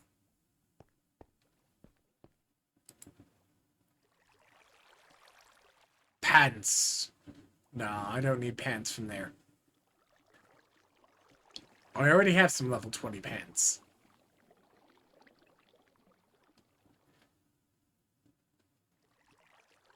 Honestly, these actually might be like the pants I wear through most of the whole thing, but like I'll want to hit them with. I want to swap them from ability power to crit hit resistance once they can start rolling them. And I'll probably hit them with some wild focuses eventually too.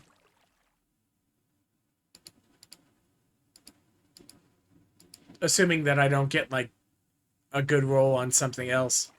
but like livings are absolutely ridiculous, and these ones, like 3 repairs with it constantly gaining durability as its base durability roll re-rolls as it goes through each stage. 3 repairs has a decent chance of getting most of the way through. Somebody else had like some kind of one that was like 8.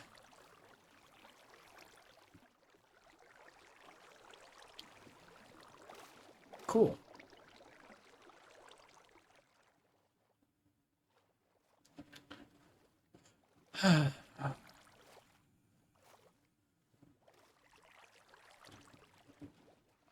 I need to re-roll that if I wanted to use it because I am not dealing with a 3.1 pickup range.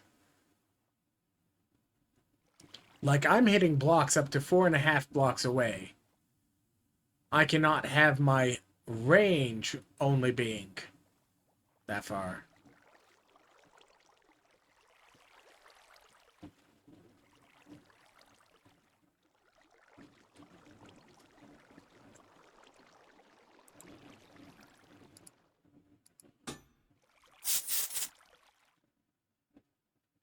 Yeah, 5 point...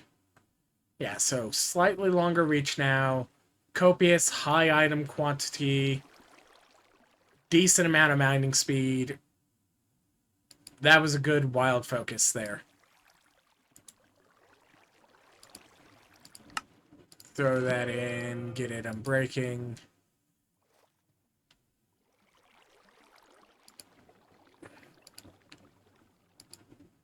I still wish I could, like, shift-click this into the gear slot, but...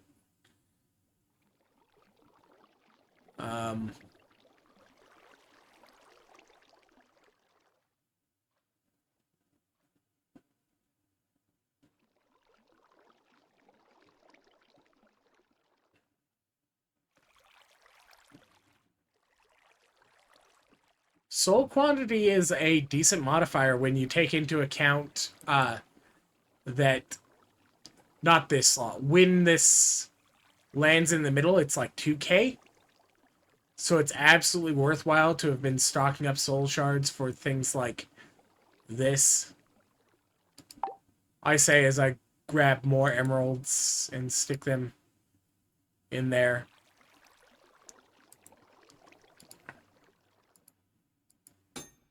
Let's throw, like...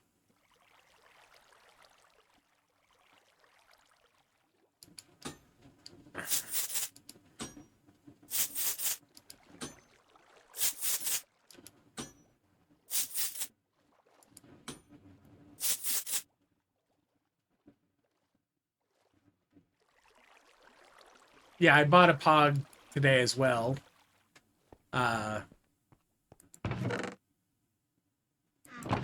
Noting that right now, because of the fact we don't have to unlock loot, the looting gear, the backpacks and all that, like, okay, right now, the Larimar, like, I've got enough Larimar I could do a backpack or a loot belt right now out of these two, and then I'm running double loot belt at level 20, which is absolutely worthwhile for, like, amount of stuff. But let's see. What was it the big backpack costs to upgrade it? Yeah,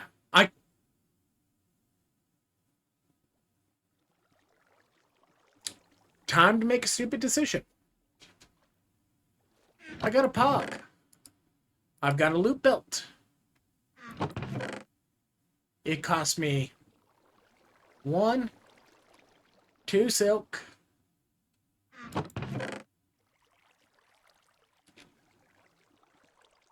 and 32 Larimar.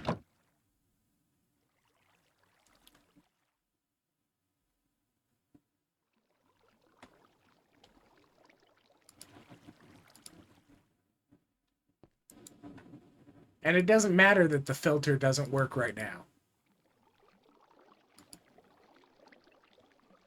Oh no, I forgot to grab the essence out. Whatever will I do?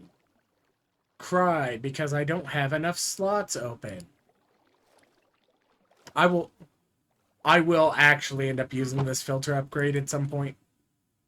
I absolutely, like every single season, I end up using a filter upgrade.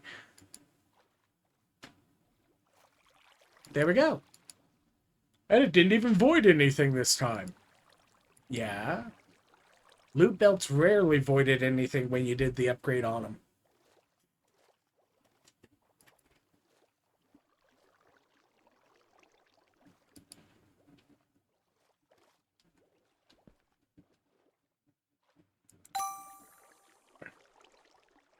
.4 item rarity.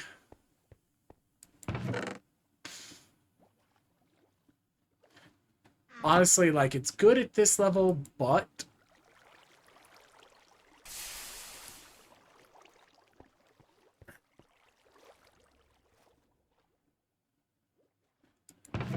yeah, the only time you accidentally void it is when you accidentally craft with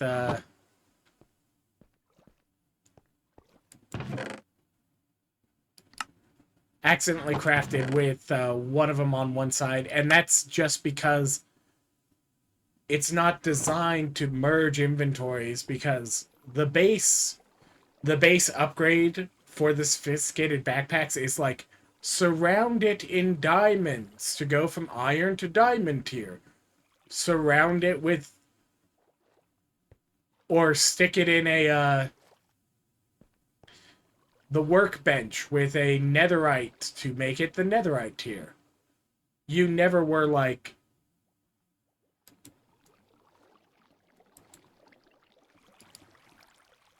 having to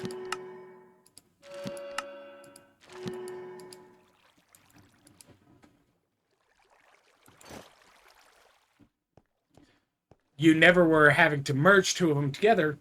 So when you merge them together, it loses the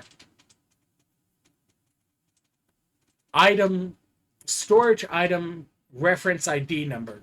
The same as when you take apart the drives and whatnot into the housing and the piece. You lose access to whatever had been on the drive, which is why it doesn't let you take apart the drive if any items are on it, as a failsafe. And why, if you roll extra drives and you're not going to use them, you should take them apart out of their housing, just so that there's slightly fewer references to things that could store items in the data.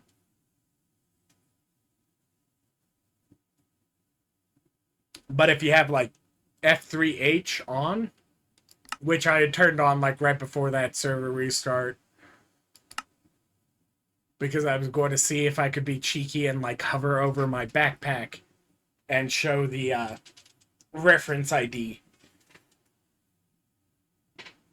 But like that reference ID is what you need to know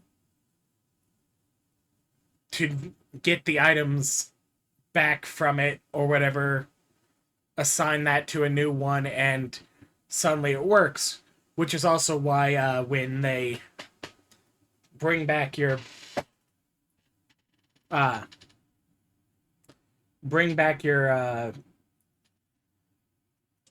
snapshot without using like the actual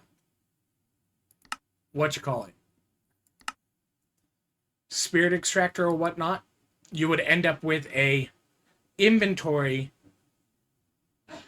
with all the same items as the other one, because they're both referencing the same ID, which isn't supposed to overlap. Something Doc M77 Shadow Tech, just with inventories in modded rather than two separate stack instances. So, like,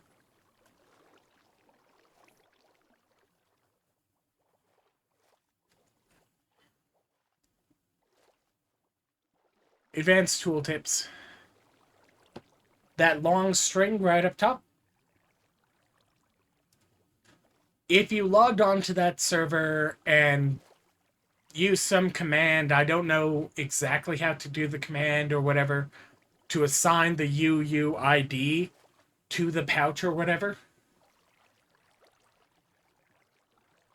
But you could duplicate this pouch just by creating another pouch with that UUID. And how the upgrading works with the recipes and why you lose the one side with the other is as you're going to craft it, it changes a flag in the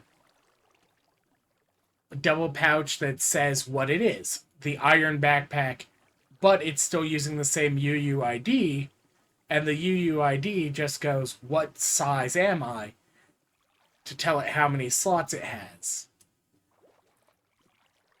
And that's how, like, these pouches and whatnot work.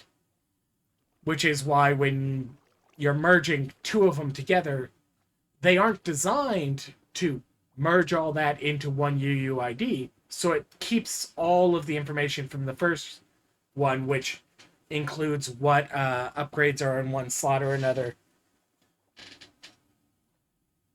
So, like, all of these upgrade slots are saved in the same data set along with all of this. If you got into, like, your world save data, you could go and find it and find the references to what's in it, what's in the slots, to even, like, write in, have X amount of sandy rocks in this slot or whatnot. And that's why, like, so that's how it runs that. And then when you upgrade it, when it's in this, you can, like, hover over the resulting one and the base one, and they will have the same UUID, and they will show what the one you're going to pull out will have in it. So, like, if I wanted to upgrade this one right now, I could do it fairly easily if I had the POG or whatever. All I would need to do is, like, go, okay, let's pull this out of here. Now this is completely empty. There is absolutely nothing I could lose from this. All I make sure is this one's over here, and then it's going to show this same thing over here when it shows the loot belt. And this just gets deleted, and its reference is no longer pointing at something. Which also means that if you happen to know what that UUID had been, maybe because you, I don't know, at some point or another went, hey, I want to show off what I got in this vault. And you had the longer tooltips because you had pressed the F3H to get the longer tooltips. You might have it saved, and you might be able to tell them, okay, this is what it is, and it could even be looked up on the server, and they could find it. Same if you ever get a chunk that accidentally resets itself while it's got your refined storage drives in it, or something like that. Because those corruptions usually only happen on a major, like, save and closing. If the server is otherwise up and running, it usually doesn't reset while you're on the server. It just will have failed to save the next time you go to close the server and start it back up. Something. That's how technical servers get illegal blocks like end portal frames so that they can make end portals is by intentionally corrupting chunks so you don't save and things like that.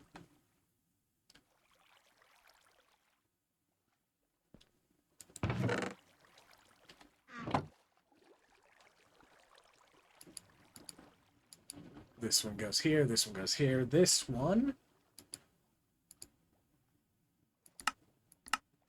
gets to be the gear overflow if it starts overflowing from that. Don't need that focus.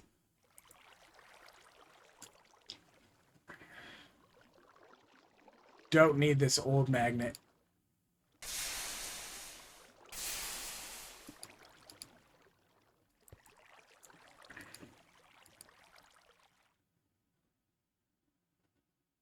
But yeah, look.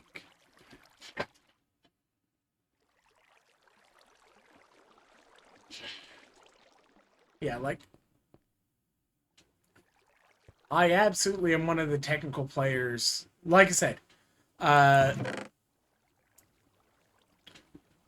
did you ever manage to see Doc M77 messing around with the stacks that were in two places at once? Or anything like that, where he was messing around with, like, the Totem of Undying that as soon as it popped would teleport you back because he attached it to a, Yeah, so, all that is like, stacks almost work the same way, and all you were doing was accidentally causing the block to not register when you did something like, say, move this from here to there or back, and suddenly it's in here and there, and it's referring to this item stack exists as this stack of items. Wherever it is, it tells you what inventory it's in and whatnot. But when somehow it's just referencing twice. It's referenced in both places, which means it's the same one. And like, all it is just, there's technically only one of it, but it happens to be in two places at once. So both of them are allowed to update it. It's like on a Google Doc when two people are logged into the same Google Doc. And like, the update suppression technology wasn't even like that impressive. It was more just that they had found that you could do this by moving the items. But update suppression was already a technology that they could use. Like, you place the block into the world and cause the game to not process the next step, which was take the block you put down out of your inventory, and that's how you could use it as item duplication, which is why that ended up patched and whatnot in the technical community, because yeah, the technical community knew about it all along and was careful, like, not to abuse it and whatnot. They still know how to do it. It's just not quite the same ease that the he was using at that time. Which, when I say ease, I mean it's a whole bunch of rails, and it abuses the fact that Minecraft has extra code that specifically says when an event caused by a player would otherwise have crashed the game, don't. With crash being the primary fail state that is supposed to let you get out of an issue before you break something. But because they made it so that the player can accidentally cause things to happen that are illegal that should have crashed it, but don't.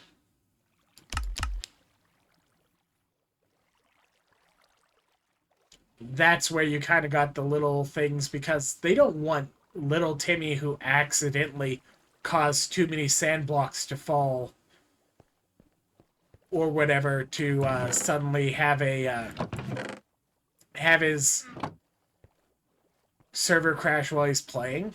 He's not going to do it twice in a row, because like most of the times when you accidentally create that state, it only can happen once. It takes a really complicated device to be able to do it consistently and repeatably. Which, and then like once you had it even set up, like you didn't need that device after that once it was in two places. And the key is, if it ever got picked up by the mouse, whenever you pick it up by the mouse, all of the references to it, any place but the mouse, get removed. But moving it by the numbers, because it's having to do a more complex swap, there was that split second where it's in both places during the entire long update process that happens in the few milliseconds. And the very last step, and this is very important that it's a last step, because when this step happens earlier in it is when you start getting game states that can cause deletion of things.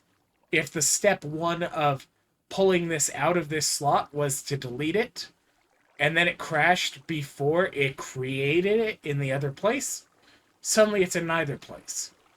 So it's always better for it to have the possibility of existing in two places than none. And that's just like, that's actually good development anyways. And unfortunately, it generates the opportunity for people to figure out duplication exploits. They want to make duplication exploits unlikely to be useful, and so that the balance of the game doesn't get too out of whack because somebody managed to figure something out. Which is why they get rid of the ones that are like duplicates diamond blocks by placing them down, but they're willing to accept that something like sand, which requires an advanced setup to duplicate by launching it into the end, or the TNT duplication that technical players use for farms or whatnot, where like it definitely has griefing possibilities, but it doesn't have like a huge amount of profit to duplicating it, especially because you're duplicating it as an entity that quickly gets rid of itself. Okay. It's not unreasonable for leaving that in, because it allows for greater freedom and creativity for players to create farms when it's not hard for them to put away all of their, or to collect something by blowing it up or things like that. So they leave those ones in. Let's see.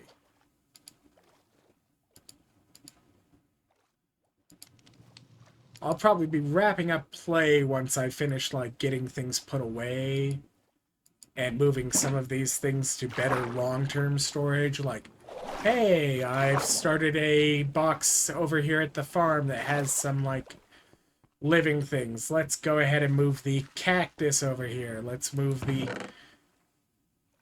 azalea bushes. Don't know what I'm going to do with these. Maybe I should actually start on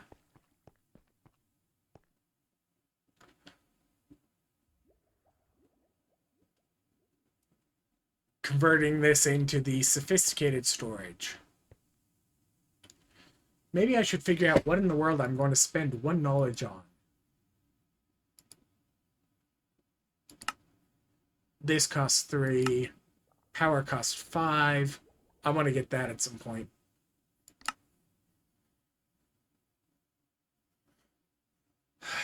do I want to annoy myself by adding AE2 to my mod boxes this early? No. These cost 2, this costs 2.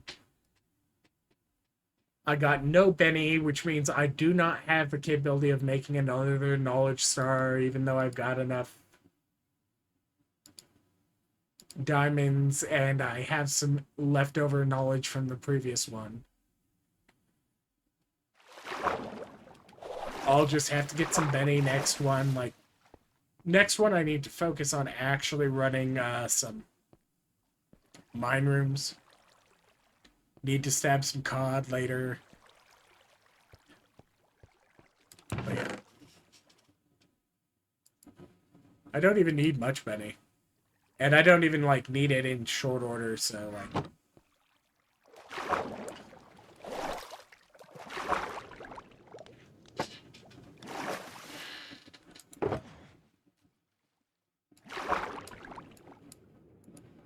Deal with this later, deal with this later.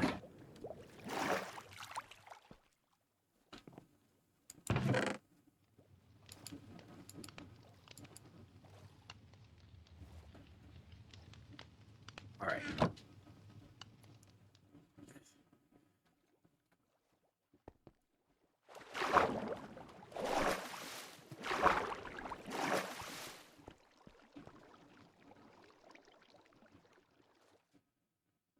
I've already got some snowballs. Oh, and... Right. Cod is the easy one to get. Because I have an ocean right here.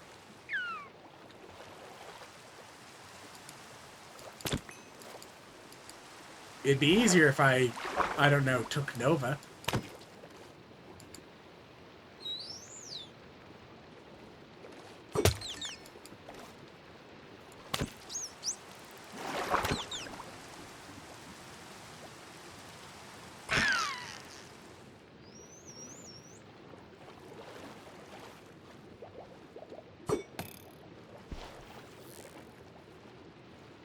I've torn down ocean monuments, even in, like, vanilla, and honestly,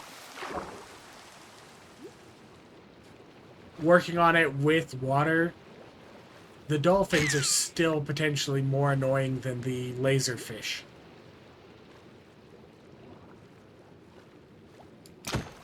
Because laserfish, you can make sure that laserfish don't spawn by just, like, making sure that you've got enough hostile mobs elsewhere. Dolphins, you have to somehow get aquatic mobs, enough aquatic mobs elsewhere that they don't try and spawn, and you need to keep those from despawning.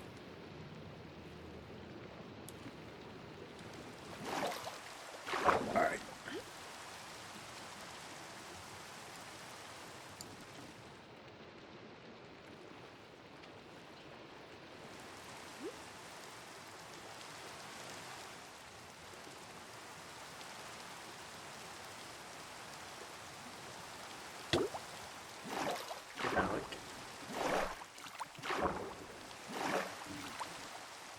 Like, maybe this season I should actually try being a mage a bit, instead of just AD life leeching tank long term, but...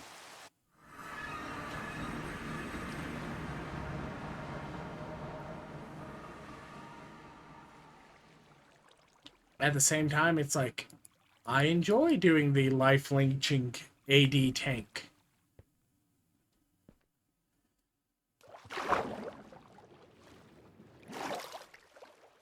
It lets me, like, not die to lag or whatnot.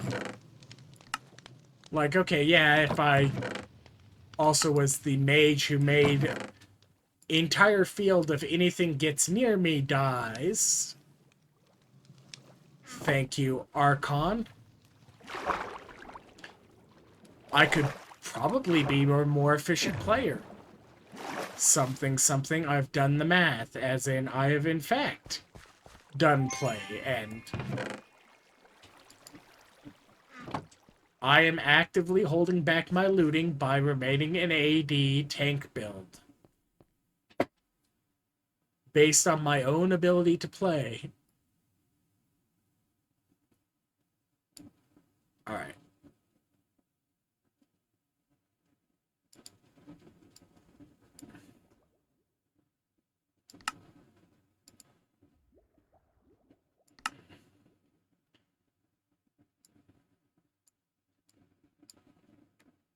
Right, I was going to make another, at least a 2x. If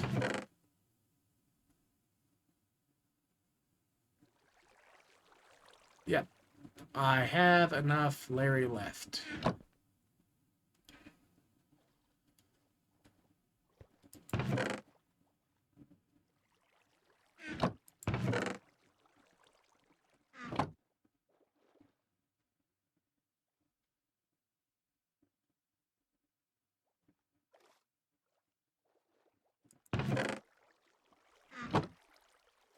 Let's put the vault meat away.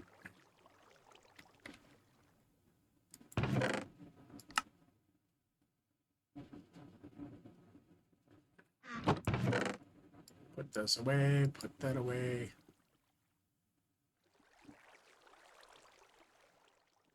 It was 2 essence, 2 diamonds, 8. That's... yeah. Stack.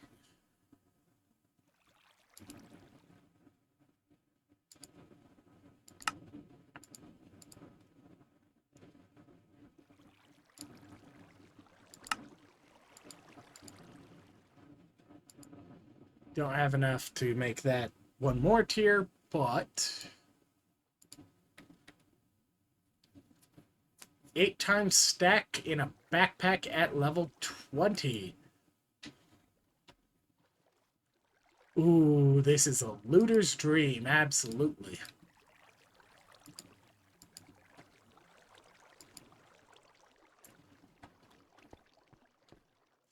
Like, this is the power level that you use to get somebody addicted.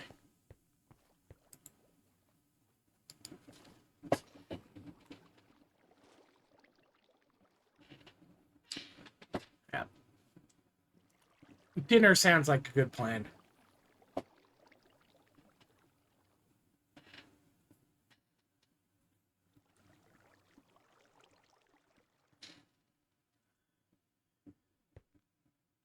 Alright. Snow, moss, lapis, those are all in storages nearby. Let's just finish delooting and call it a day. That's a 2, that's a 2, that's a 2, that's a 2, that's a 2, that's a 2. That's a 2, that's a 2.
That's a 2, that's a 3, 3, 3, 3, 3, 3. Unstack, unstack, stack.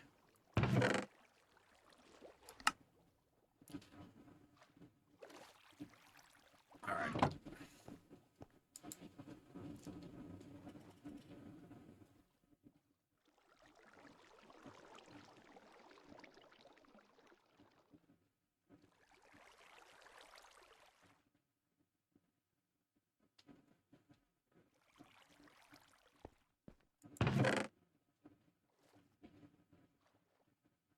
Okay, let's put the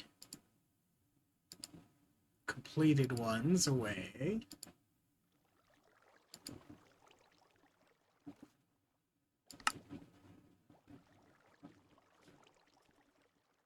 Pull those back out.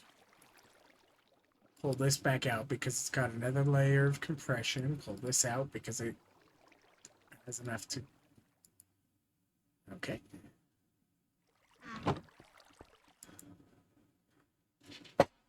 Compress that. Compress that. Compress that. Compress that. Compress that. Then... compress that. Compress that. There we go.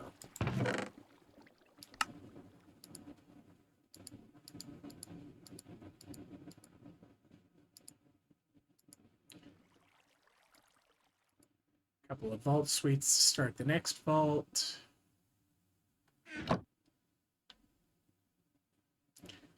Bag empty, bag empty, bag empty. All right. Let's call that there. Catch y'all next time. I probably should get some dinner. Bye.